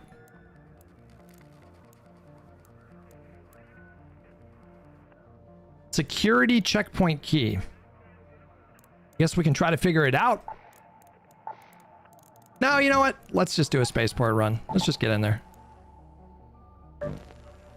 Security is part of the lobby area and the locked door is on the bottom floor. Okay, I know where you're talking about.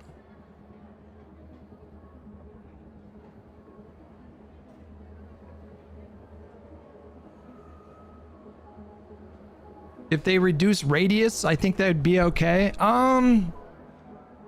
Yeah, I'm definitely for the nerf, for the trigger nade nerf. I like that. Reduce the range just a little bit. You don't need to reduce the radius and nerf it into oblivion. And then just add like a 2-second delay for how you can, when you can trigger the nade.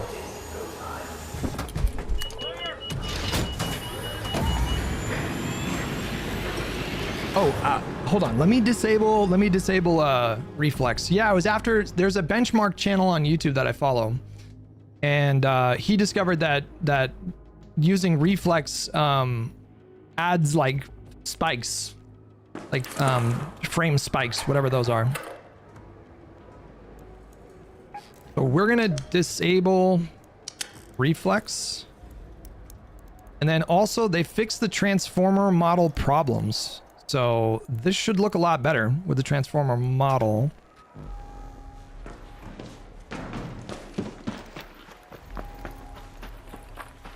It already, guys, it already feels like smoother. My God, I think there's something to that. Oh yeah, this is way better. I didn't need, oh, no, we're good.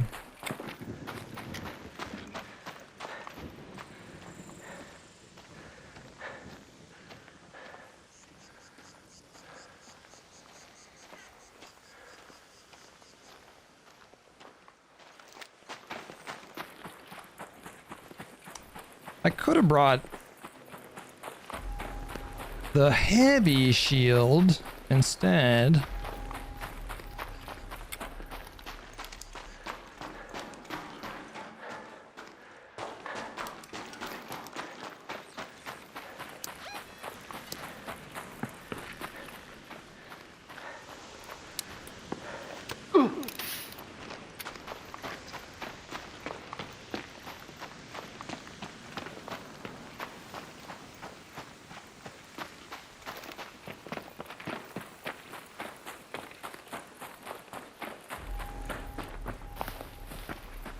Yeah, there were shimmering problems with the transformer model, and they seem to have been resolved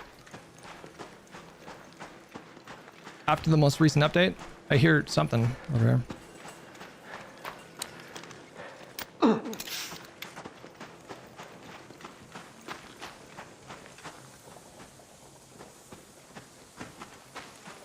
I thought I did.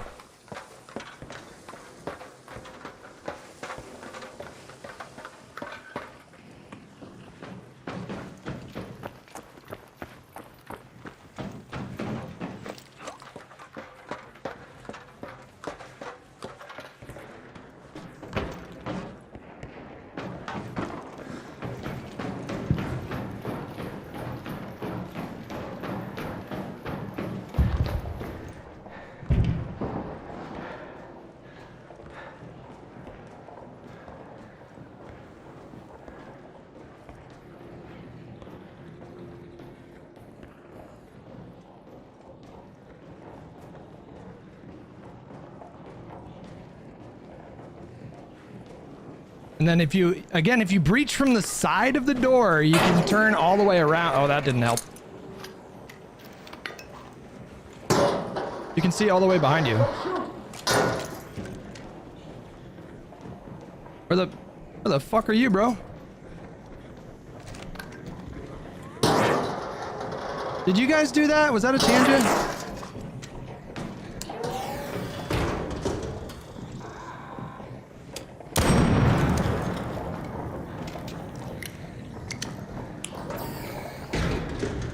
You can also jump in the window there? I think I knew that.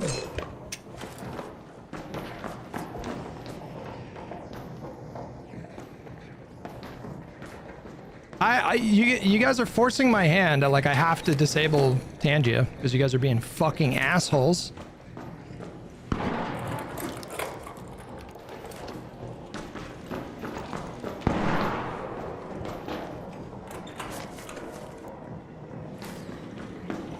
I think he's right outside that door, possibly. Or is he on the roof? I think he's on the roof, guys.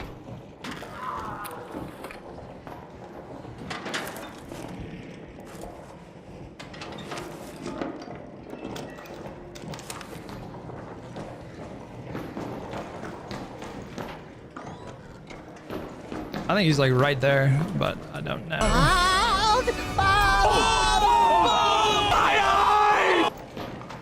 Yeah, I'm gonna do it. Just be warned, I'm gonna do it.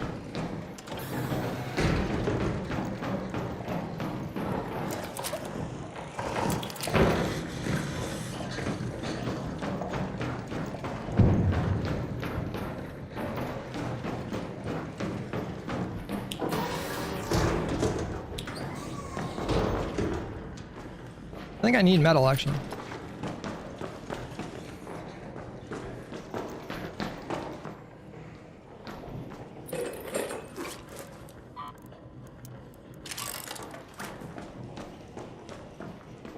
Where is that guy?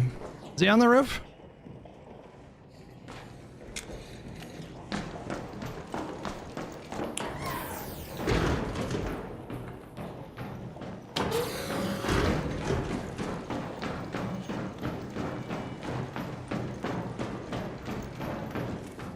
Does that take you all the way up there?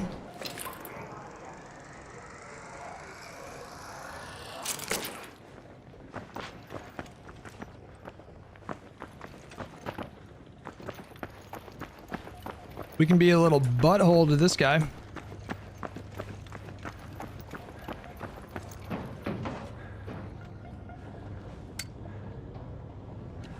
Is he just running in circles? He is. Let me see if I can hit this.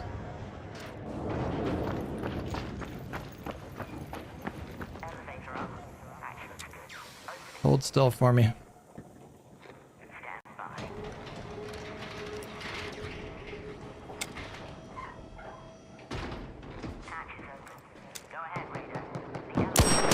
Oh.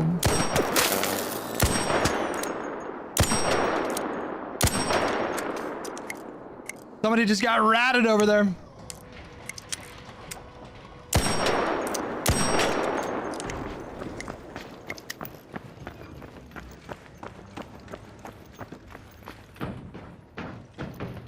Also, apparently, if you turn up the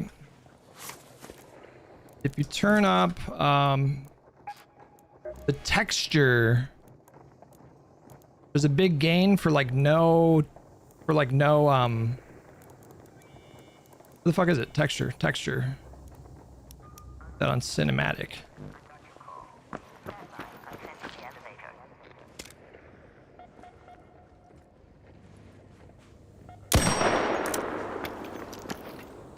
I'm just being a pesky little beaver up here.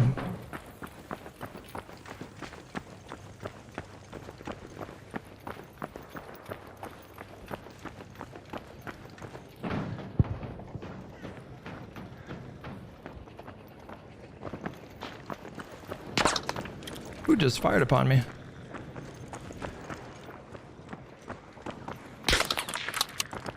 What the hell?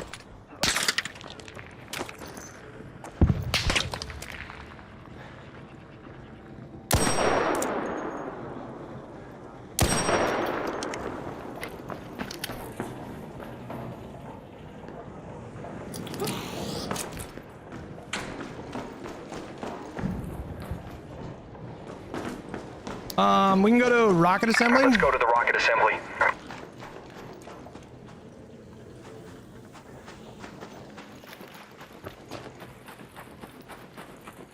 $5. I've seen Burnt Peanut disable autoplay of Tangia sounds or something along those lines.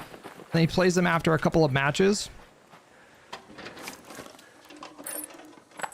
I don't know. I got to do something though, because this is not sustainable. You guys are gonna get me killed 100,000%. Wait, can I farm you?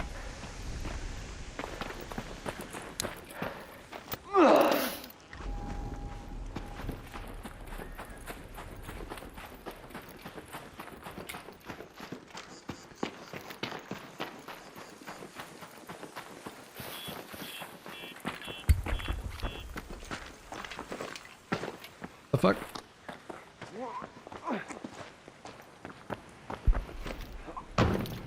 Nope.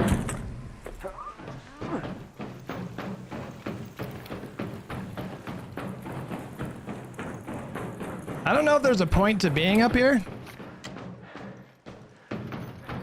It does not appear to be a point.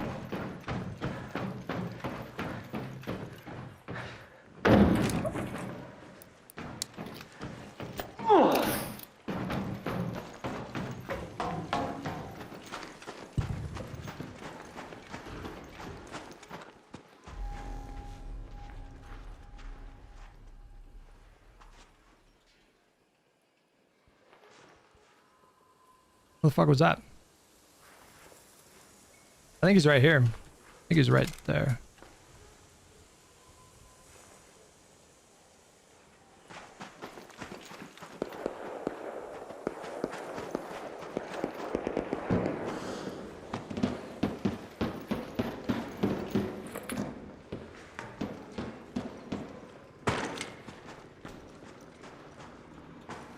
I know I just heard footsteps.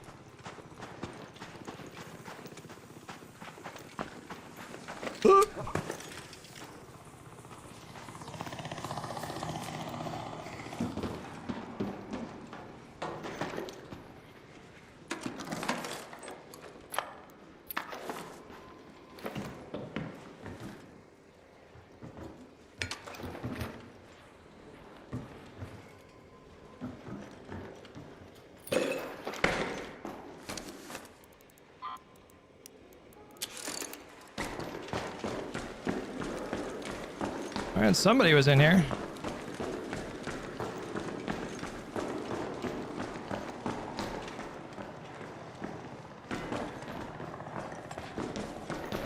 Those have been hit.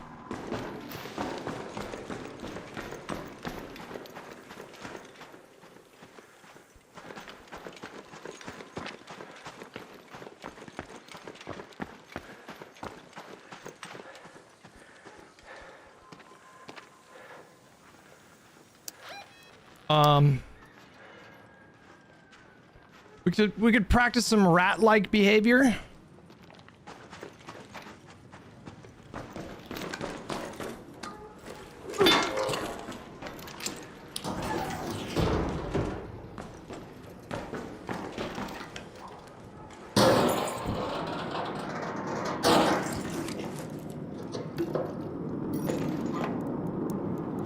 What do you get for these? Synthesized fuel, let's go.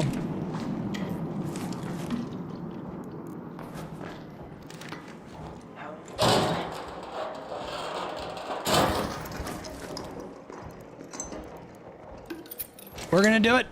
We're gonna bring that fuel. We're gonna rat. If I can get past the leaper, surely it won't see me.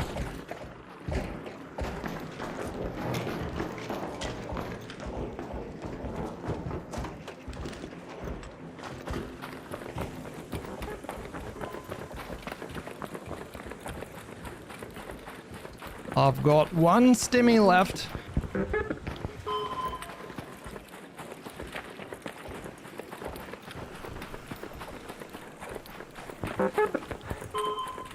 Yeah, disabling reflex has completely eliminated the stutters that I was getting.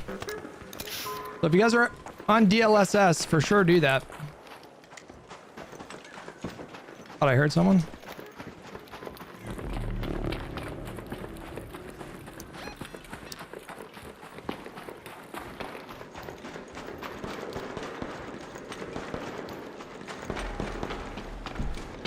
I did not text Sark back. No, I did not.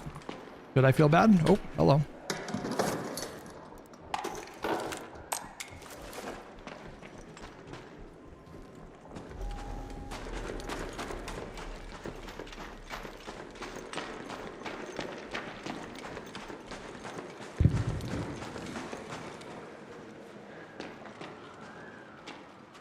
It's so bright, I can't see shit.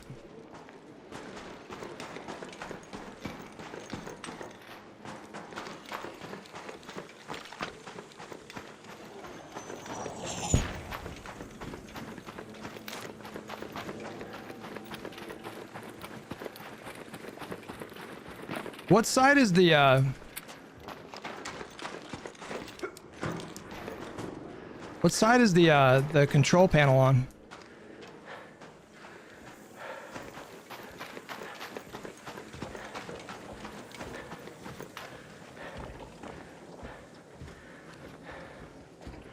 Okay, here's what we're gonna do. You guys ready?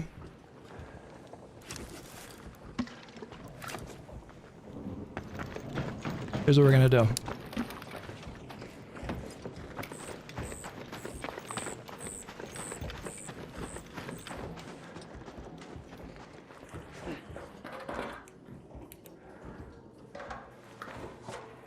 Wait, what is the easiest way to hit that thing? There's no ang. I don't have any ang for this.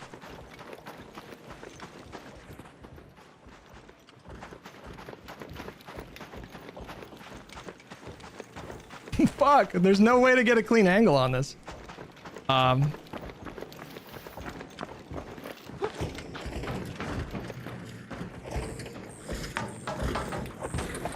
Oh, Jesus.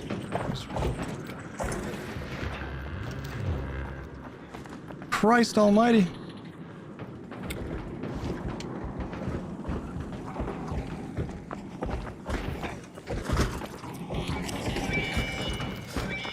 Get away from me, demon! Your call is received. Elevator incoming. Hang in there. I fucked up. Let it get too close to me.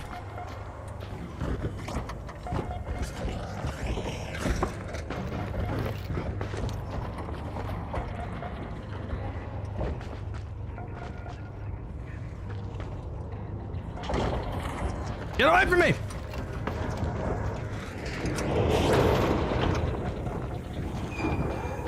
Elevator up. Access.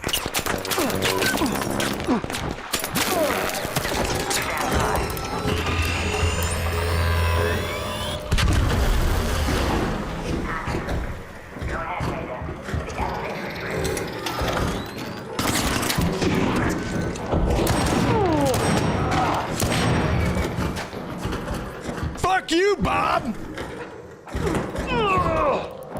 His name was Bob in my head.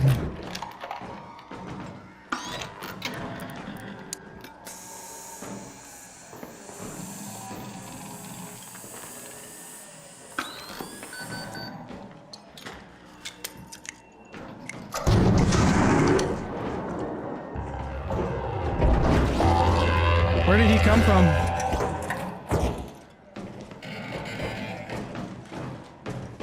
Who threw that nade?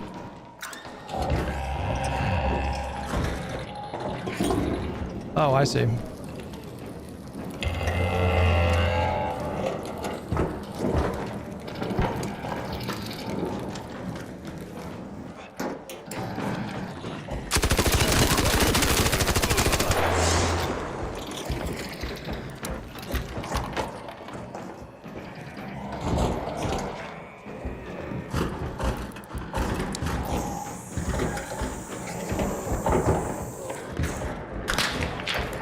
Bro,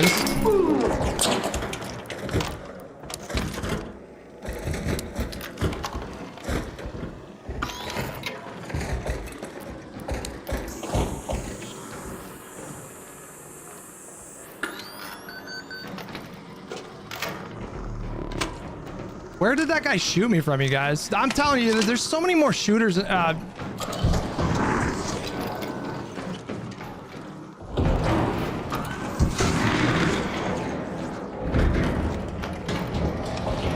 Oh, fucking. God damn it. I wanted that loot, man. Did that auto leave or did the guy hit the switch? Ugh.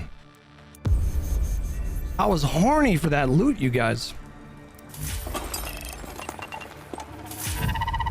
He had big loot? I don't know. We'll see. Wordikins, thank you so much for the tier 1 membership. Appreciate it, buddy. Okay. Already done with the Vita spray. We can just make a new one.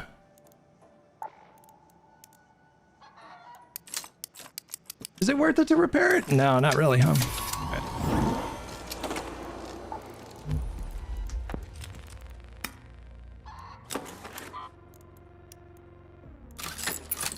All right.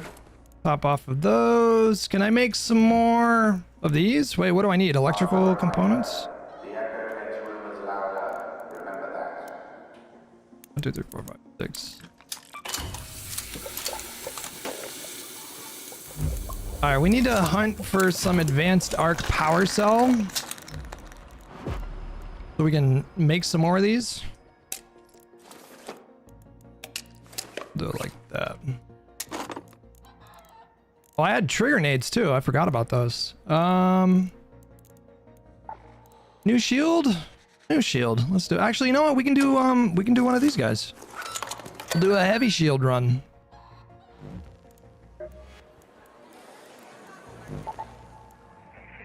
And I guess we could do buried city runs and go for like trinkets. We could risk our bobcat, which I don't really want to do. Actually, no, let's do a shoddy round here. Did I lose the shotgun? Oh, you know what? I have a volcano. You know what? You know what? Fucking do it.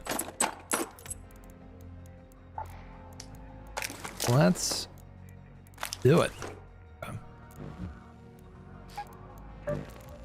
Well, we're hunting for trinkets is what we're doing here. And it's cold snap. Maybe I should bring in some extra stimmies. We'll make 10 of those.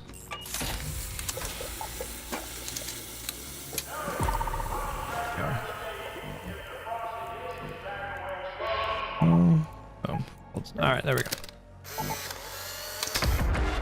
Balding streamer Hutch rages at his chat for daring to give him money and for interacting with High.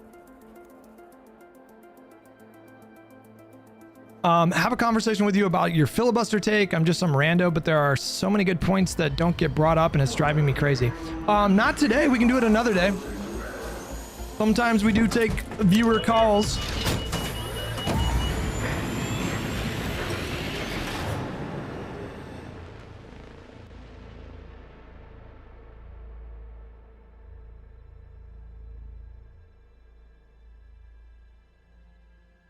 I have a bunch of Torrentes too that I like never use. Okay, we spawn in and immediately one of those. We actually did get a good spawn for the secret spot. Head home at the Old Town Hatch. The not so secret spot.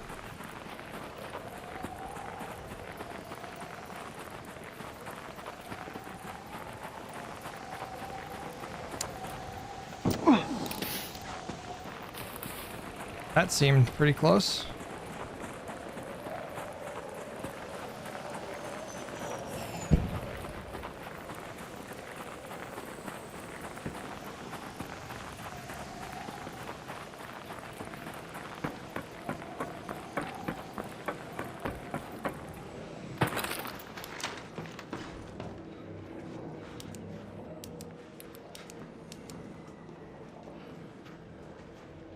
Am I warming up in here? Yeah.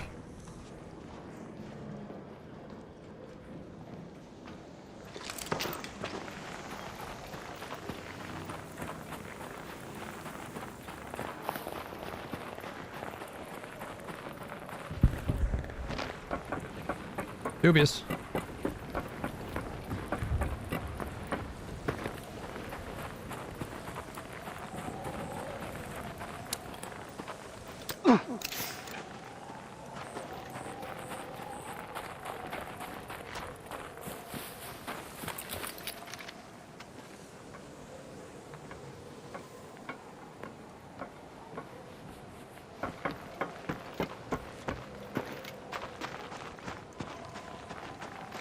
Maybe we'll get lucky and it wasn't hit. Is the door open? It's open.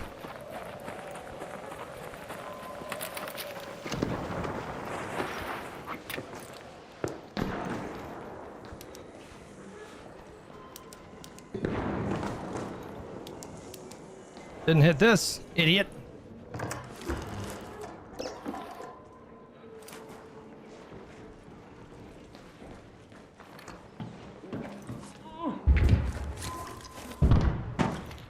There were some shots in apartments.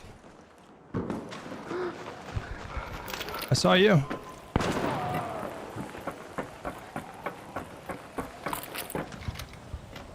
Where did he get shot from? I think he got shot from the roof.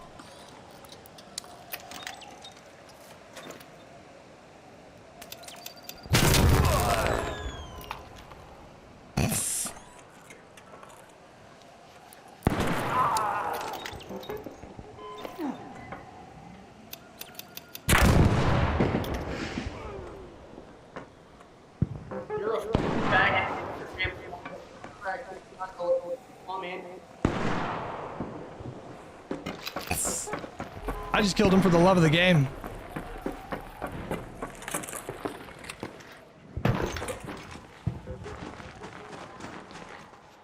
What is that?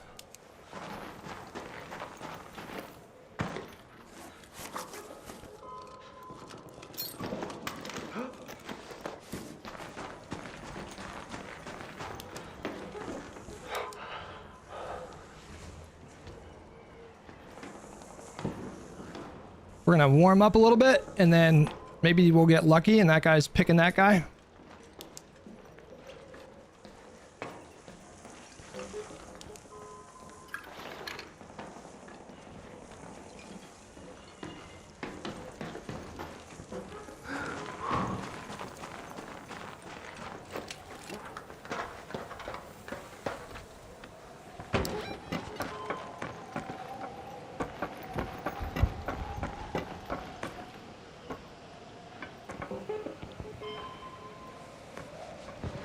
Let's see him. I'm committing.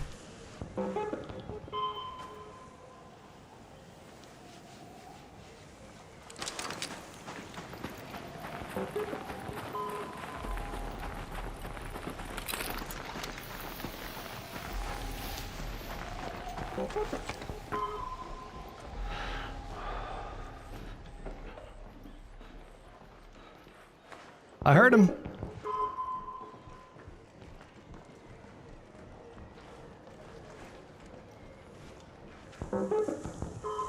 Shotgun should win this every round, right?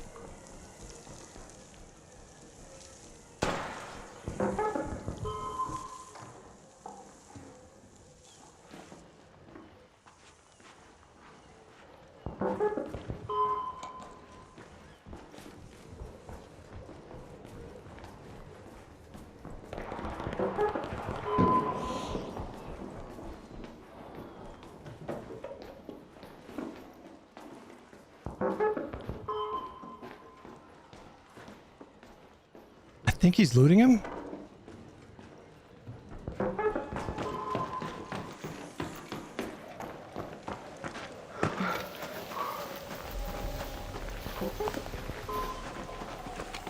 Shit.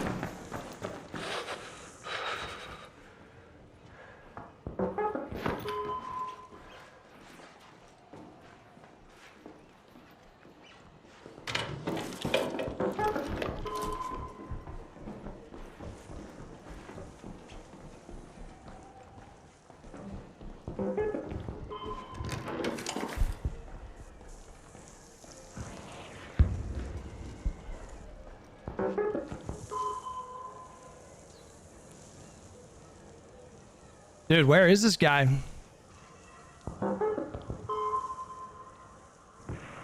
Wait, can I see him through that doorway? No. Maybe? I see something kind of glimmering in there.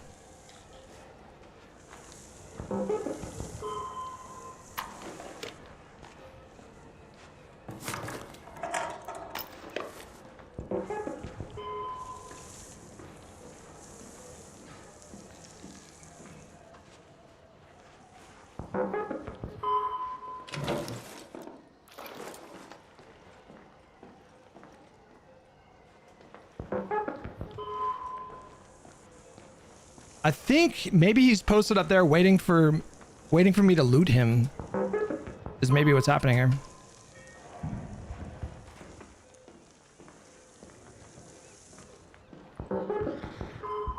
This shit is dark in here, boys.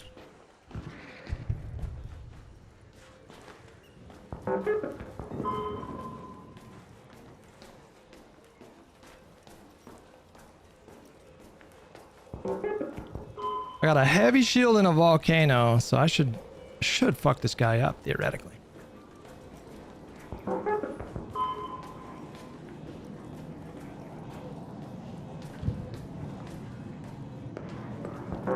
How many fucking too many stairs?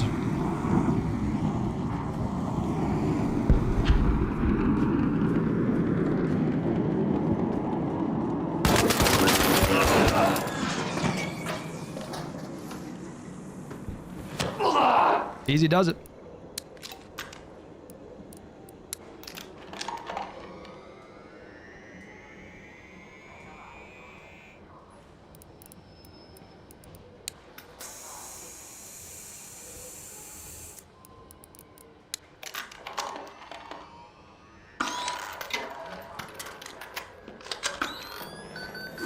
Oh boy. You had some juicy lootski.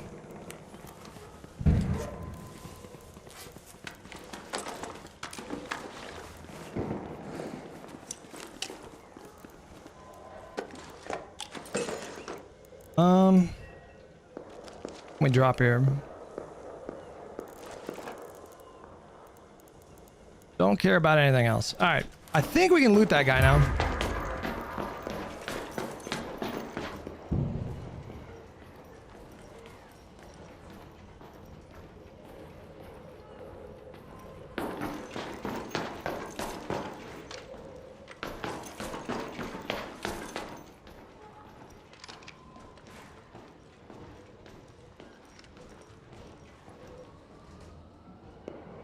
I might have heard something just there, but really don't know. Oh.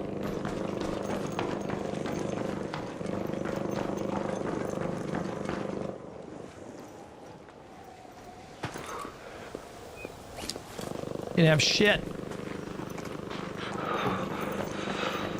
All right, we got a decent haul here. 90K. Just extract.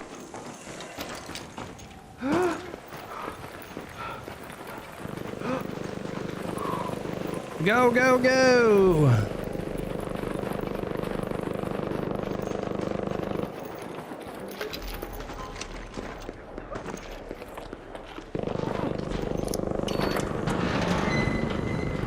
Nice. Go.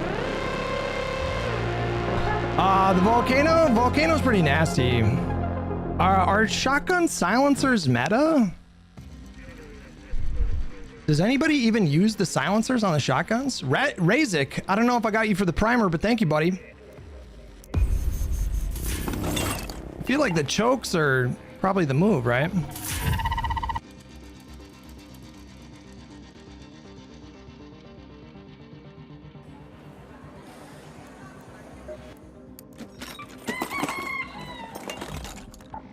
I would assume. We need to clean up some of our stash here.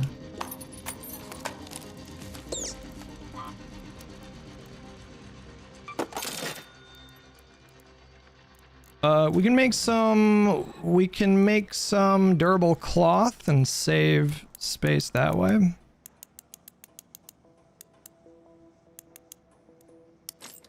I think that saves space. I honestly don't know. For magnets, how about MK2, including MK2 Venator?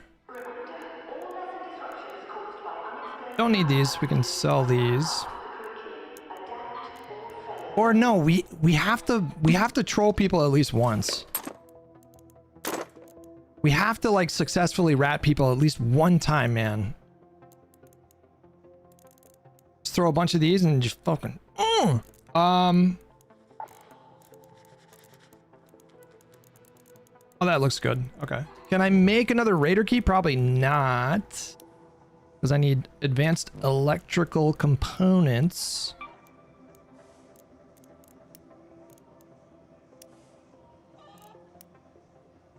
Ooh, I need wires. Damn. Can I help? Okay. All right, never mind. We could probably sell some of the stuff that we're not gonna use. Probably won't use this stuff. If I recycle it, what do I get? Yeah. I'll just recycle these. Those back. Probably don't need this many anvils. Recycle those.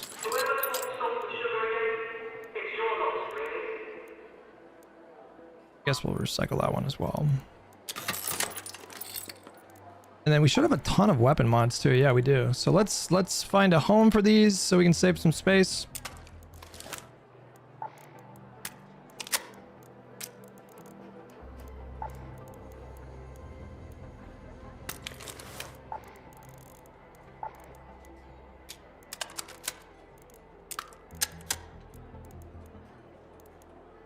Shotgun extendo mags. I think all my shotguns are filled. Not this one.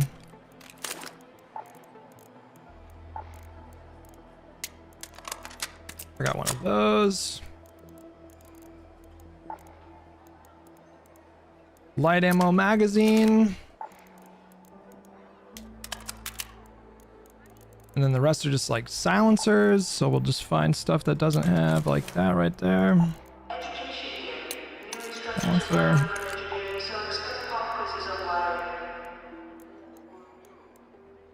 Torrente, sure. Torrente, we should probably for sure put this compensator on it. Actually, you know what?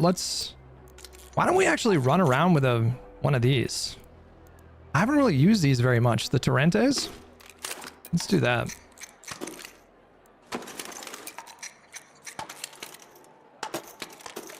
We're gonna do it.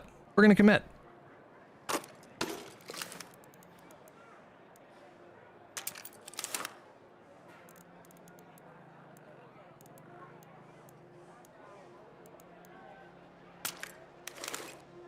You don't even need extended mags on this thing, do you? It's got 90 rounds. Just totally unnecessary. We have one more choke and we have... Actually, wait, hold on. All those have chokes. So we just need a home for two... here's one. Boom.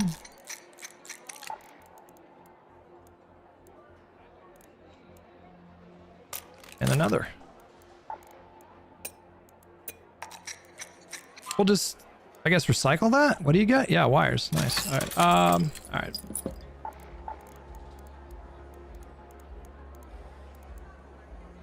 Okay. Are we good? What is this at? 81? That seems good. Okay. Let's do it again. Run it back. Get rid of that. Oh.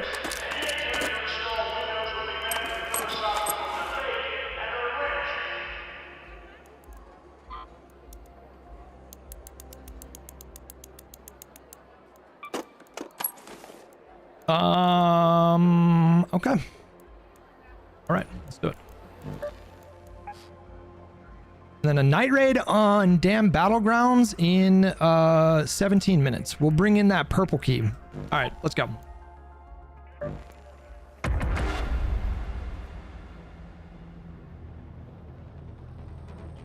Extract camp with jolt mines at South Train extract on Buried City. I think I know. Is that the one that only has one way of getting down?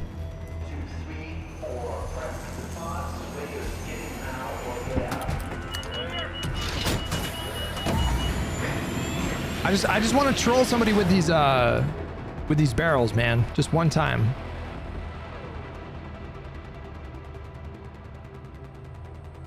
But a jolt mine at the bottom of the rope? Yeah, they stand out though. That's the thing. You can see those things from a mile away. All right, we did not get a fresh spawn. We are close to grandiose apartments, but surely they've been picked clean by now.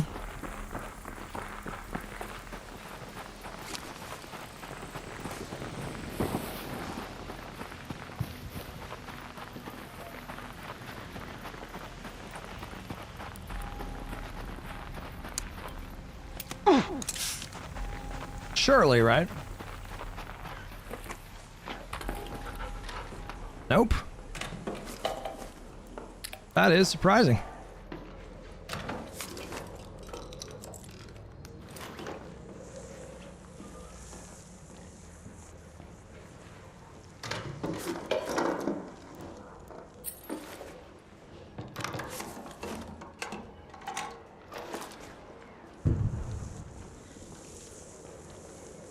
Ooh, some network issues.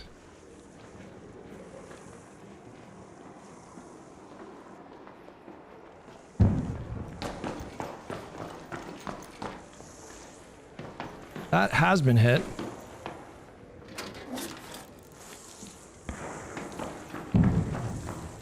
So is that. Okay, that's surprising.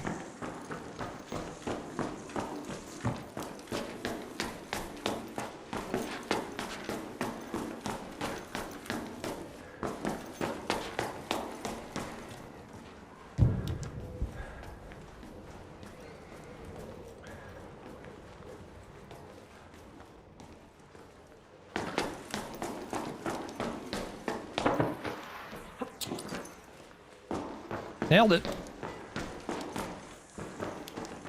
These have been hit.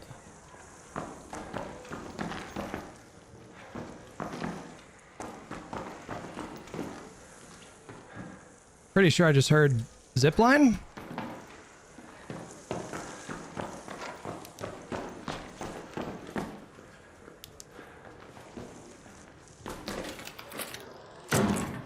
Oh boy.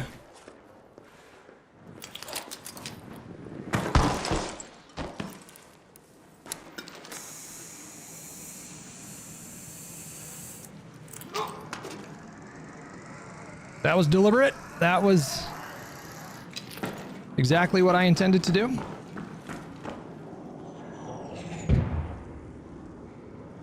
Up.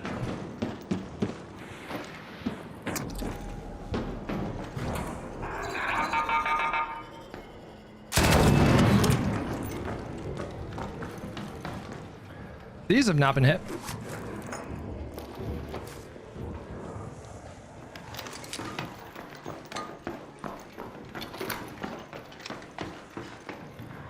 That has been hit. I'm so... What's happening? Buried City, what is this? JKV, okay. I think that is research.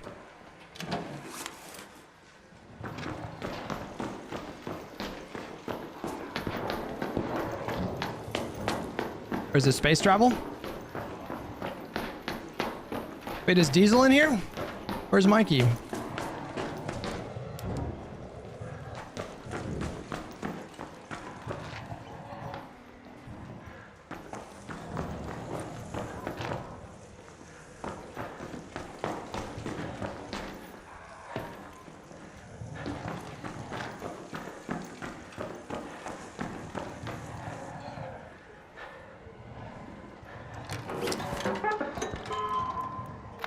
Okay. Don't shoot! Don't do it. All right.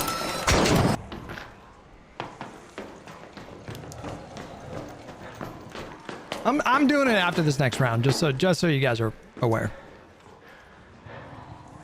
We've let this go on far too long.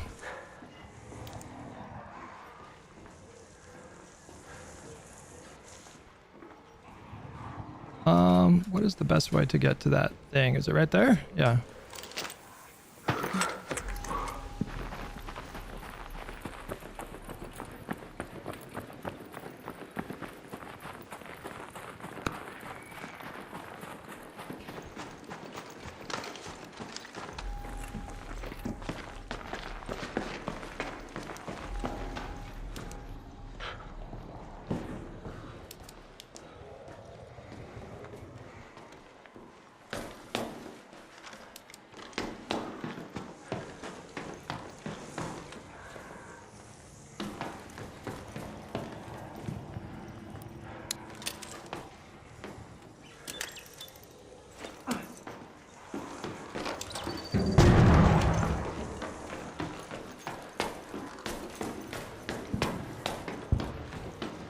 Wow.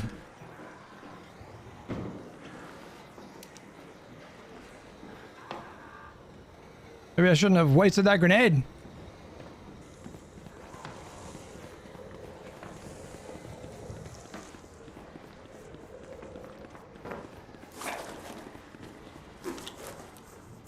Oh, did this guy get killed by a pop, maybe?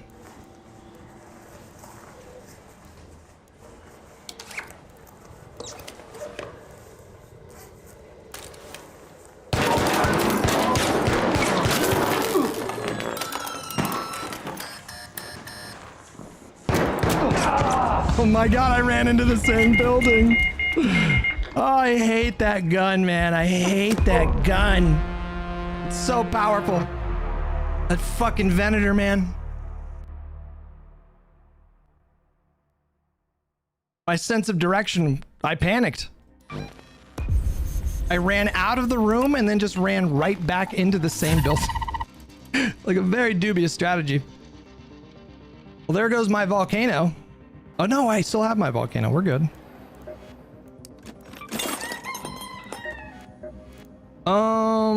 What were we doing with this one? Leaf one. Vaulting is no longer slowed down while exhausted. We need 6 more points, so we'll. Yeah, I guess we'll get that. Okay. All right, right back at it. Right back at it. I guess we'll just do a regular medium shield.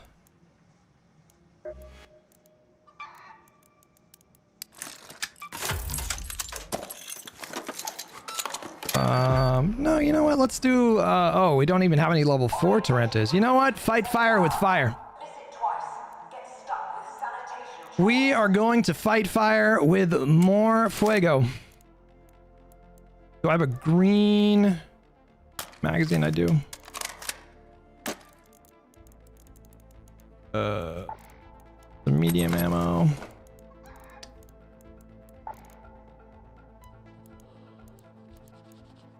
We'll do some of those, some of those. Those.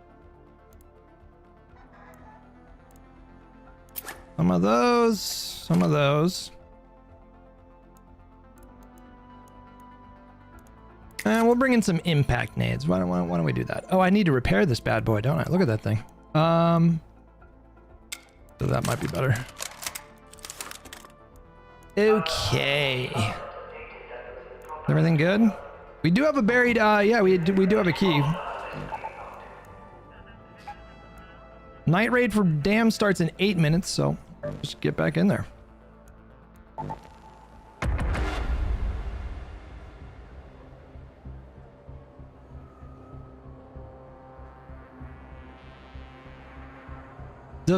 What is it called again? What is it called? The Venator? The Venator is just fucking, bro, it's just such a nasty gun.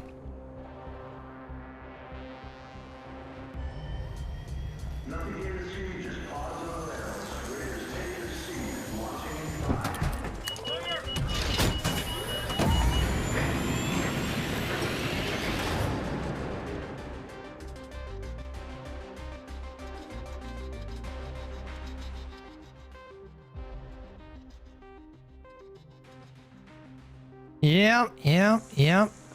It's just it's a nasty gun. What are you gonna do? Fresh spawn, that's nice. Oh, and we're somewhat close to this thing. Let's head home at the Old Town Hatch.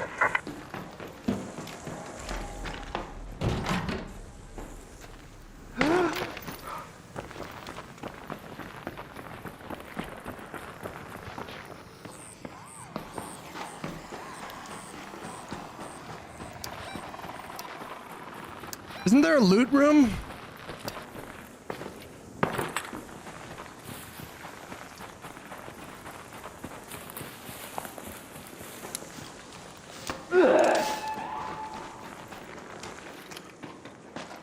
I heard someone.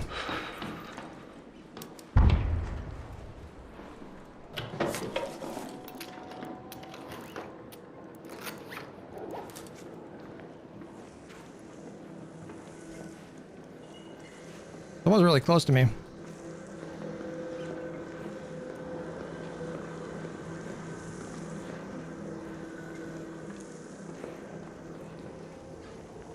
I didn't realize there was a room right there.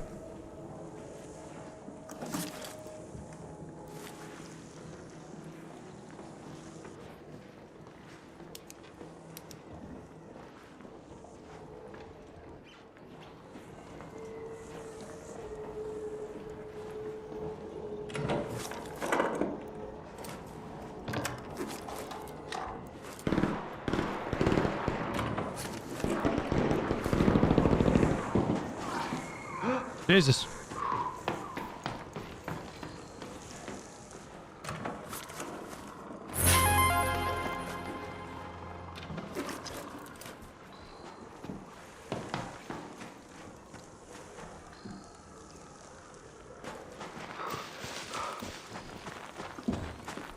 Oh, he's up there.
He's got the high ground.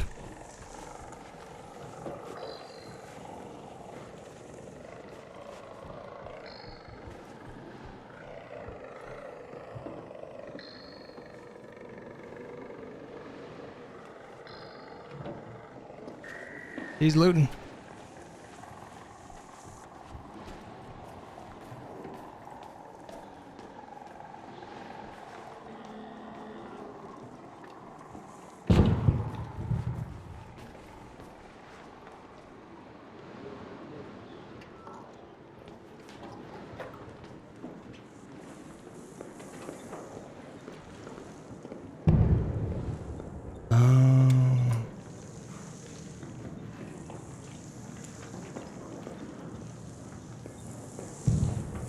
I think that's the breach room.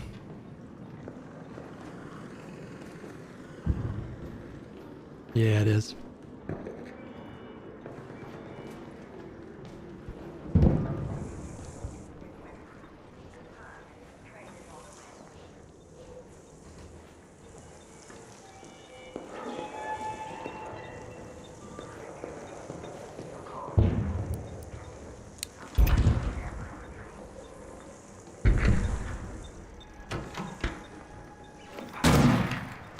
That didn't do shit.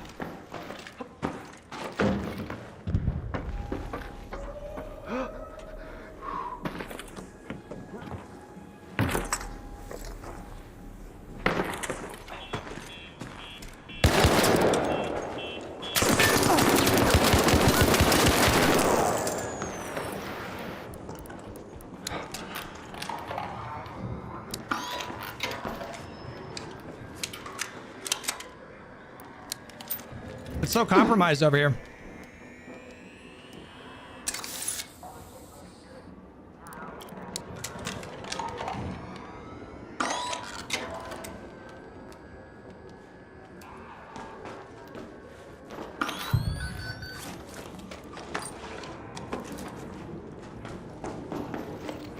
Oh.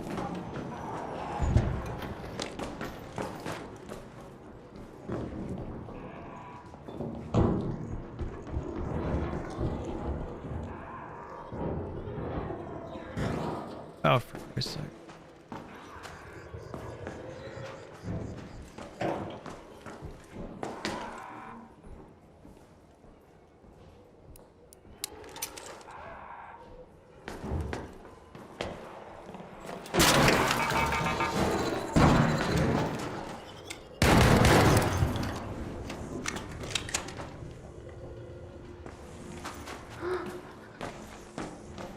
He's got me boxed in, boys.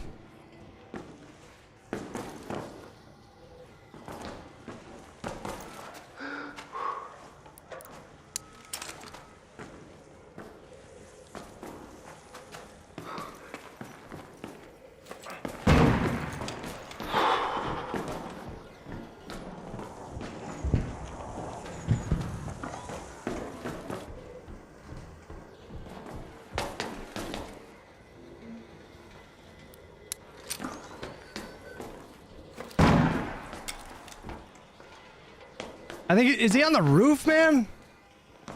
I don't know what to do about this.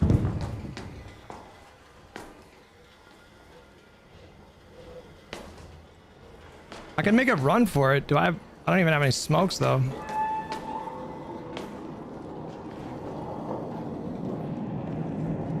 Where's the nearest spot I can run to? It's like right there.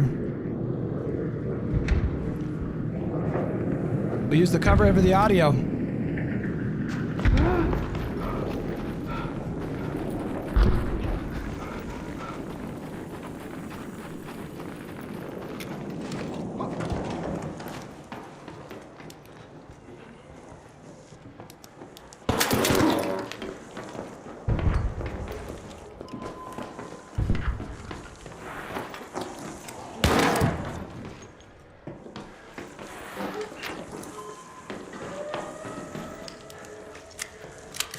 What the fuck, bro?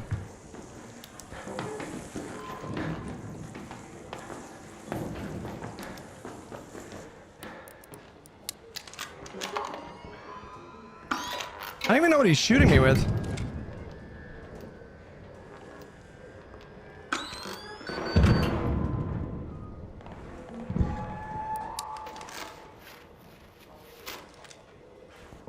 Is he up there?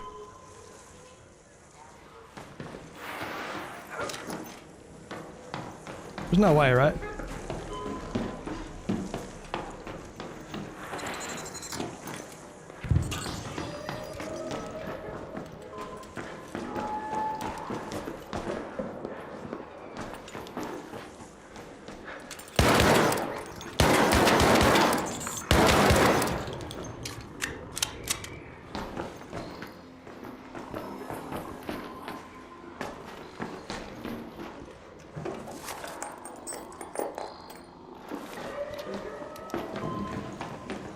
I'm backing over it.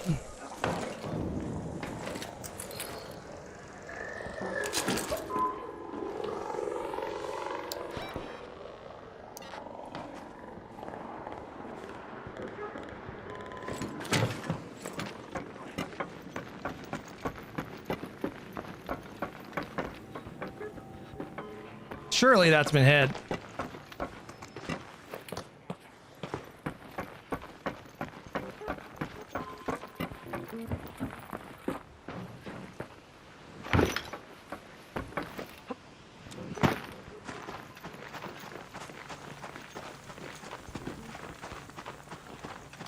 Do I still have the...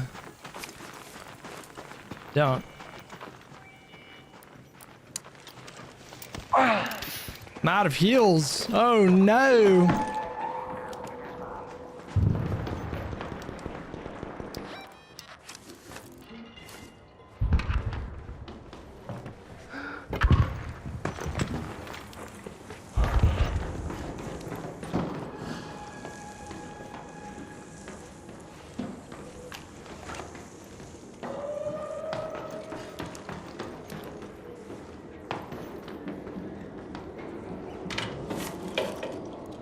Can craft some bandages? No. Yes.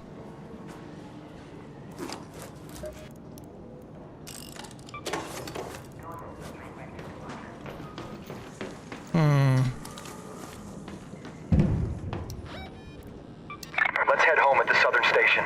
What is this?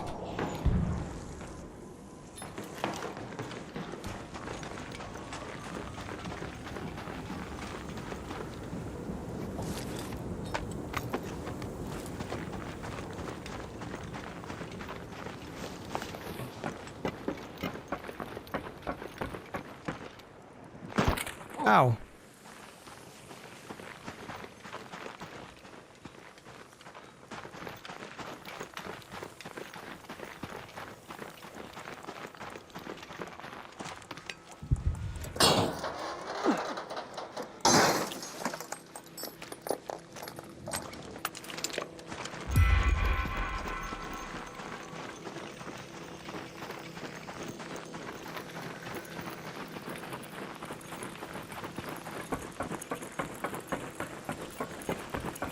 There might be another basket over here. I don't know if the basket spawns are random or it might be. Yeah.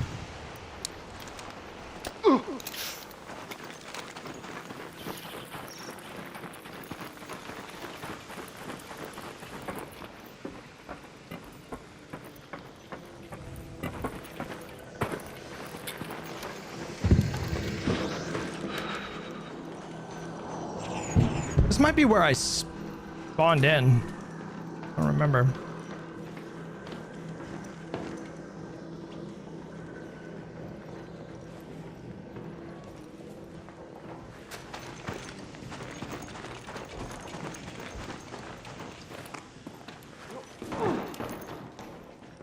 This looks familiar.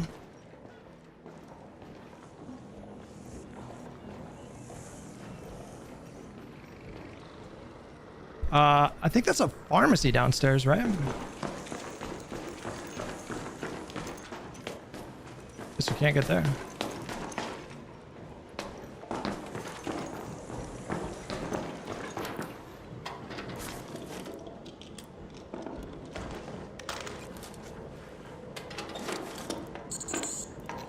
Jesus.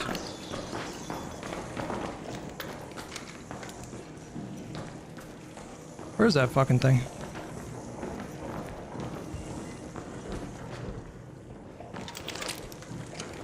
Wait, does that mean something aggroed it up there? Oh, it's up there.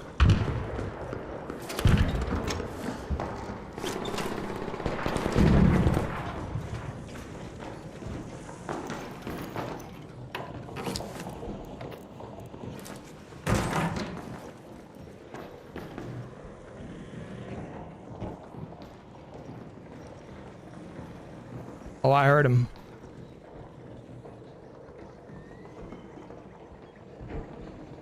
I don't know if I'm hearing him or I'm hearing the tick or whatever it's called.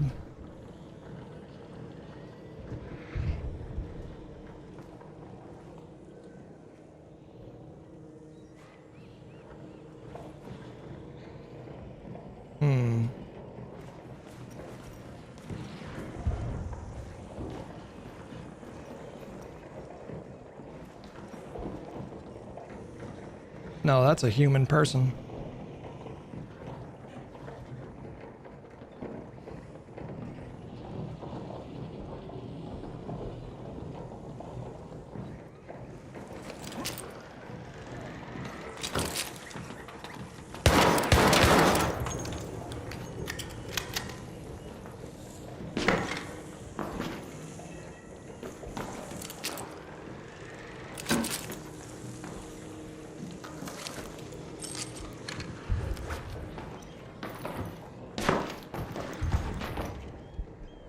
Pretty sure there's someone right below me.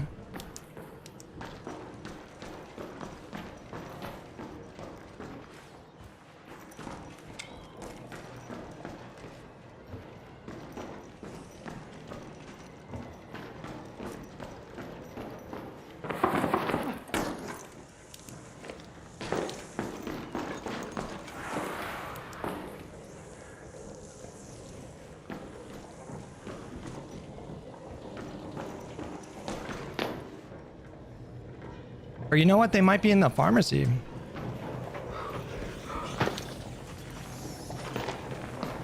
I crazy? Where the fuck is the pharmacy? Who cares?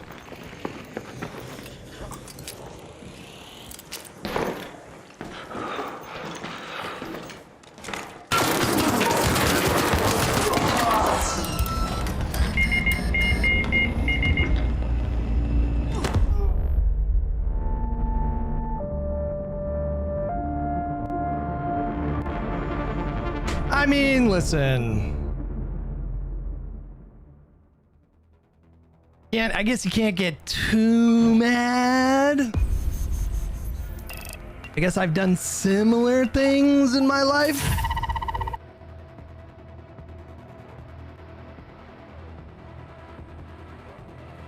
God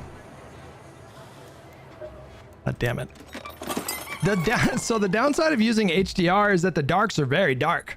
I don't know if you guys know that about HDR, but the darks are very dark.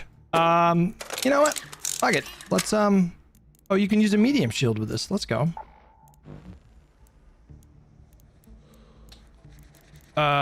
Gear bench. There we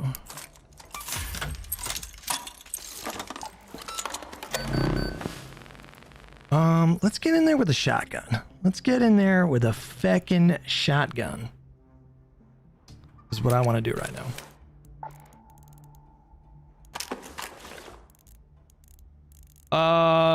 Okay. And then, okay. Wait a sec. Hold on. Wait. Hold on. Is it the night raid yet for the dam? It is. Okay. So for this, probably play it safe and go with like a Stitcher. Yeah. Go like that. Oh. You know what we need to do? We need to make some ammunition.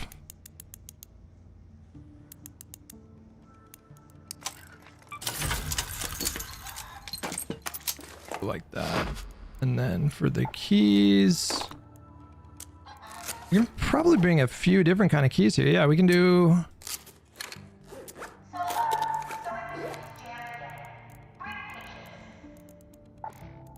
for quick use, one of those.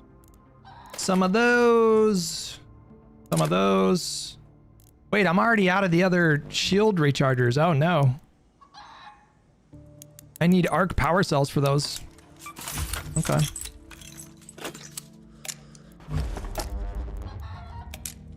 One of those. And I guess, augmented slots. What do we want to do with those? We're bringing some blaze grenade. Actually, no. We need mines. Is what we need. We'll do... You know what we could do is we could do pulse mines to knock people back if they take that zip line. No, we're getting too fancy with it. Can I craft jolt nades? Yep. We'll bring you guys. Okay. All right, we're gonna do it. We're either gonna go to the annex or the control tower, depending on where we spawn. We might actually have other keys as well. All this is spaceport. Damn surveillance key. This is the, okay. And then staff room? Research. Okay, I know where both of these are. But we're gonna focus on the good ones first. Is this good to go? Yeah. Okay. Do I have the recipe for the better recoil mitigator thing? We can make one of these actually. Should help.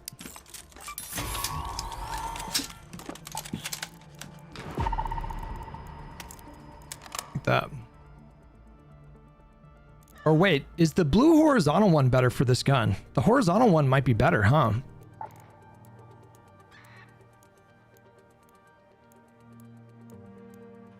I think I have one of those lying around here somewhere.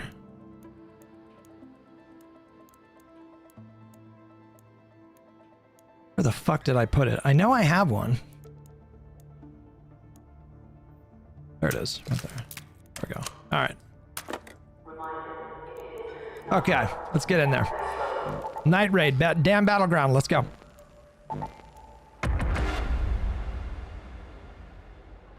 Oh, the mines can go in your augmented slot? Oh, true. Nice. Is there anything else we could? I guess we never used the snap hook. We could bring this just in case one of these fuckos just decides to fuck with me. All right, let's do it. Let's get in there.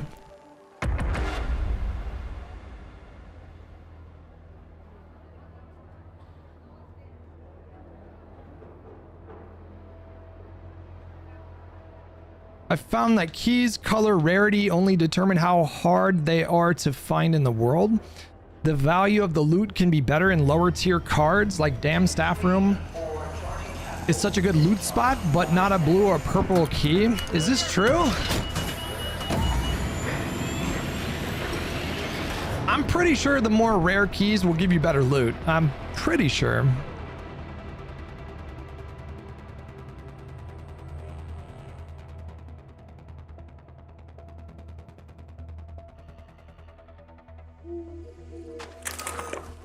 All right, give us a good spawn. Not a great spawn.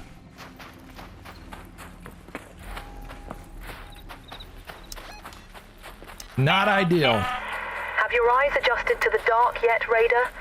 Loot is ripe for the picking while most of Toledo is asleep. Though my suppliers say that Ark is twice as vigilant after sunset. Perhaps the least ideal Go to the domes. spawn I could have gotten.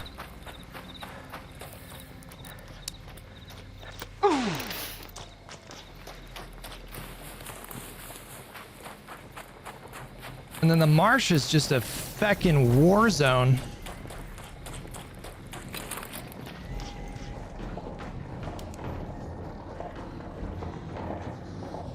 Like, is that a fucking leaper right there? Is that a bastion? What is that?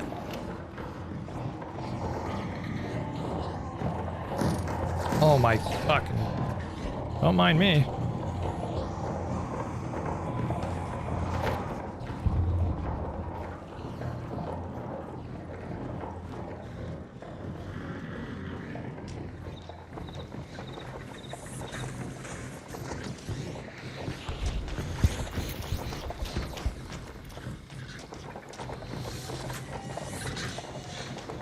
I can't even see it.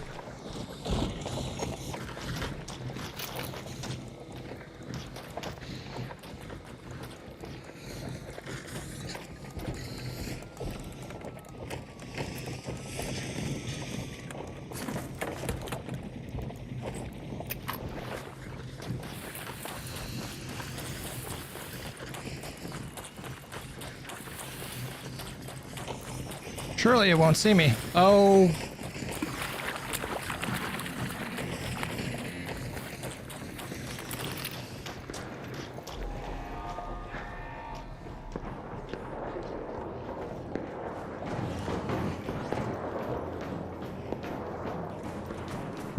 I hate it in here. You're so vulnerable.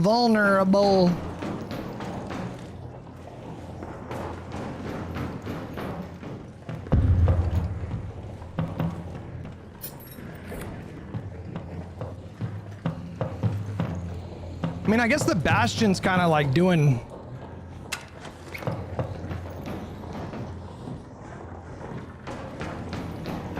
all the work for me here.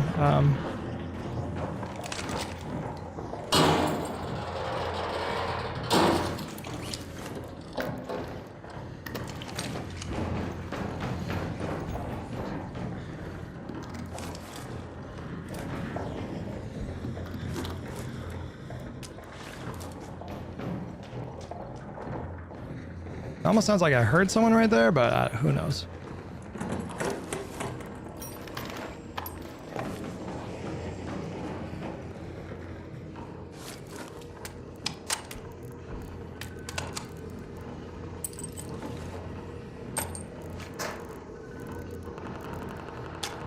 Don't need that, don't need that.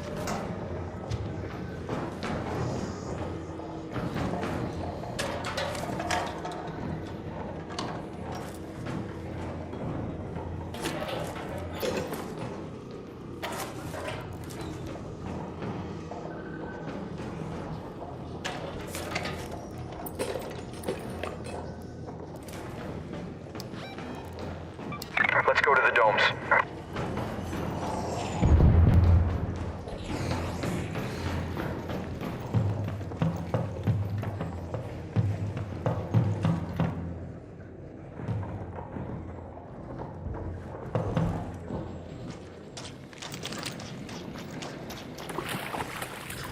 And there's a fucking...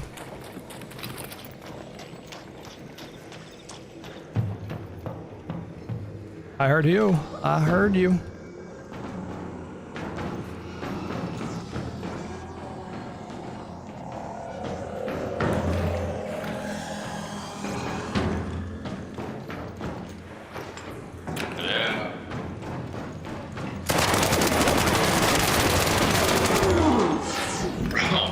Such a douche.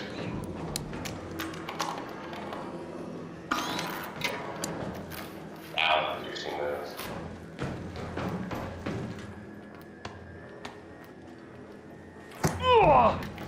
Kill or be killed, bro. What are you gonna do?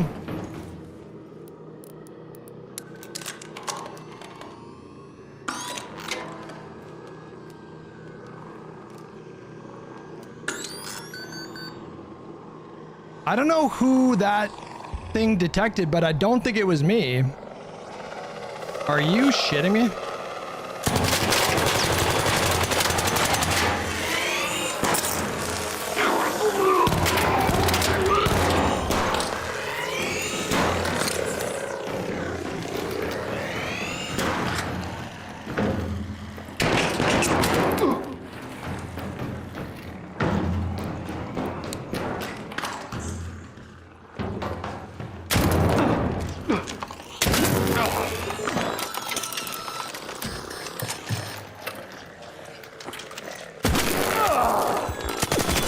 Oh my god almighty. Maybe I get lucky. Where's the extract?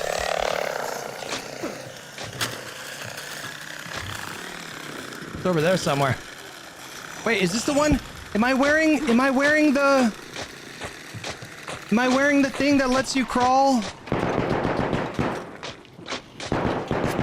I think this is the one that lets you recover your health. Is this the one that lets you recover health?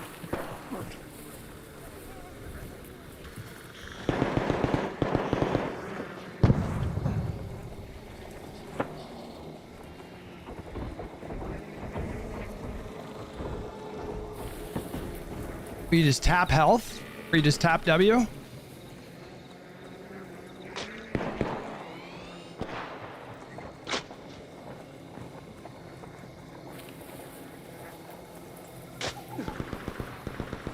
We're gonna make it, boys.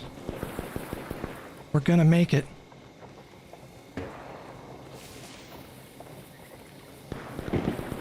Yeah, get fucked, you nerd. That's what you get. Just gonna recover my health for a second. No, I'm not.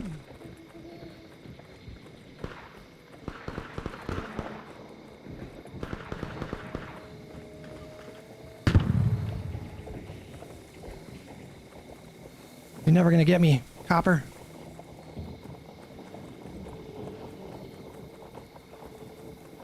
Hide in a bush to recover HP. Yeah.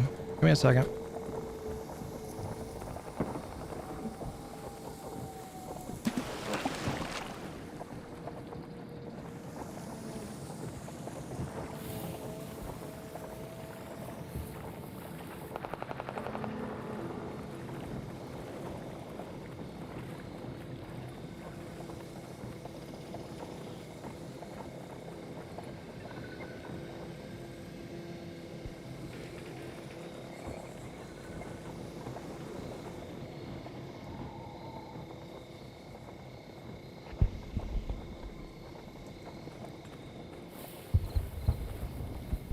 Nice.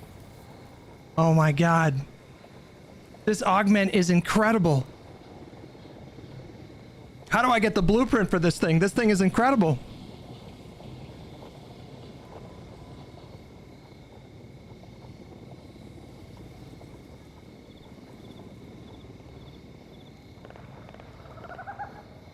Is that extract open? Fuck, I don't even know, bro. Hopefully. 50-50. I guess it's 50-50.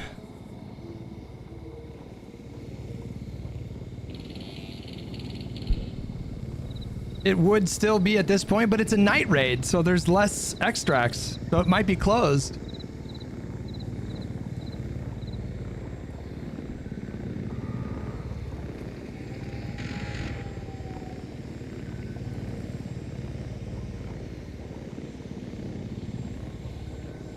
You know what?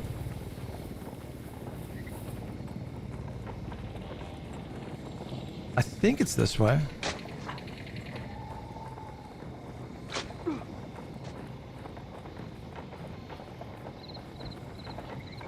I thought night raids just remove the hatches. No, no, no. I think there's only 2 extracts during night raids.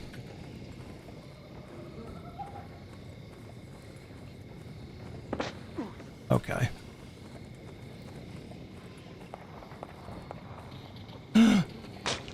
Oh, fuck. It is the water. You're right. It's water treatment. How the fuck am I gonna...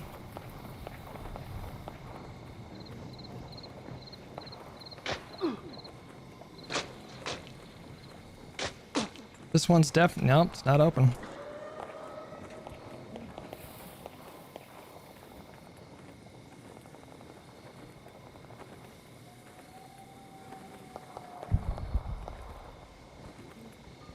Just pray someone comes along with a No, we can make it. It's just going to be difficult to do it without, like, getting shot. No,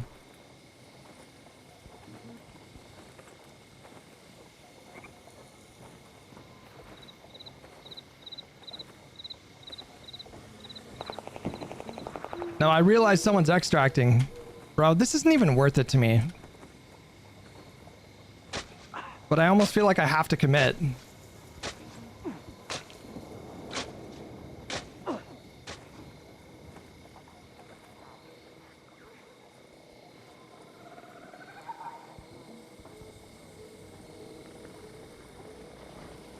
It is. It's very far.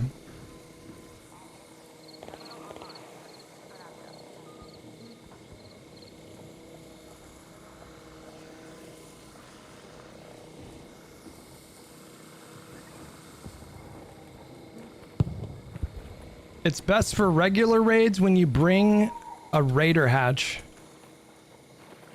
Like with my luck, I'm gonna get there and it's gonna be closed and the only other one's gonna be at like...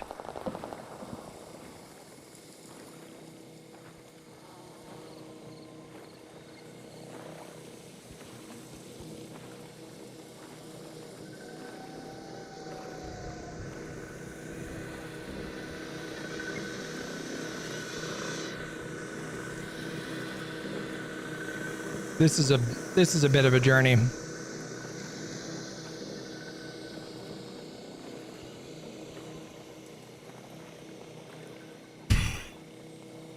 This is a bit of a journey, guys.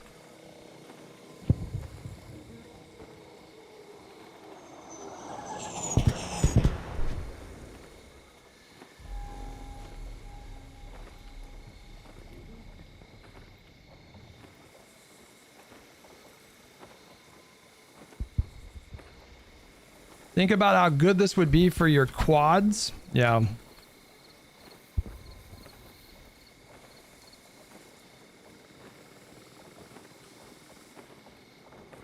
I'm too far now. I feel like I'm definitely committed.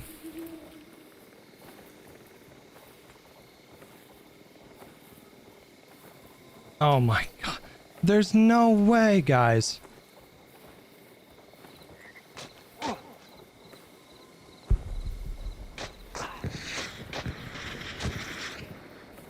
You don't have to take those stairs. Would taking the stairs be the easiest way?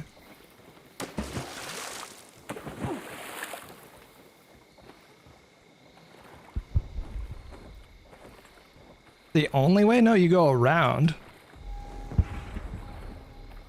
Guys, I'm not fucking doing this. I simply don't care. He didn't get my loot, fuck him. I'm not gonna sit there pressing W key over and over for 10 goddamn minutes. This is not gonna happen. The night raid should still be going, right? Yeah, we're good. All right, so run it back. Run it back.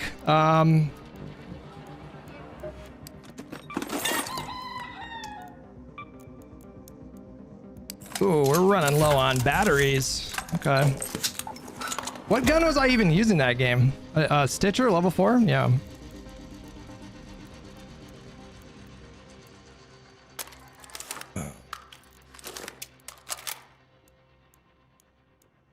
Oh, I think I have a green one, don't I? Oh, I don't. Thought I did. Didn't I have a green one on one of these guys? A green, stock? Yeah, there it is. And then...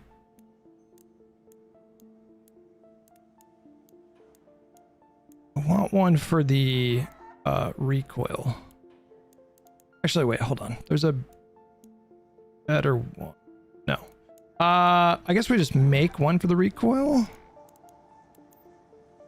Dispersion, recoil.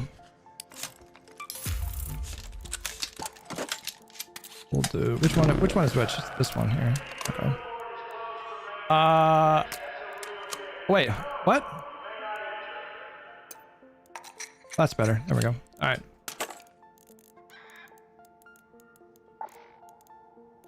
Damn annex key, 2 of those. Dude, how many times have we died today? Today's been a horrible day for Arc Raiders. I'm running out of fucking shield rechargers and I don't have enough resources to make more.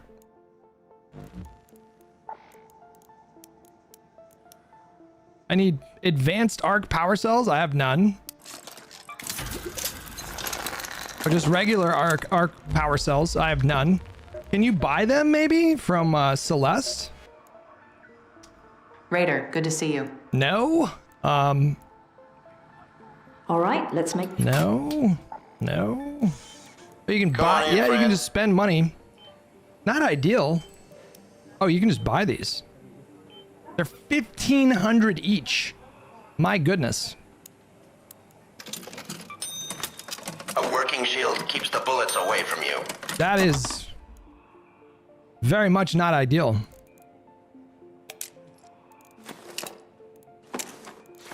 We might have to do some free loadouts here coming up here in a minute, guys. That's not good. Raiders adore my expertise, don't they? And then we need mines again.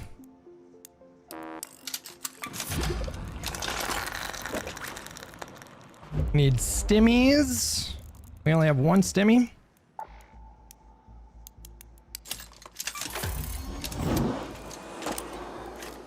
And then I don't remember if I brought anything else. So I guess we're gonna bring some blaze grenades.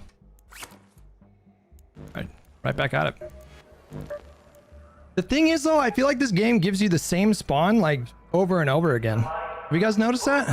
I've had it be the case where it gives me like the same spawn 3 times in a row. Oh, I have no bullets.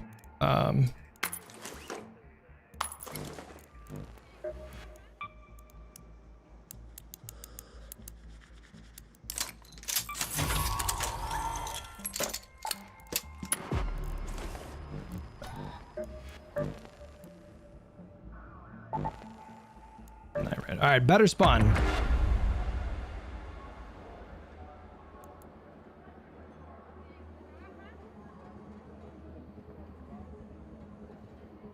Did the Rattler get fixed recently? It feels like I'm doing more damage with it. No, the only buff that it got was to its magazine size.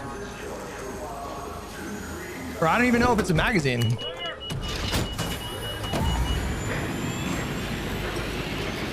I think you chamber them one by one. How many deaths is that today, guys? Like 5 deaths? This is just... Some days are like really good and I barely die or I don't die, and other days it's like every feckin' round. Nah, ooh, this one's not bad. Go to research and administration. It's a late spawn. What are the odds that the control tower has not been hit? We could go to Annex as well. Actually, probably better odds.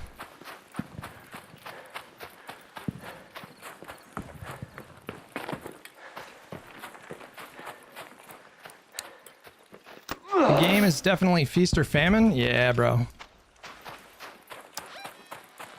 Let's go to the testing annex.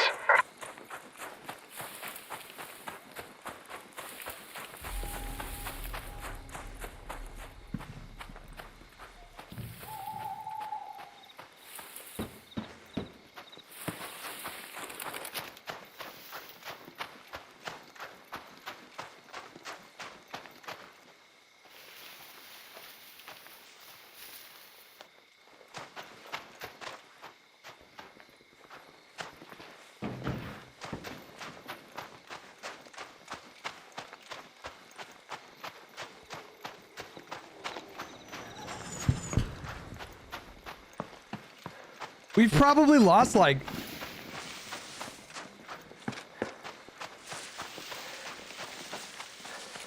Where the fuck even was that writ?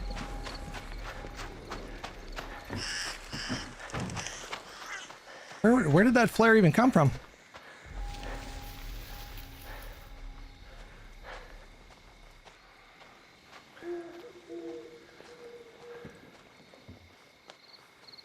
Over that mountain? What the fuck are they doing over there? I think I just saw a flashlight. Am I crazy? No, that's a supply drop.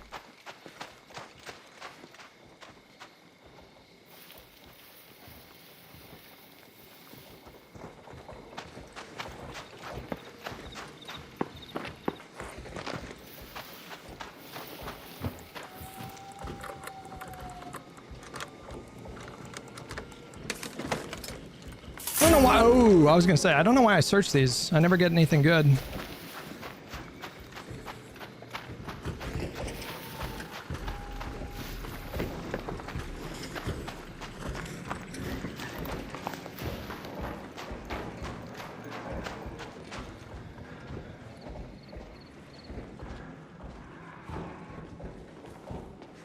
I mean, that's a good sign.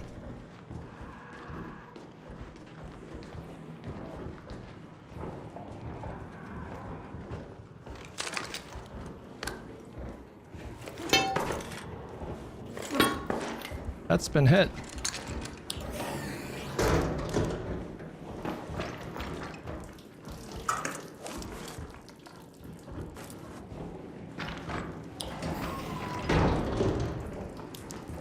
Those have not been hit.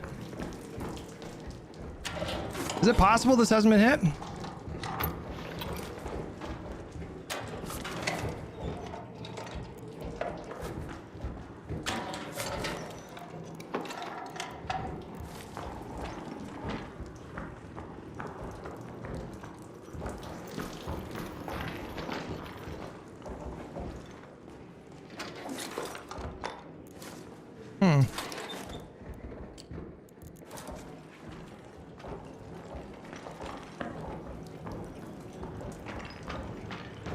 Oh shit.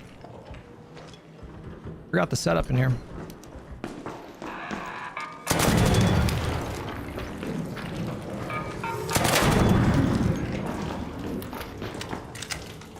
You think they know I'm in here?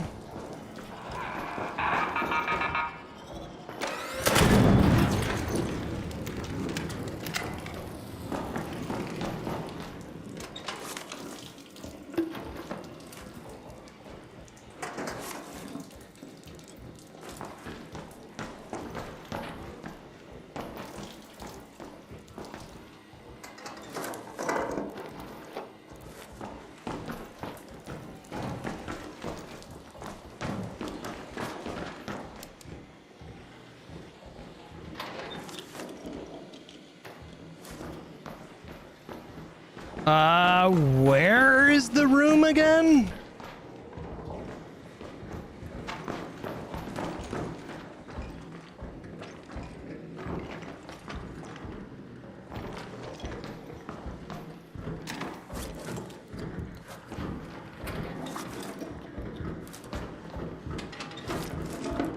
Is it like down a floor?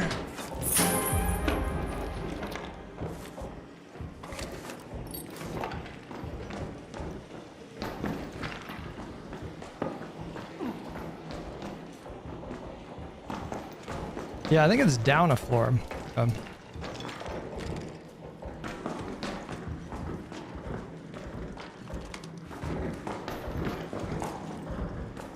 That's like the mechanical room or whatever.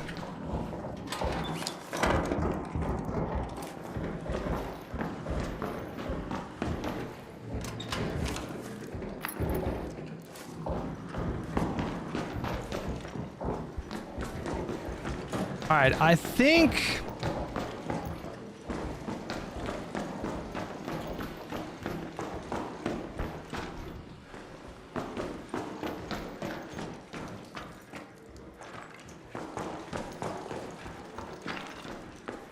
I might have heard something. No, I think this is good. I think we're just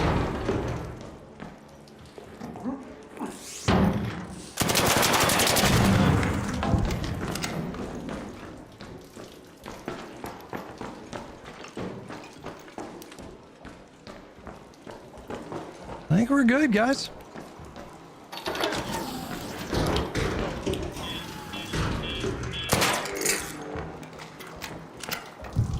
Nope.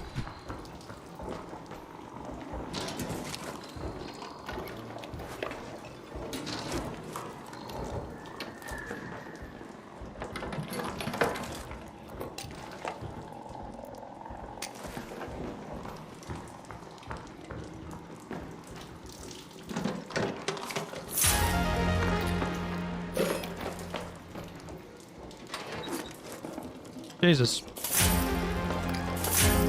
Oh my fucking God. My goodness, you guys.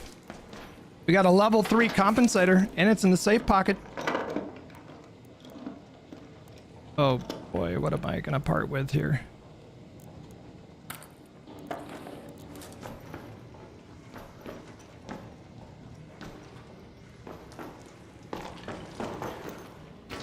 We're kind of all stocked up. Like, I don't even know.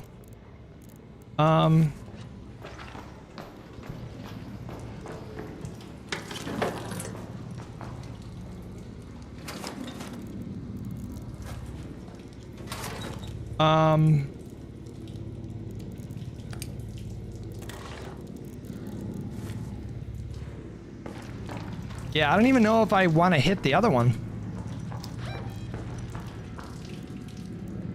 Let's head home at the water treatment elevator. Oof. That's gonna be a journey.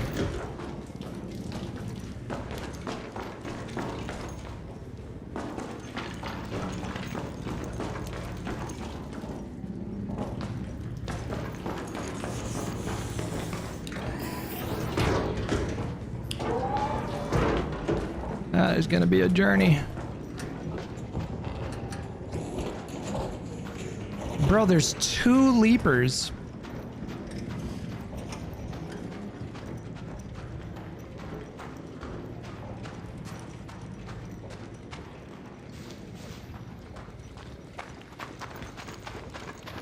What do we put in safe pockets? Yeah.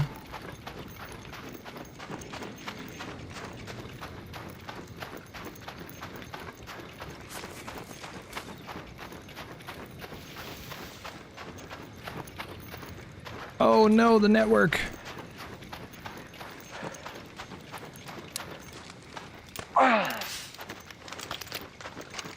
Oops.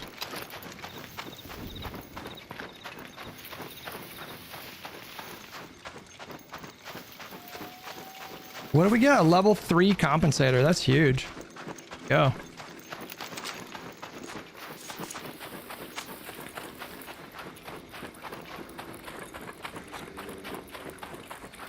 That thing saw me? Are you kidding me?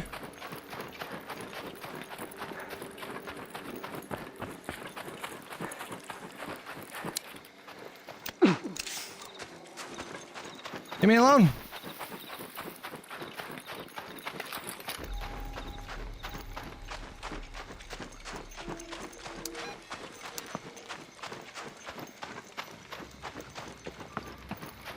Somebody just hit it.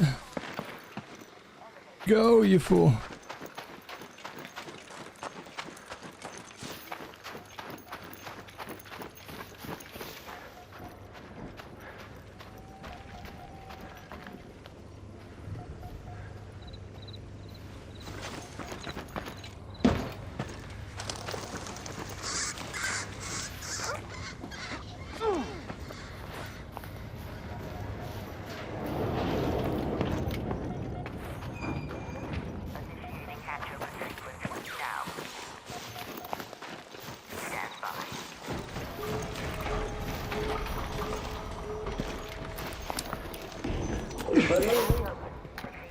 I'm friendly. Let's go, brother. Yeah, I'm good. Let's go. Let's go. Let's go. Let's go. Stow your weapon. I got you. Stow your weapon. Let's go.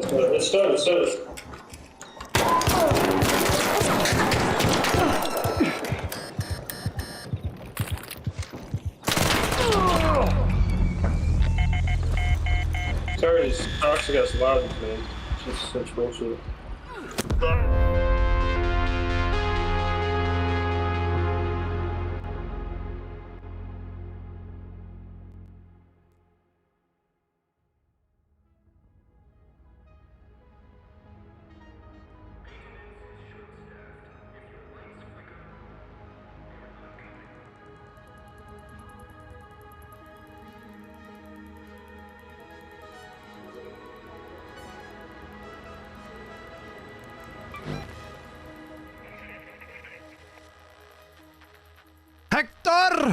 Hector, what's up, buddy?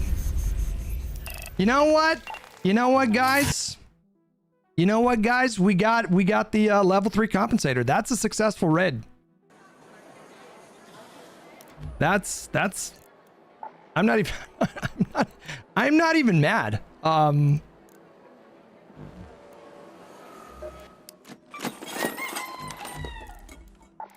not even phased.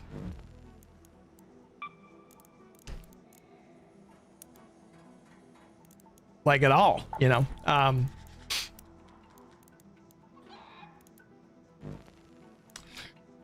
What can we make here? I mean, we can't even make anything because I don't even have any electrical components. I guess I can make one of these or one of the. I want more safe slots. That's fine. You know what? We'll just make one of these electrical components. Fox Mulder's password? Oh, I don't know. I don't know what his password was. We are fucking down bad today, guys.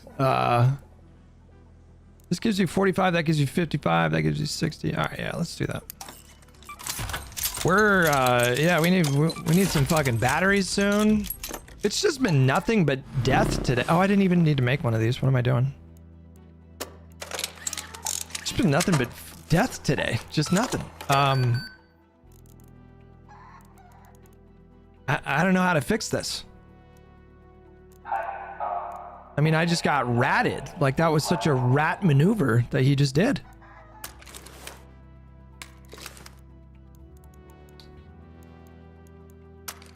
To my credit, I have never done that. Just to be clear. I mean, I've done some questionable things.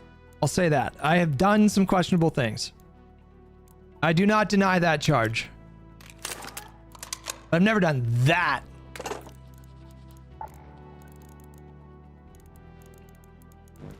I'm even like struggling with ammo. I'm needing metal. I'm running out of metal. Ish. I mean, that blueprint, I'm saying that, I don't think that's just cope. I mean, this is a really good blueprint. Compensator 3, I mean, put that on a Venator or put it on, I mean, what do you put this on? Maybe an anvil? Or the Renegade? Rattler? Yeah, Rattler.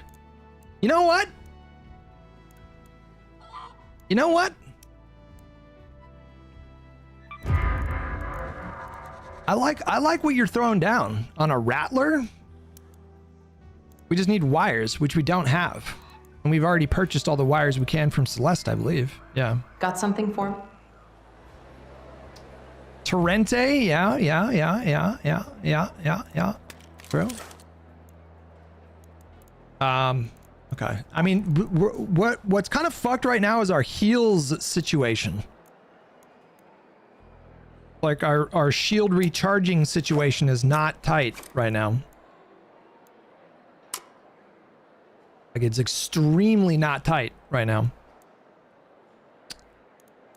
Like I can't even craft. Can you craft arc power cells? Nope. Nope. I don't think you can.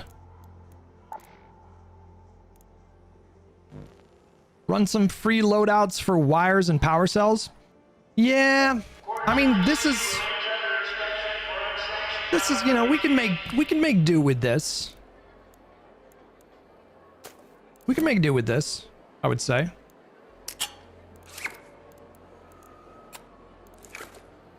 Not ideal, certainly. But we can make do. Actually, I think I want to do another annex run. Actually, no, hold on. We need to get this while we have it. What do I need? I need stems. Ooh, what do you get for breaking these down? No, nothing good. Okay. What about these? Wait, hold on. No, nothing good. Okay, we just need to craft 5 stimmies, and I think we are good to go. You just like, listen, that just goes to show you, you just like, you cannot fucking trust people in this game. It's just, we need to just, I should never have given him the benefit of the doubt. I knew better. I was like, I didn't feel good about it. I did not feel good about it. Which one does this go on? Yeah, on that one.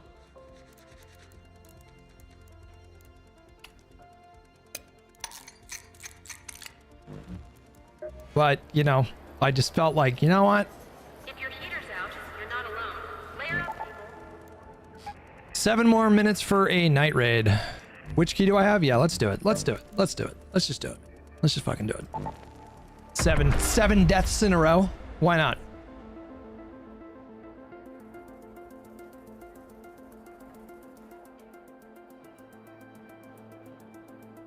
Buy a voltage converter from Celeste. Ooh, that's gone. Almost everyone is chill in my game. It's because of the matchmaking. It is because of the matchmaking. You are chill, and so the game puts you in lobbies with chill people.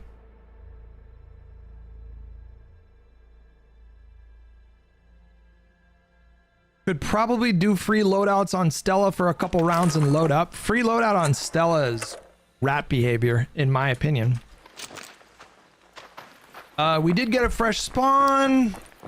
Not the worst spawn in the world. For our purposes.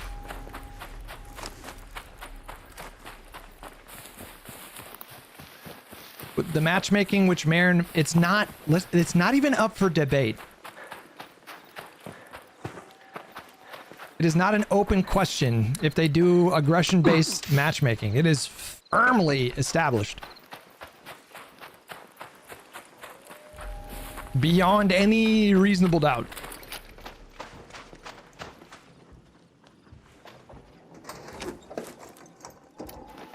One 1,100%. Hello.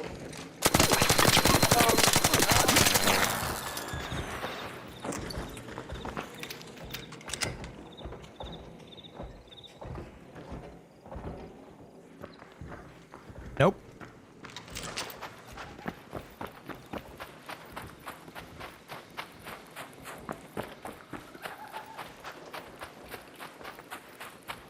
That's what happens. You play this game, you get jaded, and you just don't take any chances.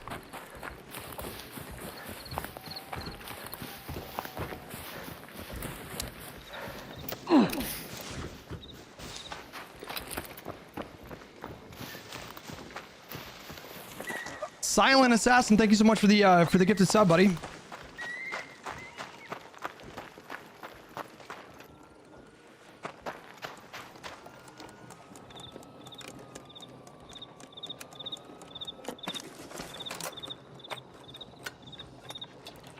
Might as well top off.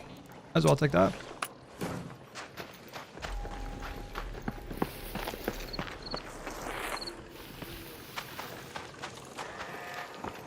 Uh-oh.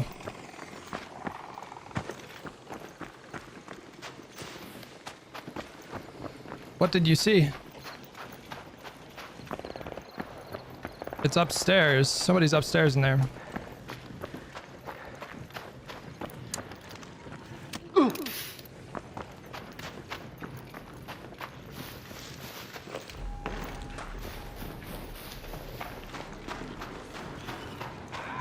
Are you?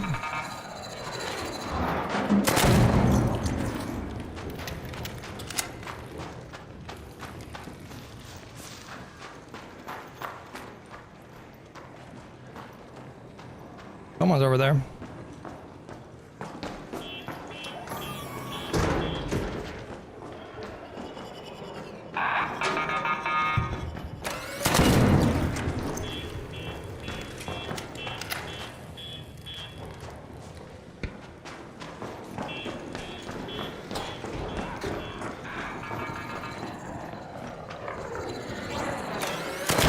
Para bailar la bamba.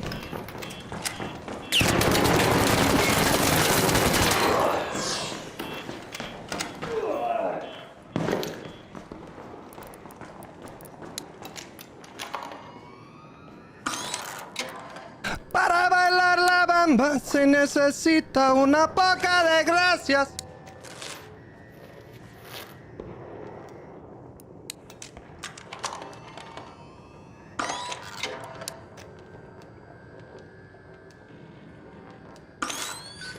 This is not the best spot.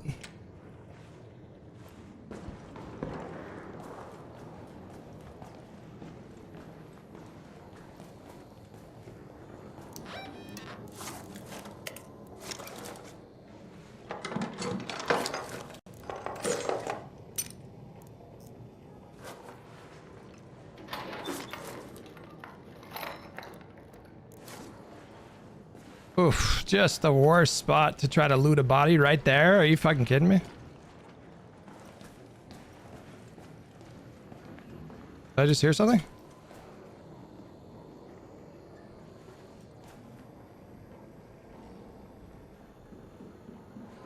Oh yeah.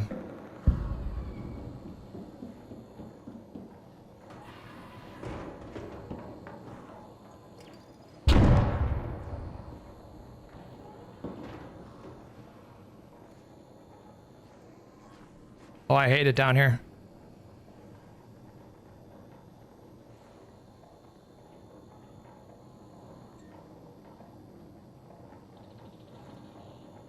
Did you like those headshots? That was deliberate.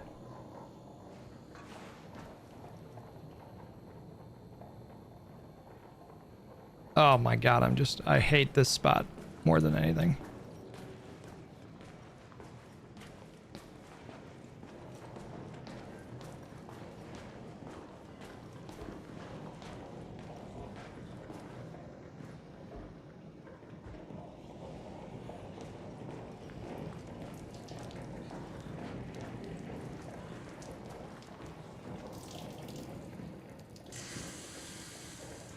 I don't know what to do here. Like, I feel like it would be most responsible to just go underneath and loop around again, but I'm giving up that loot.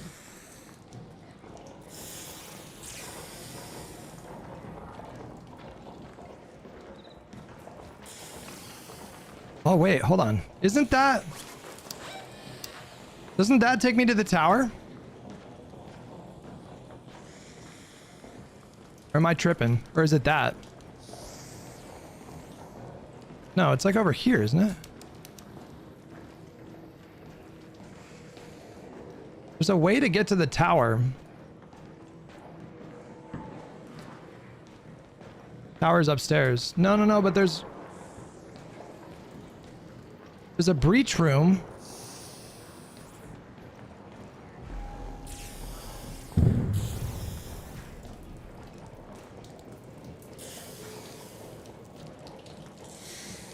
Like, that you can get to from down below.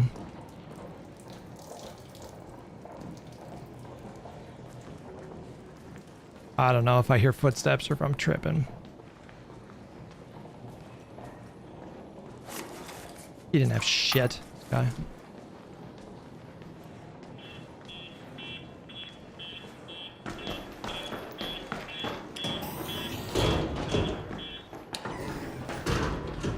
About 1,000. Fucking hell.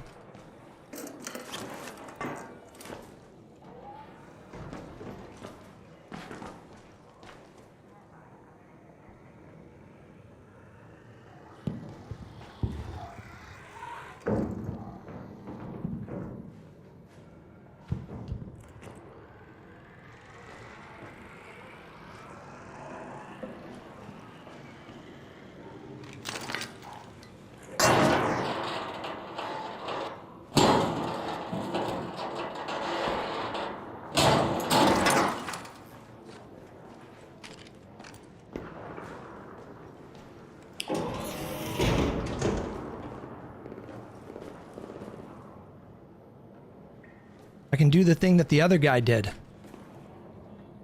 don't see any mines.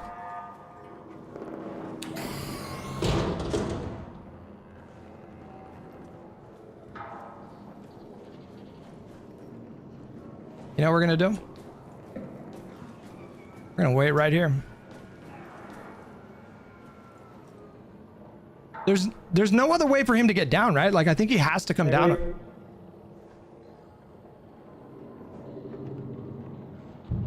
What was that?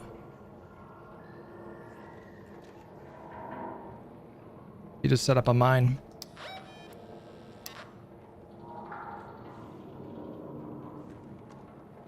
Did he catch me?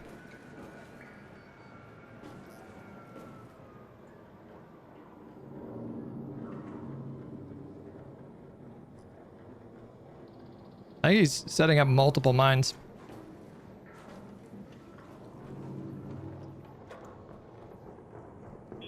Oh. Here it comes. Here it comes.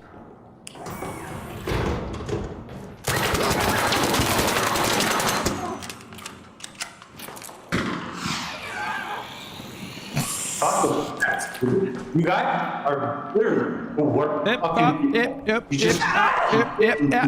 So fucking lame. So fucking.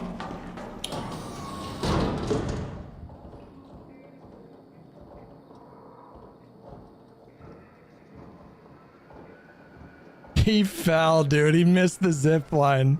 That's not my fault.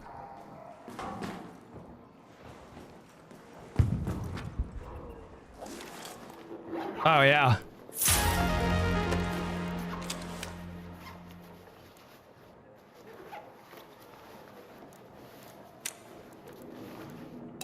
Oh, yeah.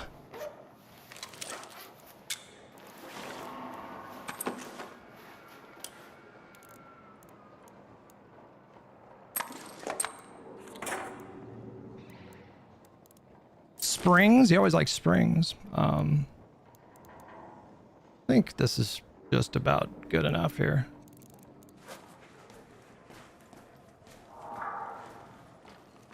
All right, Venator. The level 4, it's all kitted up. Crap, I think he's right above me.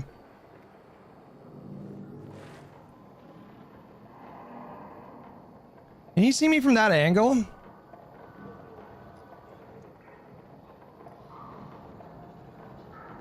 I think he's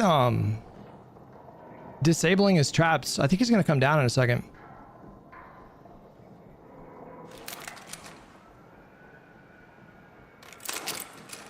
Is there someone up there? There was for sure, 1000%.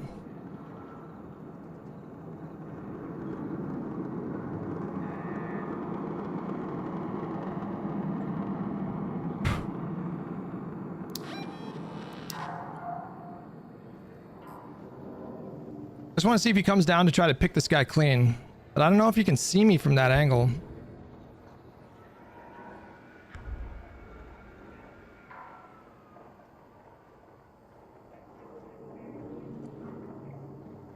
I started shooting the guy and I think he's spammed. Oh. I think he spammed jump. And he jumped off the zip line and fell to his death. Head home at the water treatment elevator.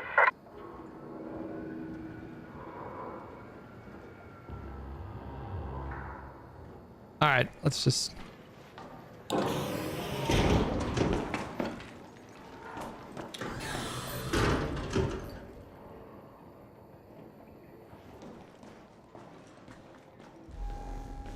All right, we're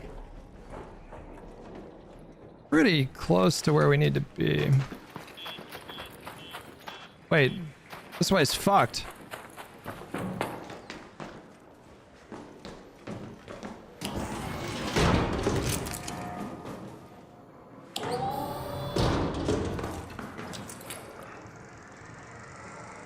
It's possible he set up a trap up here.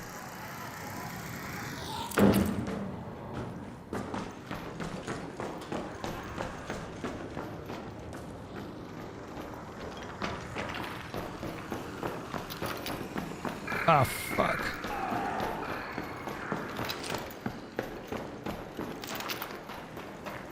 This is just the worst spot to be. Oh my god.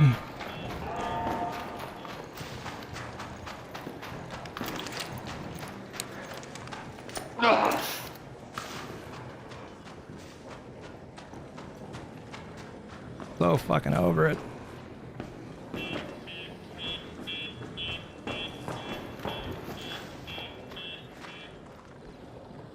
How did I not get spotted there by a human?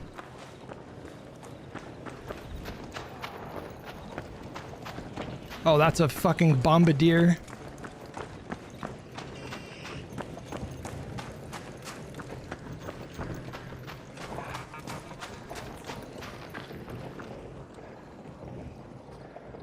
What did that thing?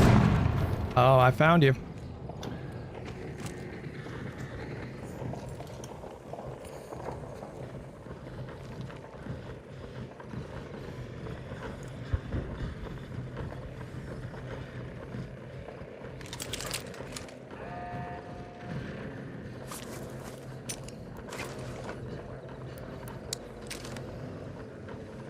I think he's like right there.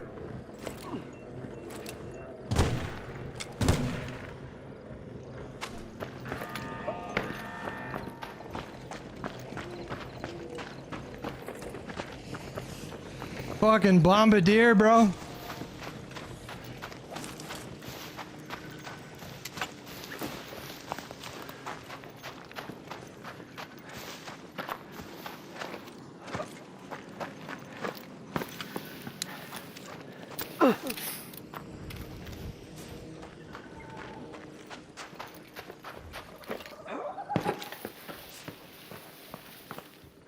If I fuck up this extract, it might break me.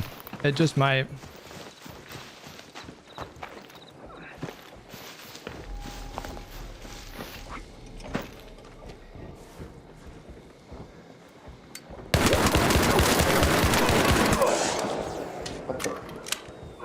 What the fuck, man?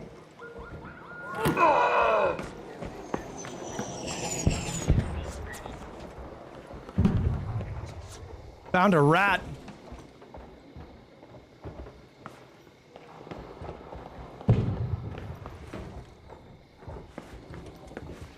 Did you see that shit?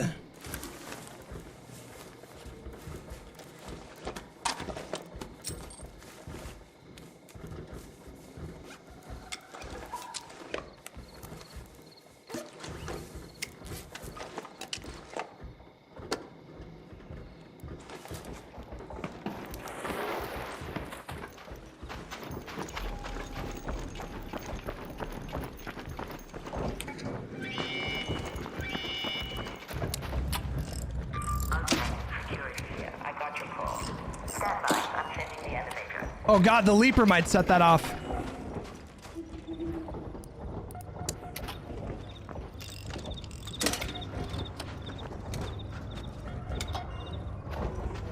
Oh boy.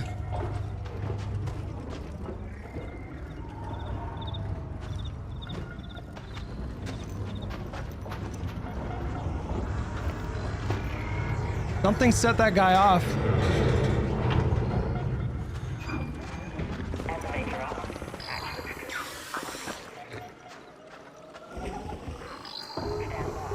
Have any smokes?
I might have made that if I just started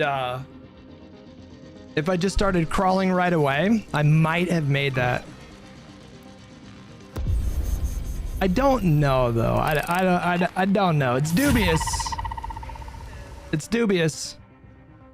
How is clipping not enabled for a moment like that? Wait, what? Clips are not enabled? That's not right. I just don't even know what to do anymore. It's just the yeah, I don't even fucking know. I guess we just do some free loadouts, or I don't even know.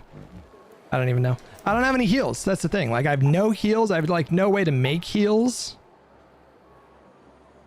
Like, look, I'm literally entirely out of heals. We have to do like solo runs, free loadout runs. I mean, we could buy heals. I just don't want to spend money, you know? Like, yeah, I mean, I guess we just do some free loadouts here. What's the best one to do? Buried City?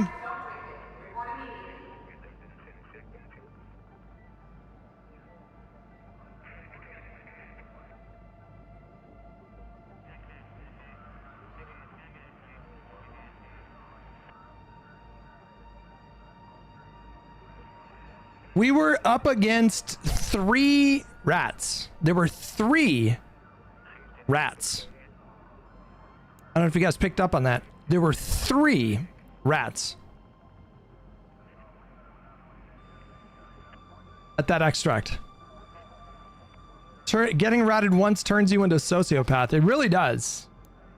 It really does. We need to go to Buried City and go to like a hospital is what we need to do. It's just a free loadout against a bunch of demons, I guess. Yeah, let's go. You can field craft. That's true. Yeah, you can field craft. That's true. Man, I am just so down bad today. It's crazy.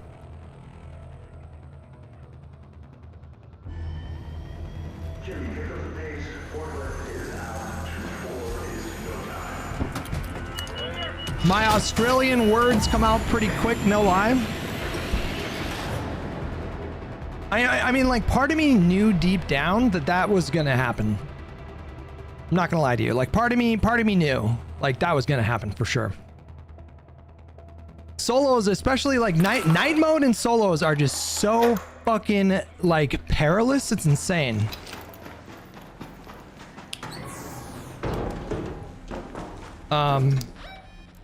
Hospital, nice. Let's go to the hospital.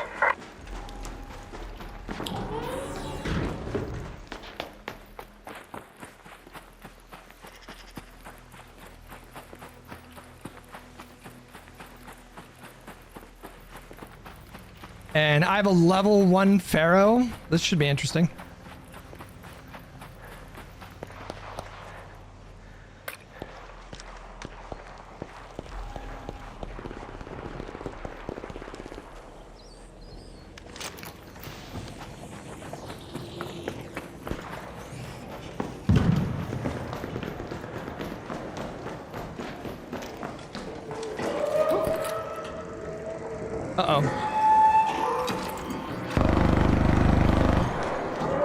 We use the cover of sound. Wait, I think you need plastic to craft shields.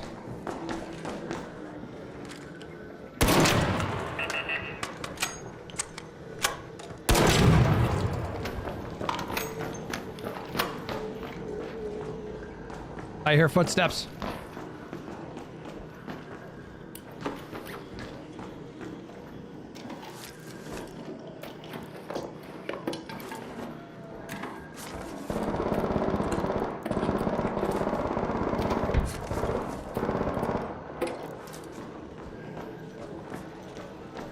Somebody just said, don't shoot. You crazy? We're in the demon lobbies, bro. You're fucked.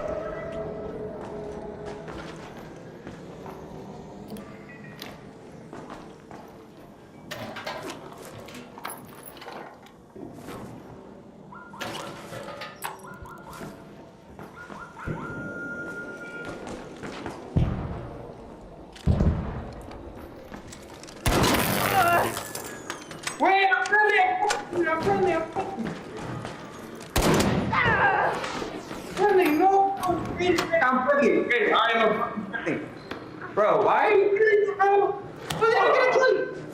He's stacked.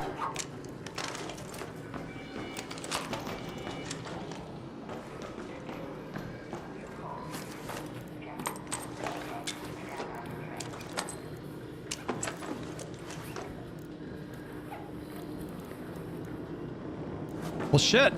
Do we extract?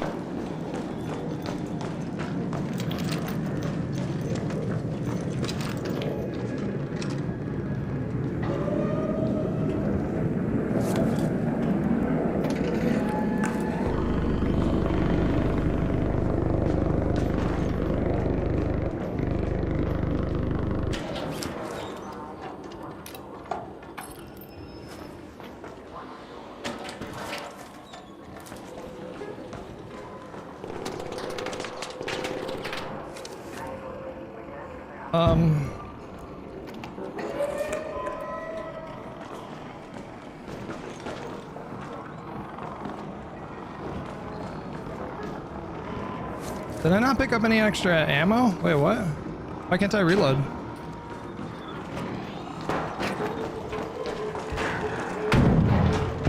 Is he on the roof?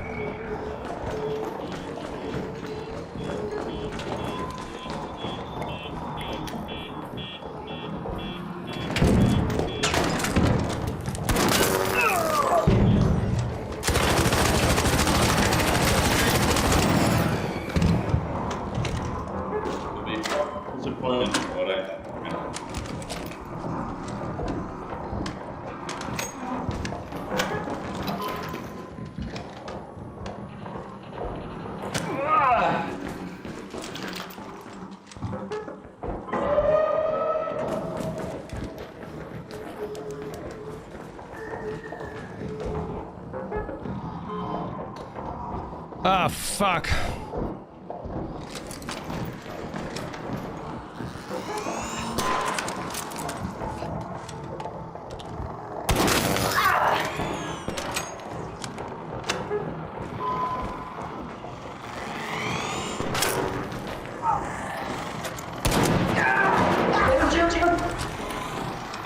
There's somebody else over there.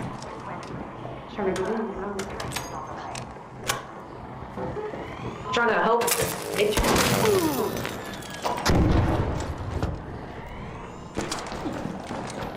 Chill.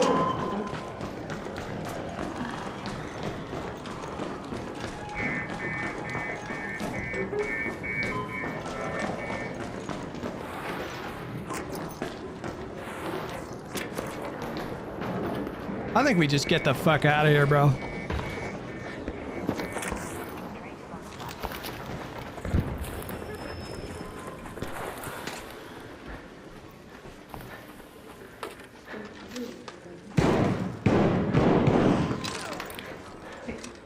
Look at you. Teaming, there's another one. They're teaming. Watch out, you got another one. Sneak it up on you, sneak it up, he's running. I hear him. He's up here.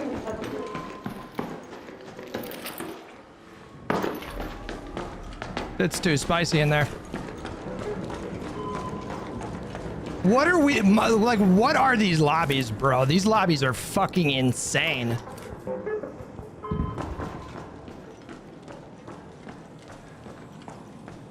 They're so insane, dude. I got put in the most aggressive lobbies, 100%.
Whoops.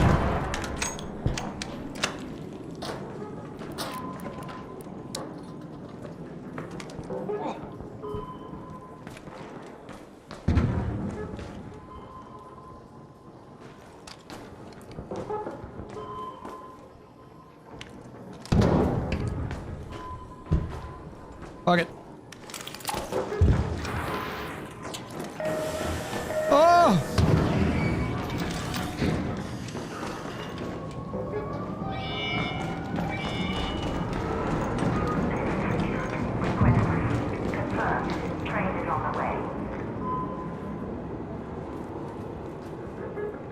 I didn't even know if I landed that first hit. Did I? Is that a guy over there? Oh, for Christ's sakes.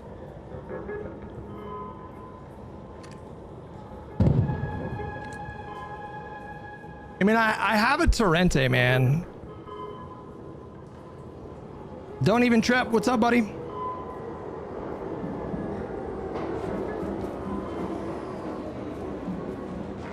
is on the platform. Opening door. Stand by. Don't shoot! Listen, I'm gonna trust you. I'm gonna trust you. I'm gonna trust you. Why do you have your gun out? Why do you have your gun out? Hey, people, don't shoot. No. Why do you have your gun out, bro? Together. Hey, people, I'm waiting to leave.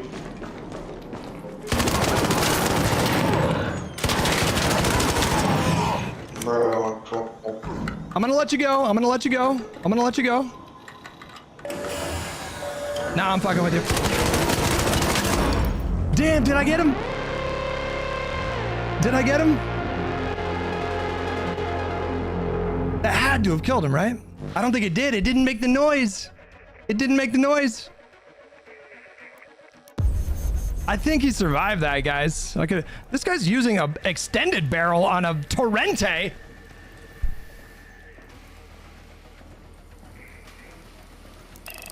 I can't explain that. That is probably the worst gun to put that on.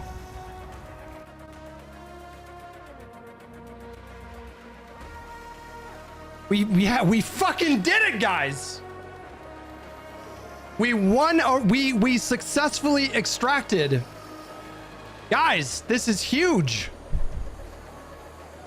This is when things turn around for me.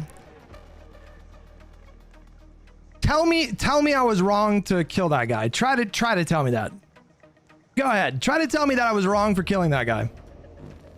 He's like looking around. He refuses to put his gun away. Come on. That was easy. That was easy. Easiest decision I've ever made in my life. We'll take materials. We'll keep you. I mean, I guess we can keep that. We gotta keep doing free loadouts because I gotta stock up on fucking hospital supplies. Run it back. Do it again. Reloading. Hutch is the Israel of Arc Raiders. That's a fucking crazy thing to say.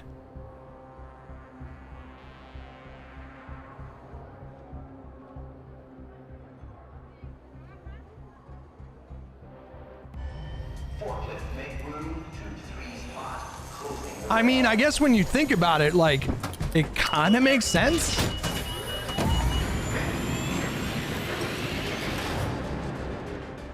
You gotta project strength, otherwise you will be killed. Yeah, I can kind of see it. I had to think about it for a second, but I was like, you know what? That kind of makes sense, actually.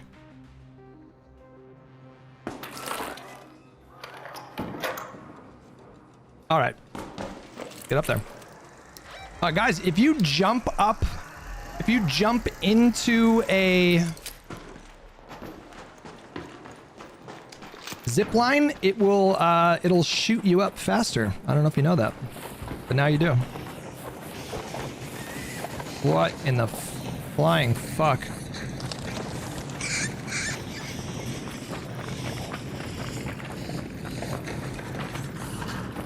What is that spawn? Look at that spawn, you guys.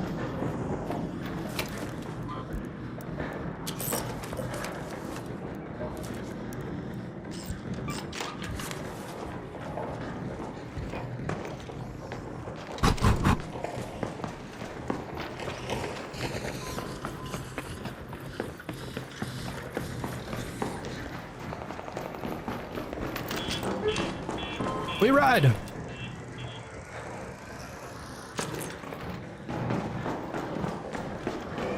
Ay, this fucking... I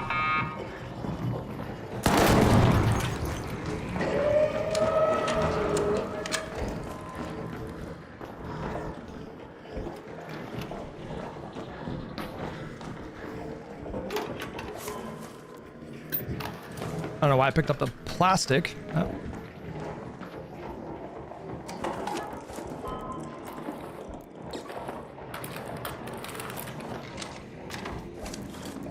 I don't know, is a level 1 Rattler better, or is a level 1 Arpeggio? I don't even know.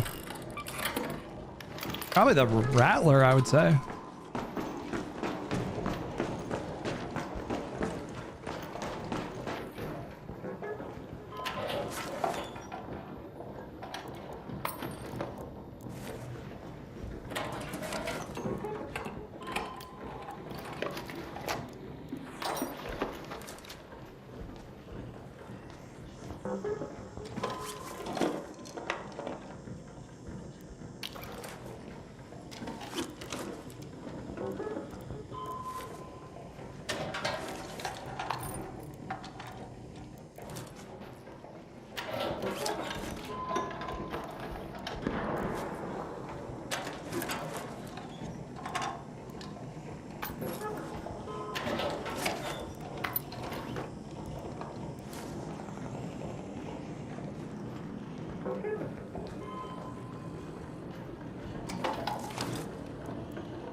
Oh.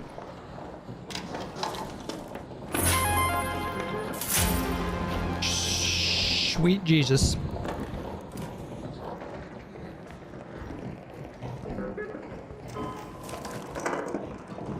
I think we just immediately extract again.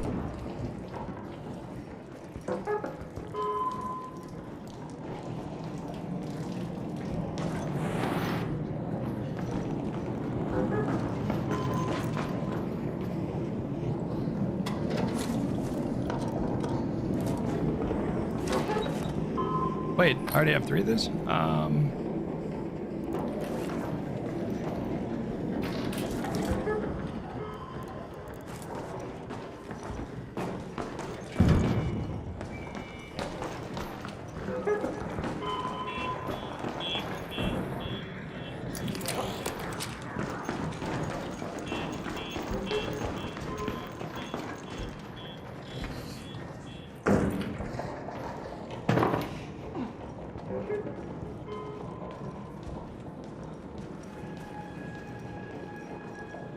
We could use the hatch key, actually, yeah.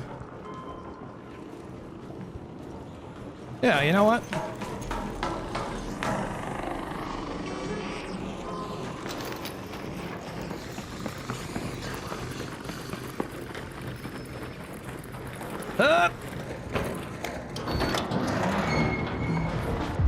Nice. All right.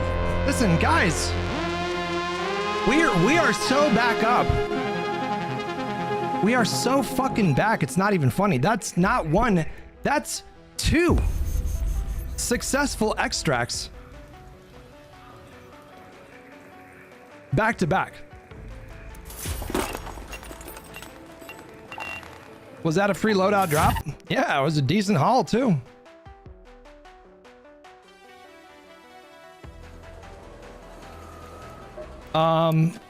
We need wires. We need a shitload of wires is what we need.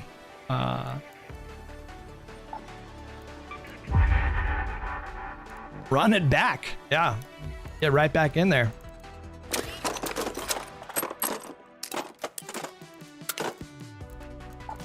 Like, how much can we...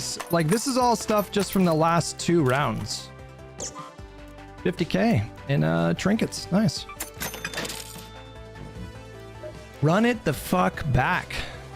Actually, hold on. Wait, hold on. What are we farming right now? We need to farm... we need to farm... I mean, we need to farm a lot of stuff. Let's just keep doing that. That felt right. That felt just... It just felt right. But also, Bluegate has a lot of the stuff that I need as well. Hey, you know what? If it ain't broke, then whatnot.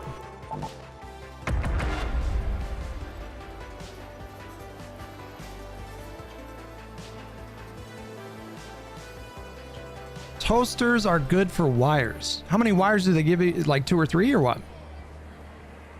I need to find the damn espresso machine. I can't find it for the love of me. Look up a YouTube tutorial. There's like a specific spot where you can find it.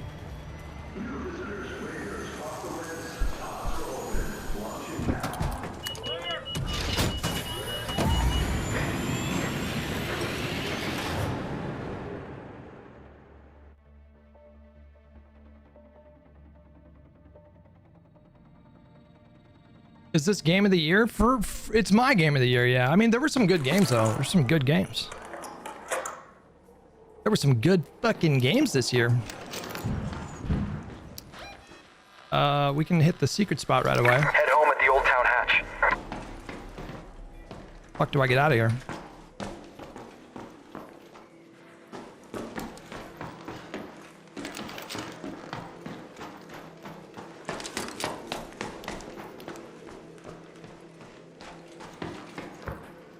What was that?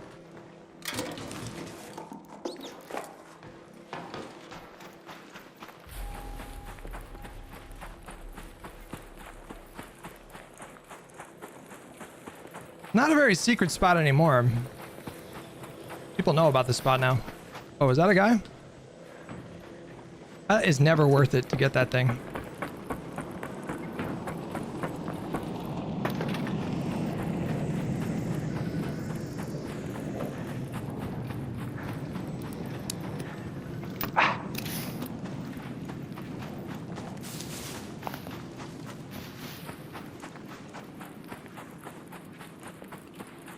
Do these give you advanced arc power cells like ever? Or do you only get those from well, actually we need those. Holy shit.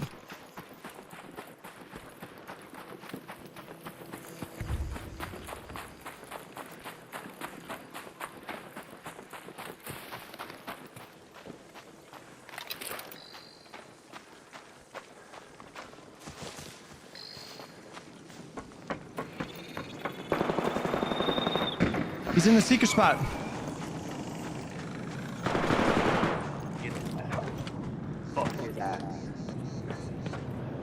Oh, I'm gonna descend on them.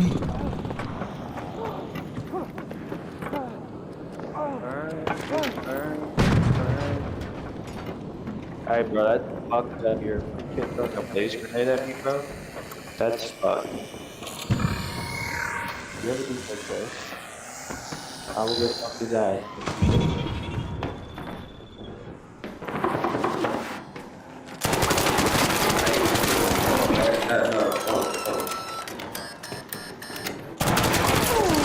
They're everywhere! Holy shit, there were 3 people at that spot. You gotta hit probes and damaged probes. Okay.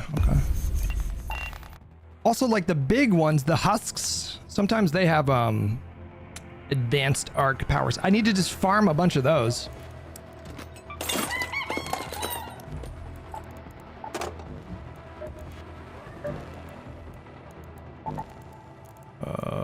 Reloading. Let's go. My favorite map is probably Spaceport. I like Spaceport. I like Dam. Dam's a little yeah, I like Spaceport a lot. It's a fun map. I think they nerfed the village on Blue Gate and it makes me sad. Actually, what keys do I have right now still? I have a bunch of keys still.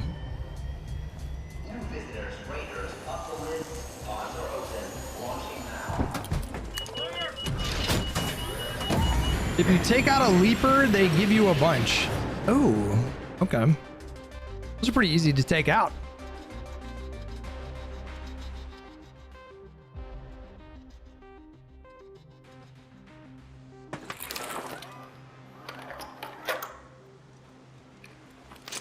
A pharaoh. Okay. Head home at the Old Town Hatch.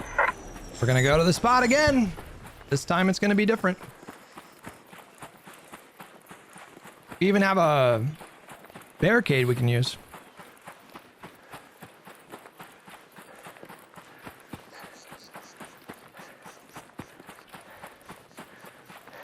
You slow down, you regen health faster, or stamina faster. Actually, that works like crazy good. Look at that.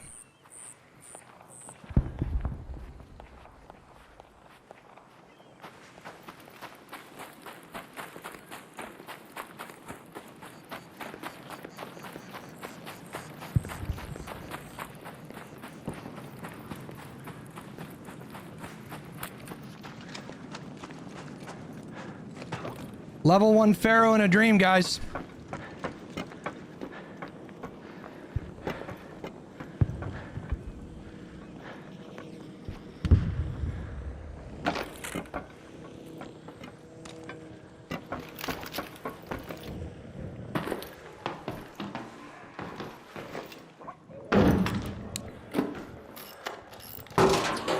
Get wrecked, nerd. You can just camp my extract now. That's the only thing. I didn't think about that, to be honest. He's right above me.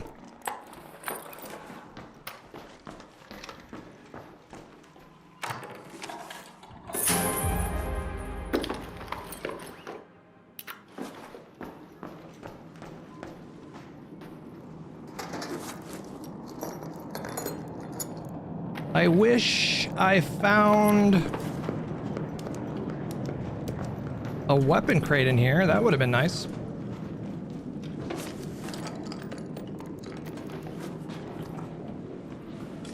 He's just camping up top, and I have a level 1 Pharaoh. Like, I'm kind of fucked right now. I can wait it out though.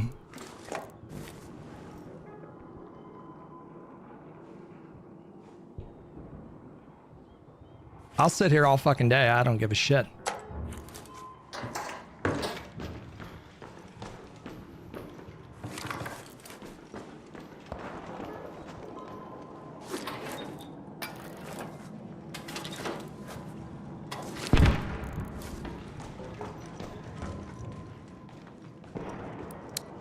May as well.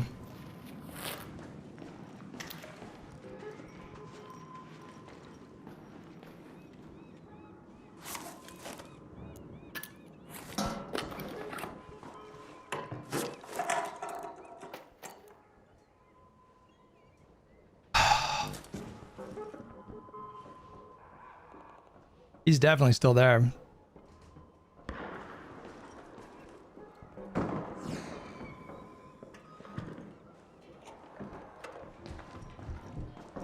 I do not care. I will literally fucking sit in this room for 20 minutes.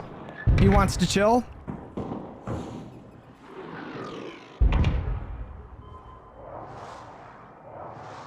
I don't care.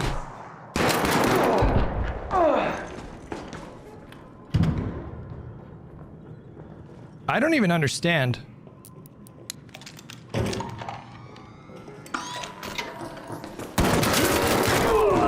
I don't even understand what just happened. When did he take out my barrier?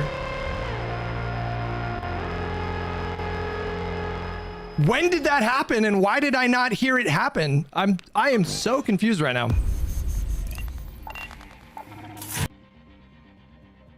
Did he somehow dismantle it? Can you do that?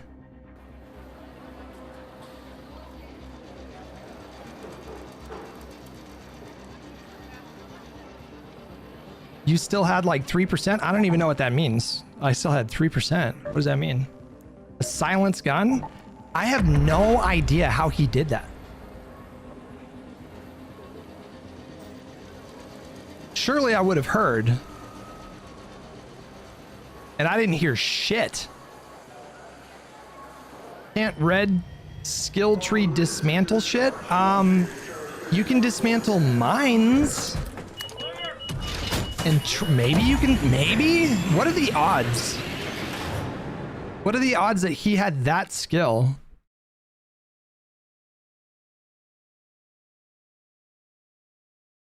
That guy surprised the shit out of me. You don't need the perk to dismantle barricades. But you can't dismantle other people's barricades, right? Am I fucking crazy? I don't think you can do that. You can? What? That's news to me.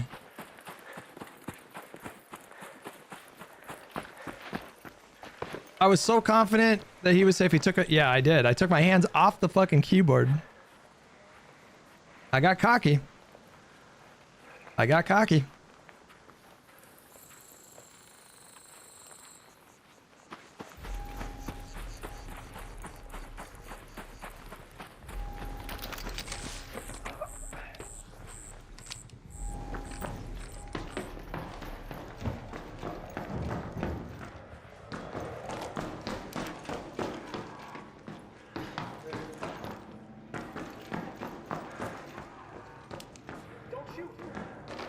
Yeah, okay, buddy.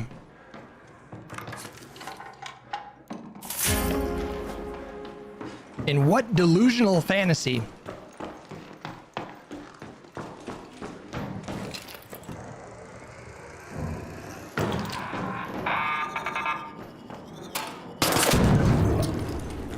Oop.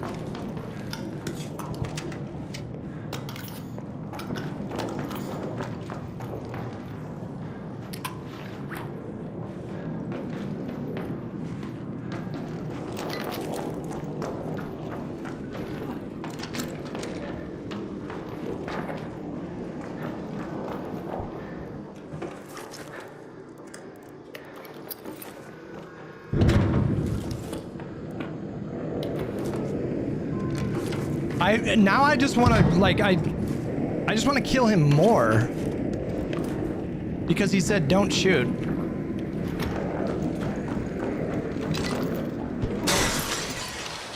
I just want to kill him more now, you know.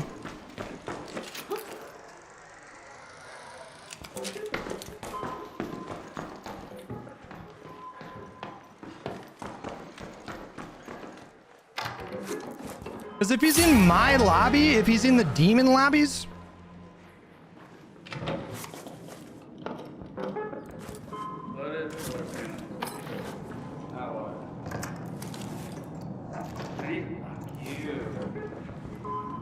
Two batteries and 5 wires. How can they say that game of fucking class? he's in my building.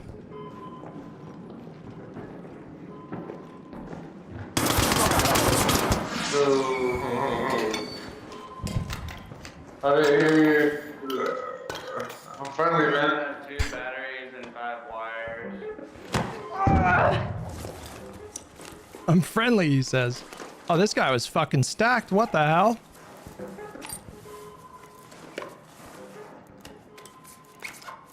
What in tarnation?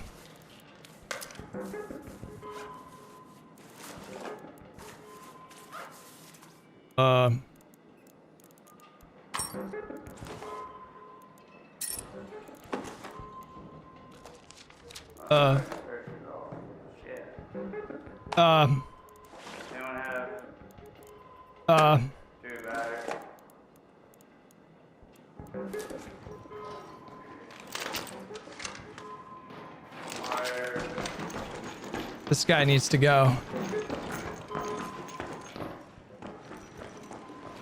This guy needs to die.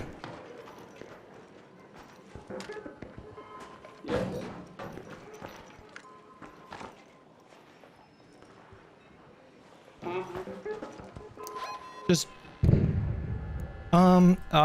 okay. Head home at the southern station.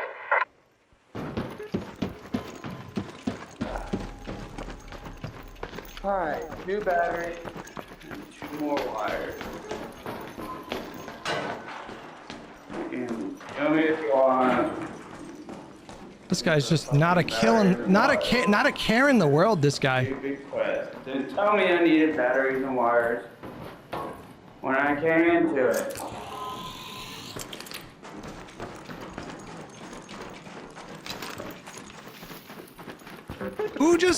Who hops into solos and keeps their mic like open like that? This man's got a death wish. He just shooting me?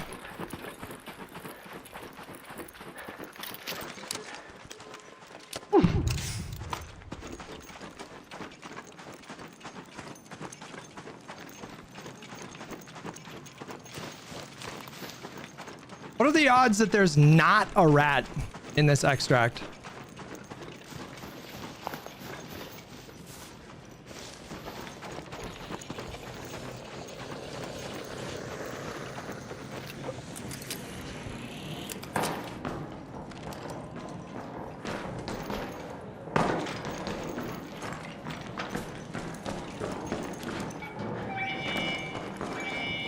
Wow. That's the first time that's happened in a long time. Oh boy.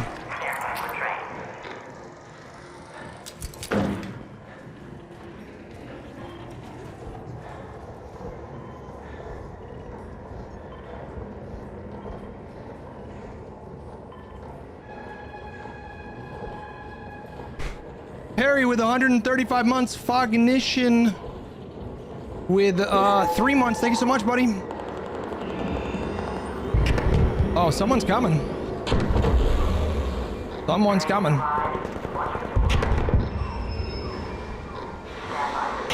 I do have impact nades. That's a deadline. I hear a deadline.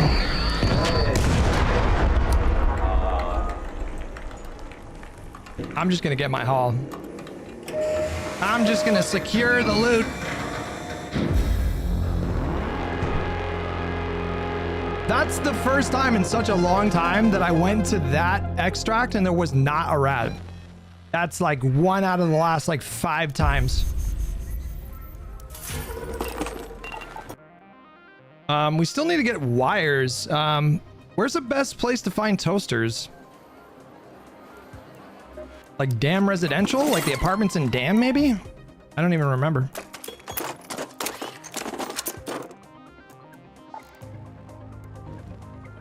Buried City? Just in residential? Like in Grandiose? You can usually find 2 to 4. Bluegate Village. The village on Bluegate. Okay, yeah. Okay. All right. I don't love doing Bluegate with a free loadout, but on Cold Snap. But it is what it is.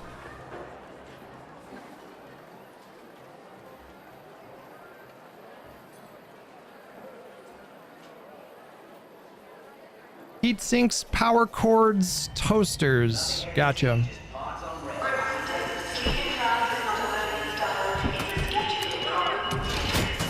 But I also need, I forgot why I even need wires, but I also need, I need, advanced fucking power cells. Oh, did it freeze? No, we're good.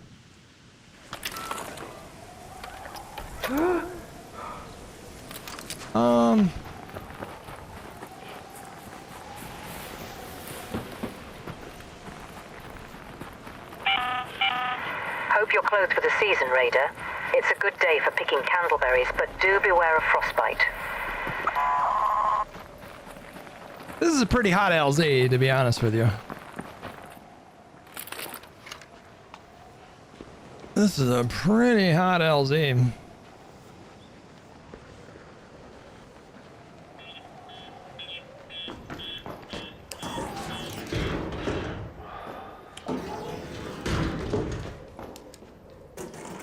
Hey, can you get wires from these? No.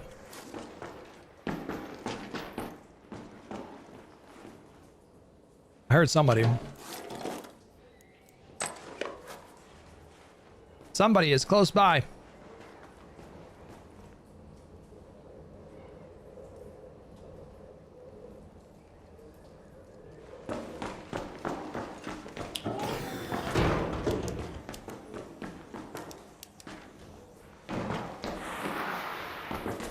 Maybe not.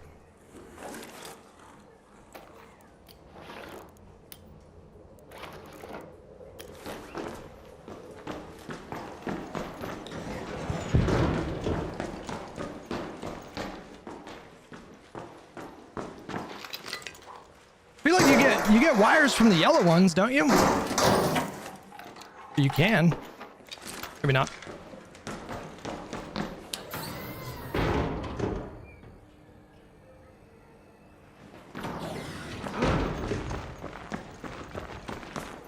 Oops.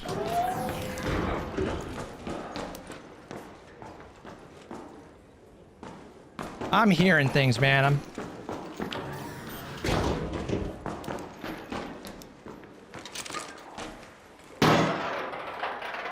Oh, the heat sink. Whoops. Gotcha.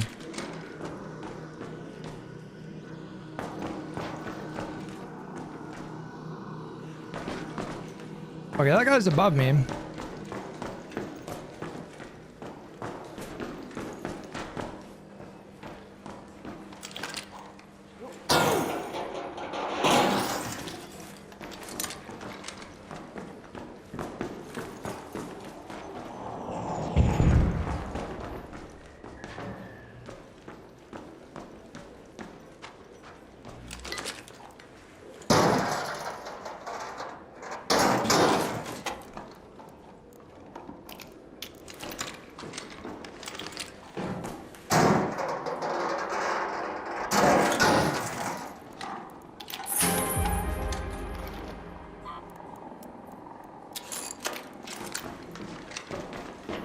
I almost think we should just, you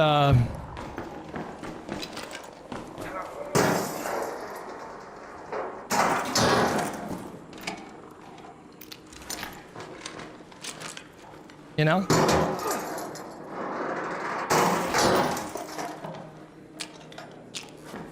Might be a little boring if I do that, though. Is that a fucking...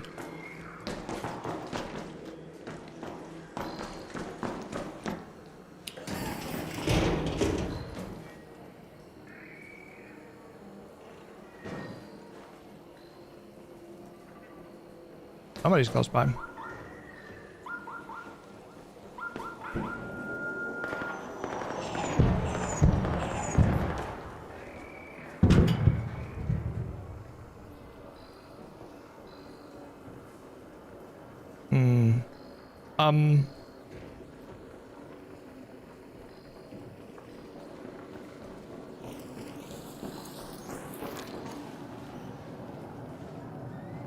Did you see me?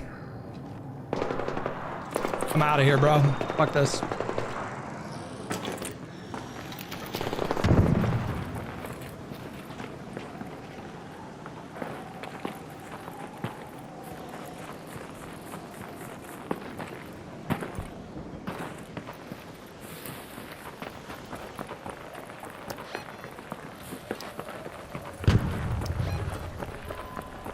Head home at the warehouse air shaft.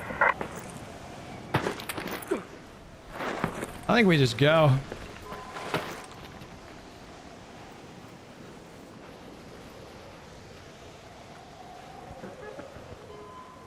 I don't feel confident with a rattler, bro.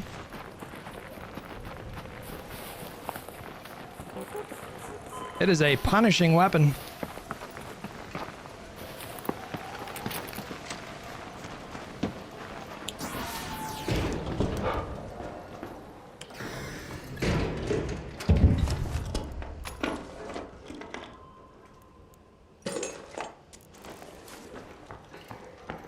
We got a bunch of wires, you know. A modestly successful raid. Nothing to write home about, but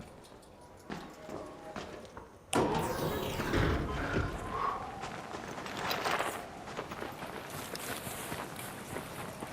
many wires do we got? We got 11 wires.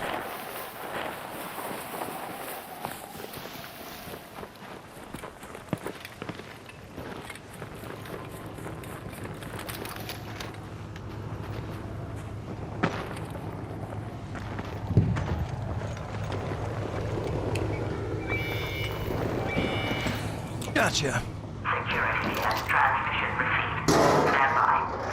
Cutlass, what's up, buddy?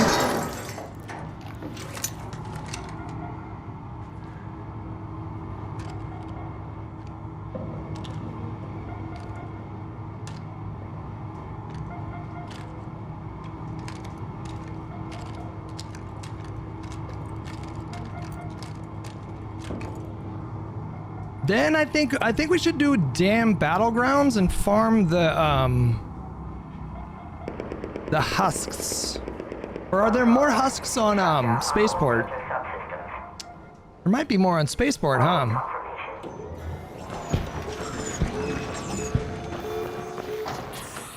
Go. Your entry pass is open. Move now.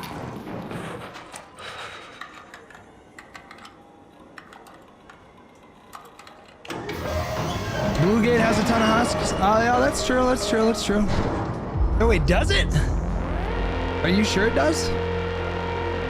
There's a lot on Blue Gate in that big trench. Yeah, actually, you know what? Yeah, I think you're right. I think you're right. Blue Gate's just a son of a bitch with a free loadout. The tough map with a free loadout.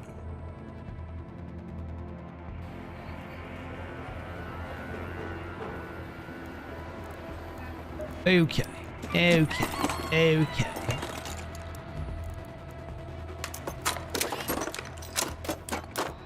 We did get some more like regular shield rechargers. And we could probably craft some herbal bandages. Oh, we need a bunch of great mullion. Okay, yeah, let's do Blue Gate.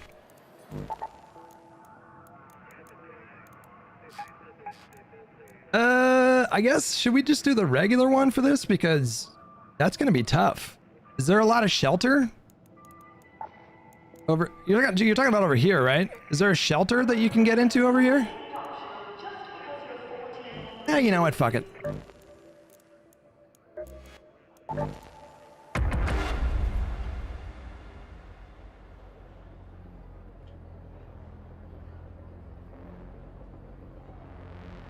Husks are mid-right? Wait, what?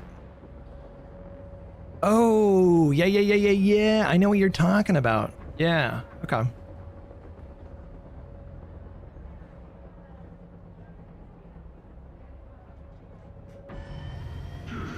I mean the barren husks. That's what I'm talking about, the big one. The damn swamp, I think, has 2 or 3, I think. Even after buff, Rattler is pretty awful. It's not terrific.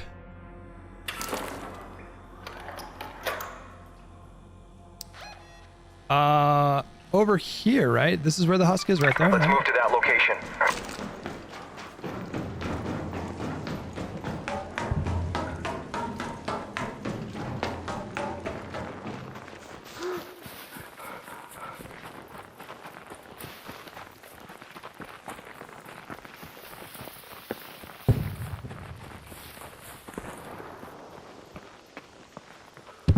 Right here.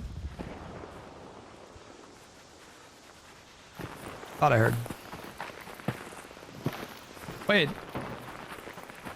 I'm not seeing a big husk.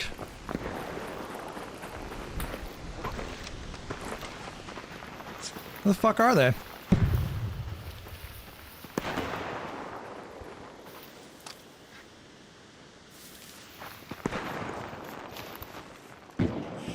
Uh-oh. I think that guy just got killed by Ark. Maybe not.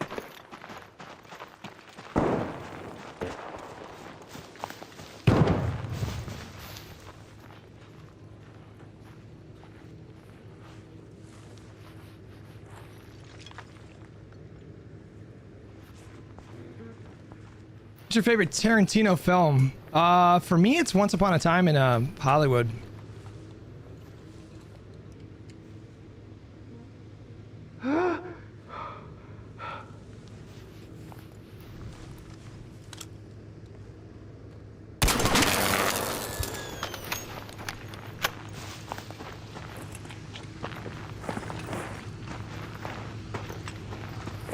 That was a headshot.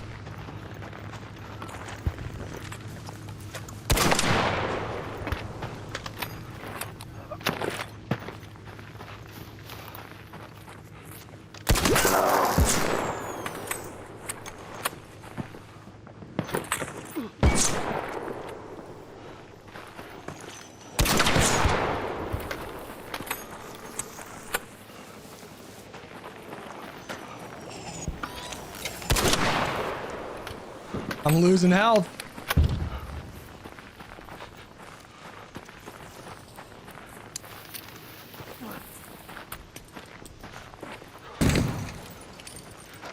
I'm losing health, you guys. Fucking cold snap. Oh God. Oh God. Did I throw this?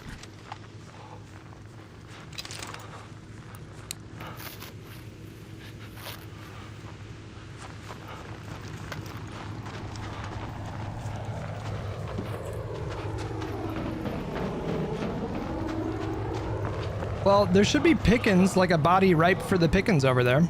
I think he was looting a body over there.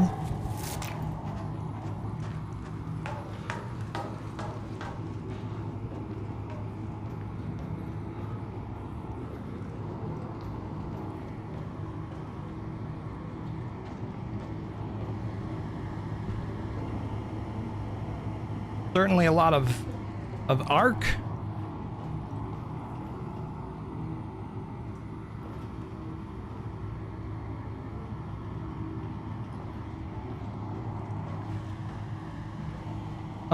Yeah, there's a lot of good, I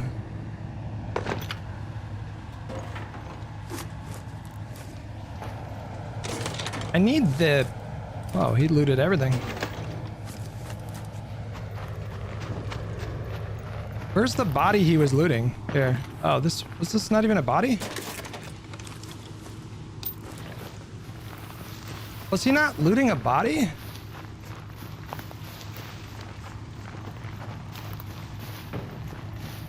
What the heck? Where did the fucking body go?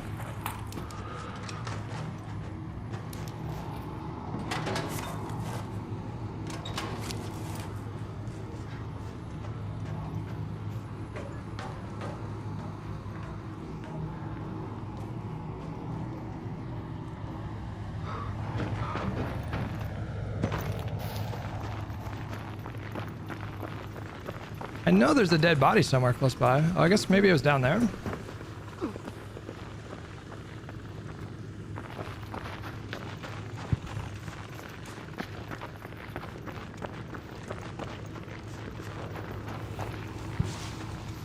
All right. Well, I don't know where that body is. Warm up a little bit.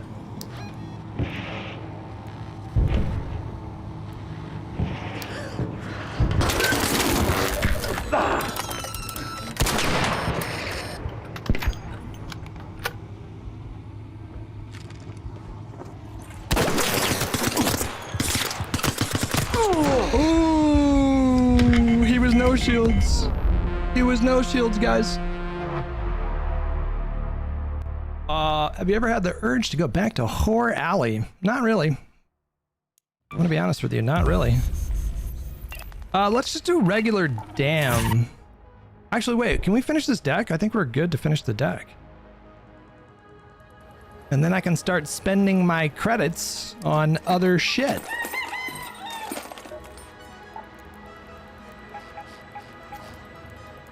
Ooh, we should be getting pretty close here, actually. Yes. Yes. Yes.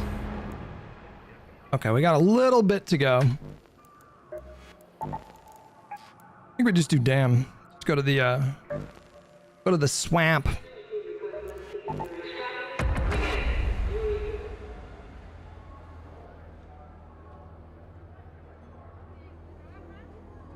I heard Tarantino considered making another movie involving Brad Pitt's character in that movie, but it fell through. I don't think it did. I actually think Fincher is directing a sequel. Right? Did I hallucinate that? I'm pretty sure that's happening.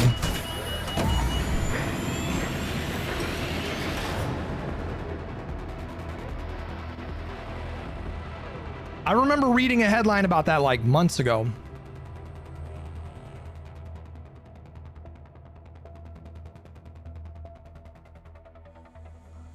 Maybe I dreamed it. I don't know. Okay. We did not get a phenomenal spawn. So we'll just go to Annex.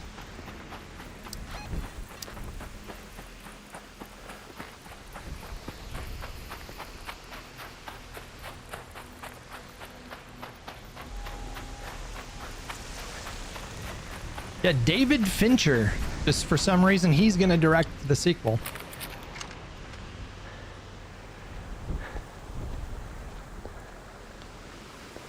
Oh, that's unfortunate for me.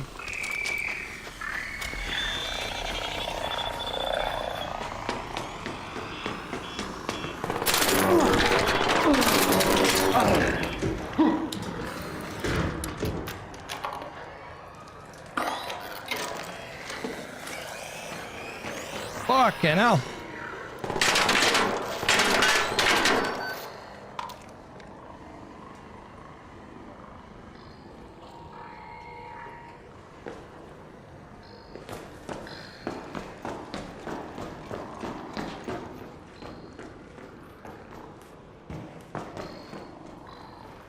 Did I just hear someone?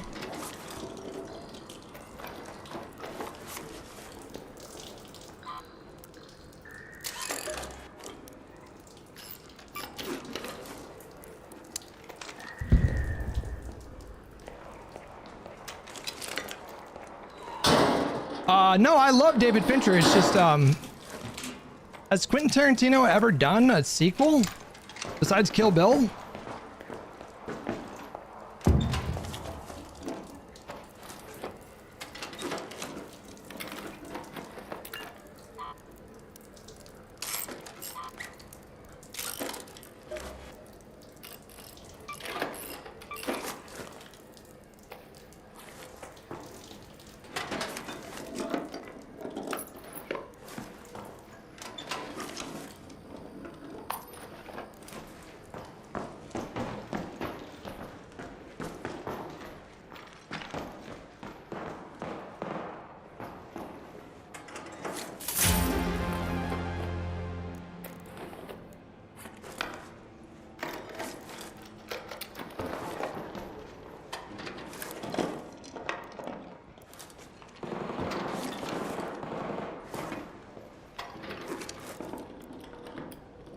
Hello, beautiful. Oh, we got our hatch key. Let's go.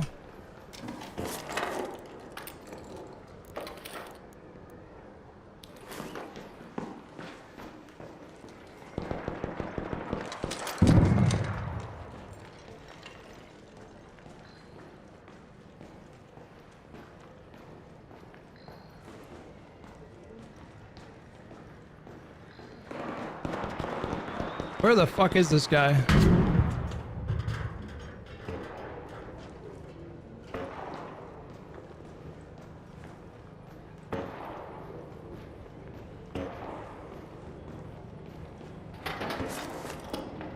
Ooh.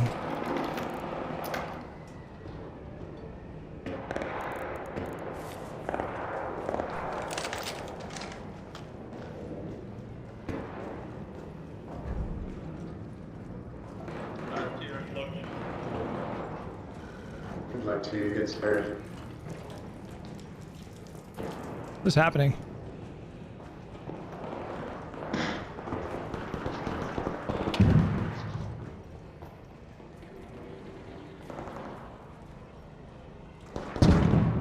I'll do it.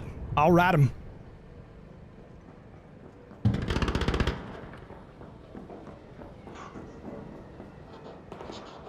He's gonna get ratted.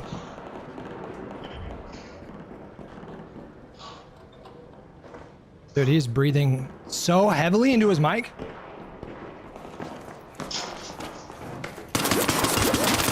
Come on, dude, are you serious? Hey, you want to just... Really? You piece of shit, dude. What the fuck? God, you're part of the problem. You're part of the problem with this world. Crybaby!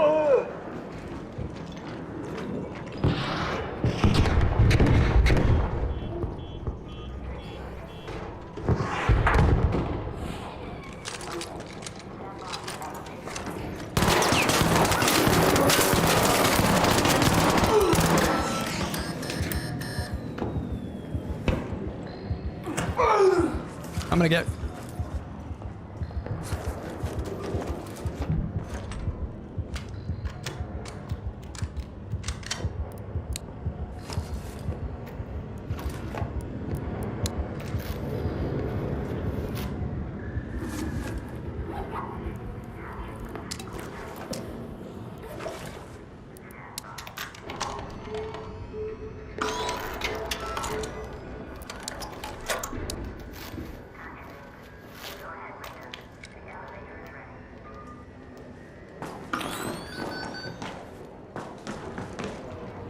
Why am I auto sprinting?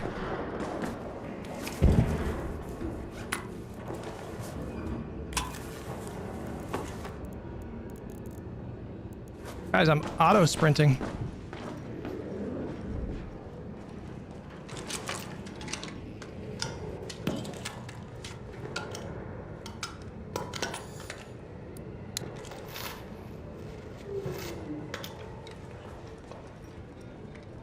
What the fuck?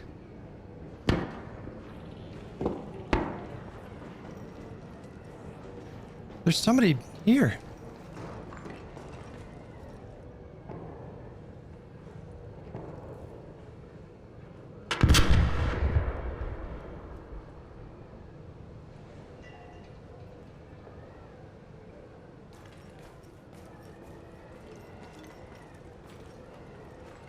The first guy I killed is right there.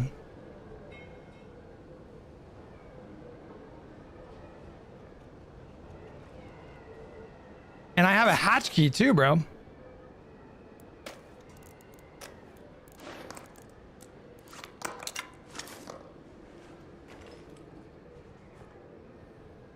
Someone's creeping around, bro. I can hear the little pitter patter of little feet.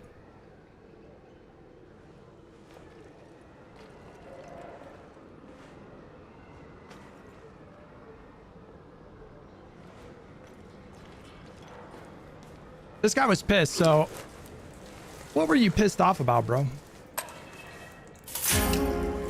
Oh. Yeah, that makes sense.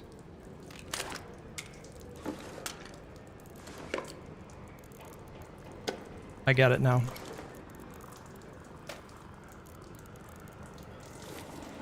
He had an Il Toro blueprint. That's why he was pissed. And I get it. I do. I don't know what to do here. I mean, we have...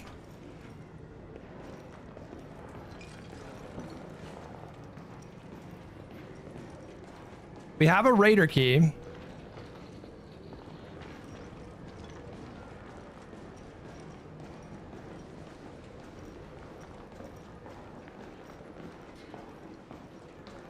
I hear this guy, bro. I can hear him.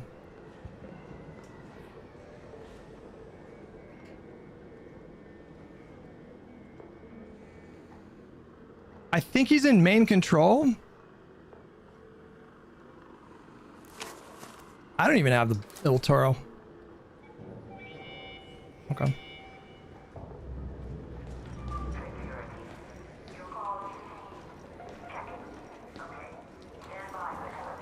Does this make a noise?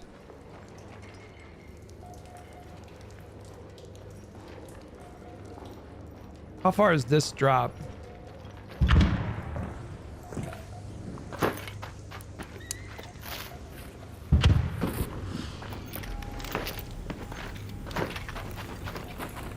We're just gonna avoid all that.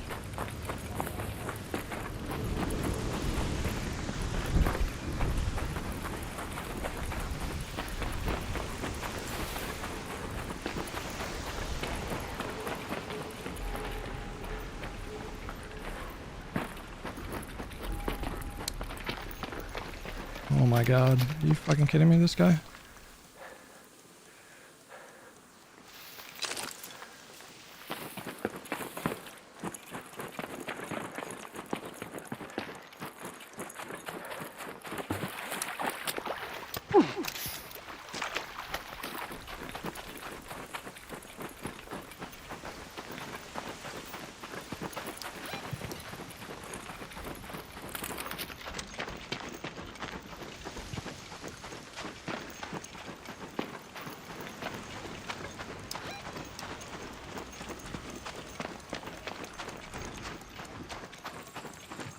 Where is this fucking thing?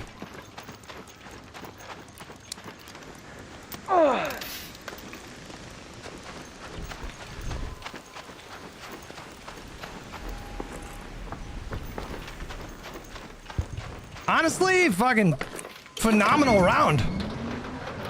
But we got an Il Toro blueprint. We got a level 2 arpeggio. Anything else?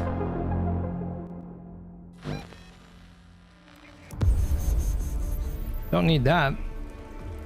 Yeah, honestly, decent come up there.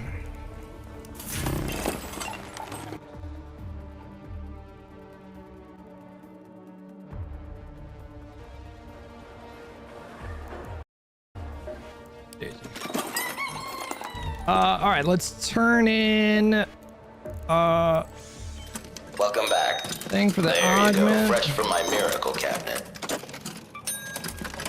Ka-ching, baby! Get rid of you. I guess we can save the greenies, but I don't really use them. What did I need So, the yeah, good wires call. for again? Was that for the shields? I don't even remember.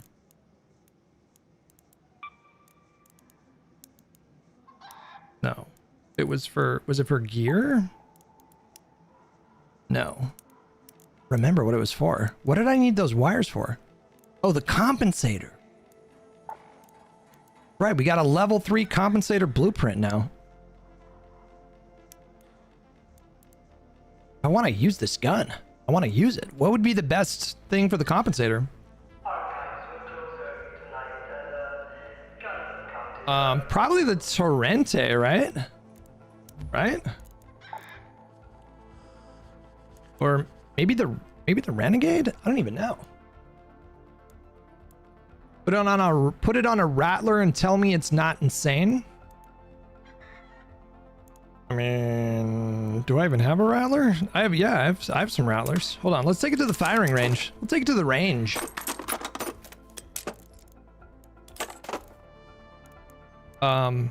Wait, did I even make one?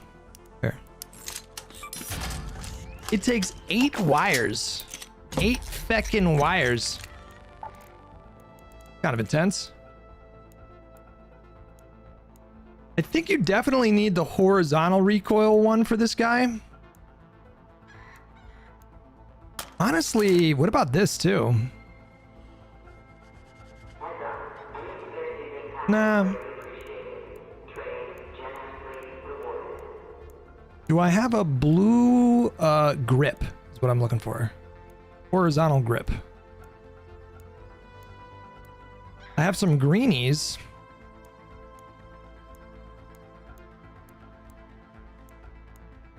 Might have lost it on one of the stitchers. I think I did. And I don't have the recipe for one. Just make one of these. The blue one would be better. The blue one would be ideal.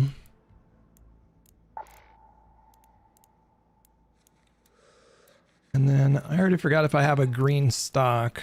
I have a blue stock. I'm kind of curious about the blue stock though. I don't know. I'm kind of curious. It'll make this gun super sluggish, but...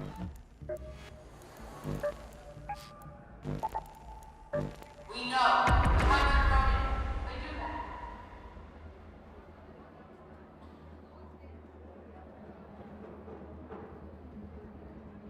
I feel like, you know, the level 4 Rattler is honestly like not horrible. Not a horrible, like I'd rather have like a level 4 Arpeggio, but it's not horrible.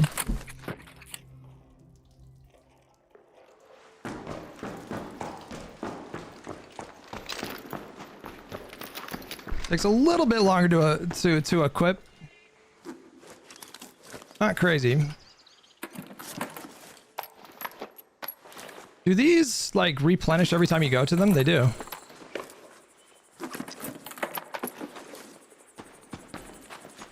All right, we'll do from like, this is like the optimal range I think with this gun. So we'll take this off first. So this is the naked Rattler. Whoops. Only gonna take about 17 minutes to reload. There we go. All right. That honestly took a little bit to bring down a full shield, heavy shield.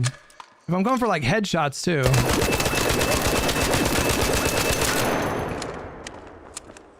Recoil just jumps all over the place. The bloom's kind of nuts. Now we're gonna kit it up. See how it goes.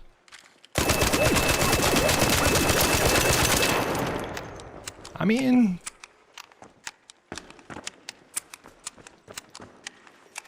you crouch too, right? I mean, honestly... you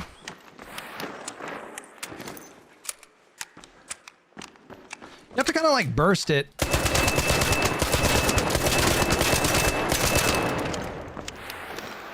The reload is, yeah, the reload is horrible. Yeah, I agree. I agree. I agree. All right, we're going to call it there. Today is actually Friday. Yesterday, I thought it was Friday. It was Thursday. Today is actually Friday. So tomorrow I have off. Hope you guys have a wonderful weekend. You get to be nice and relaxed and do fun stuff. And we'll be live again on Sunday. And we're going to look for like a compilation of the spiciest moments during the Jack Smith deposition instead of watching the whole thing. Probably have some drama slop to cover by then. It'll be a good time. We'll start the regular stream on Sunday at 8:30 a.m. Pacific. And that's going to be 11:30 a.m. Eastern. Guys, I will see you in a couple of days.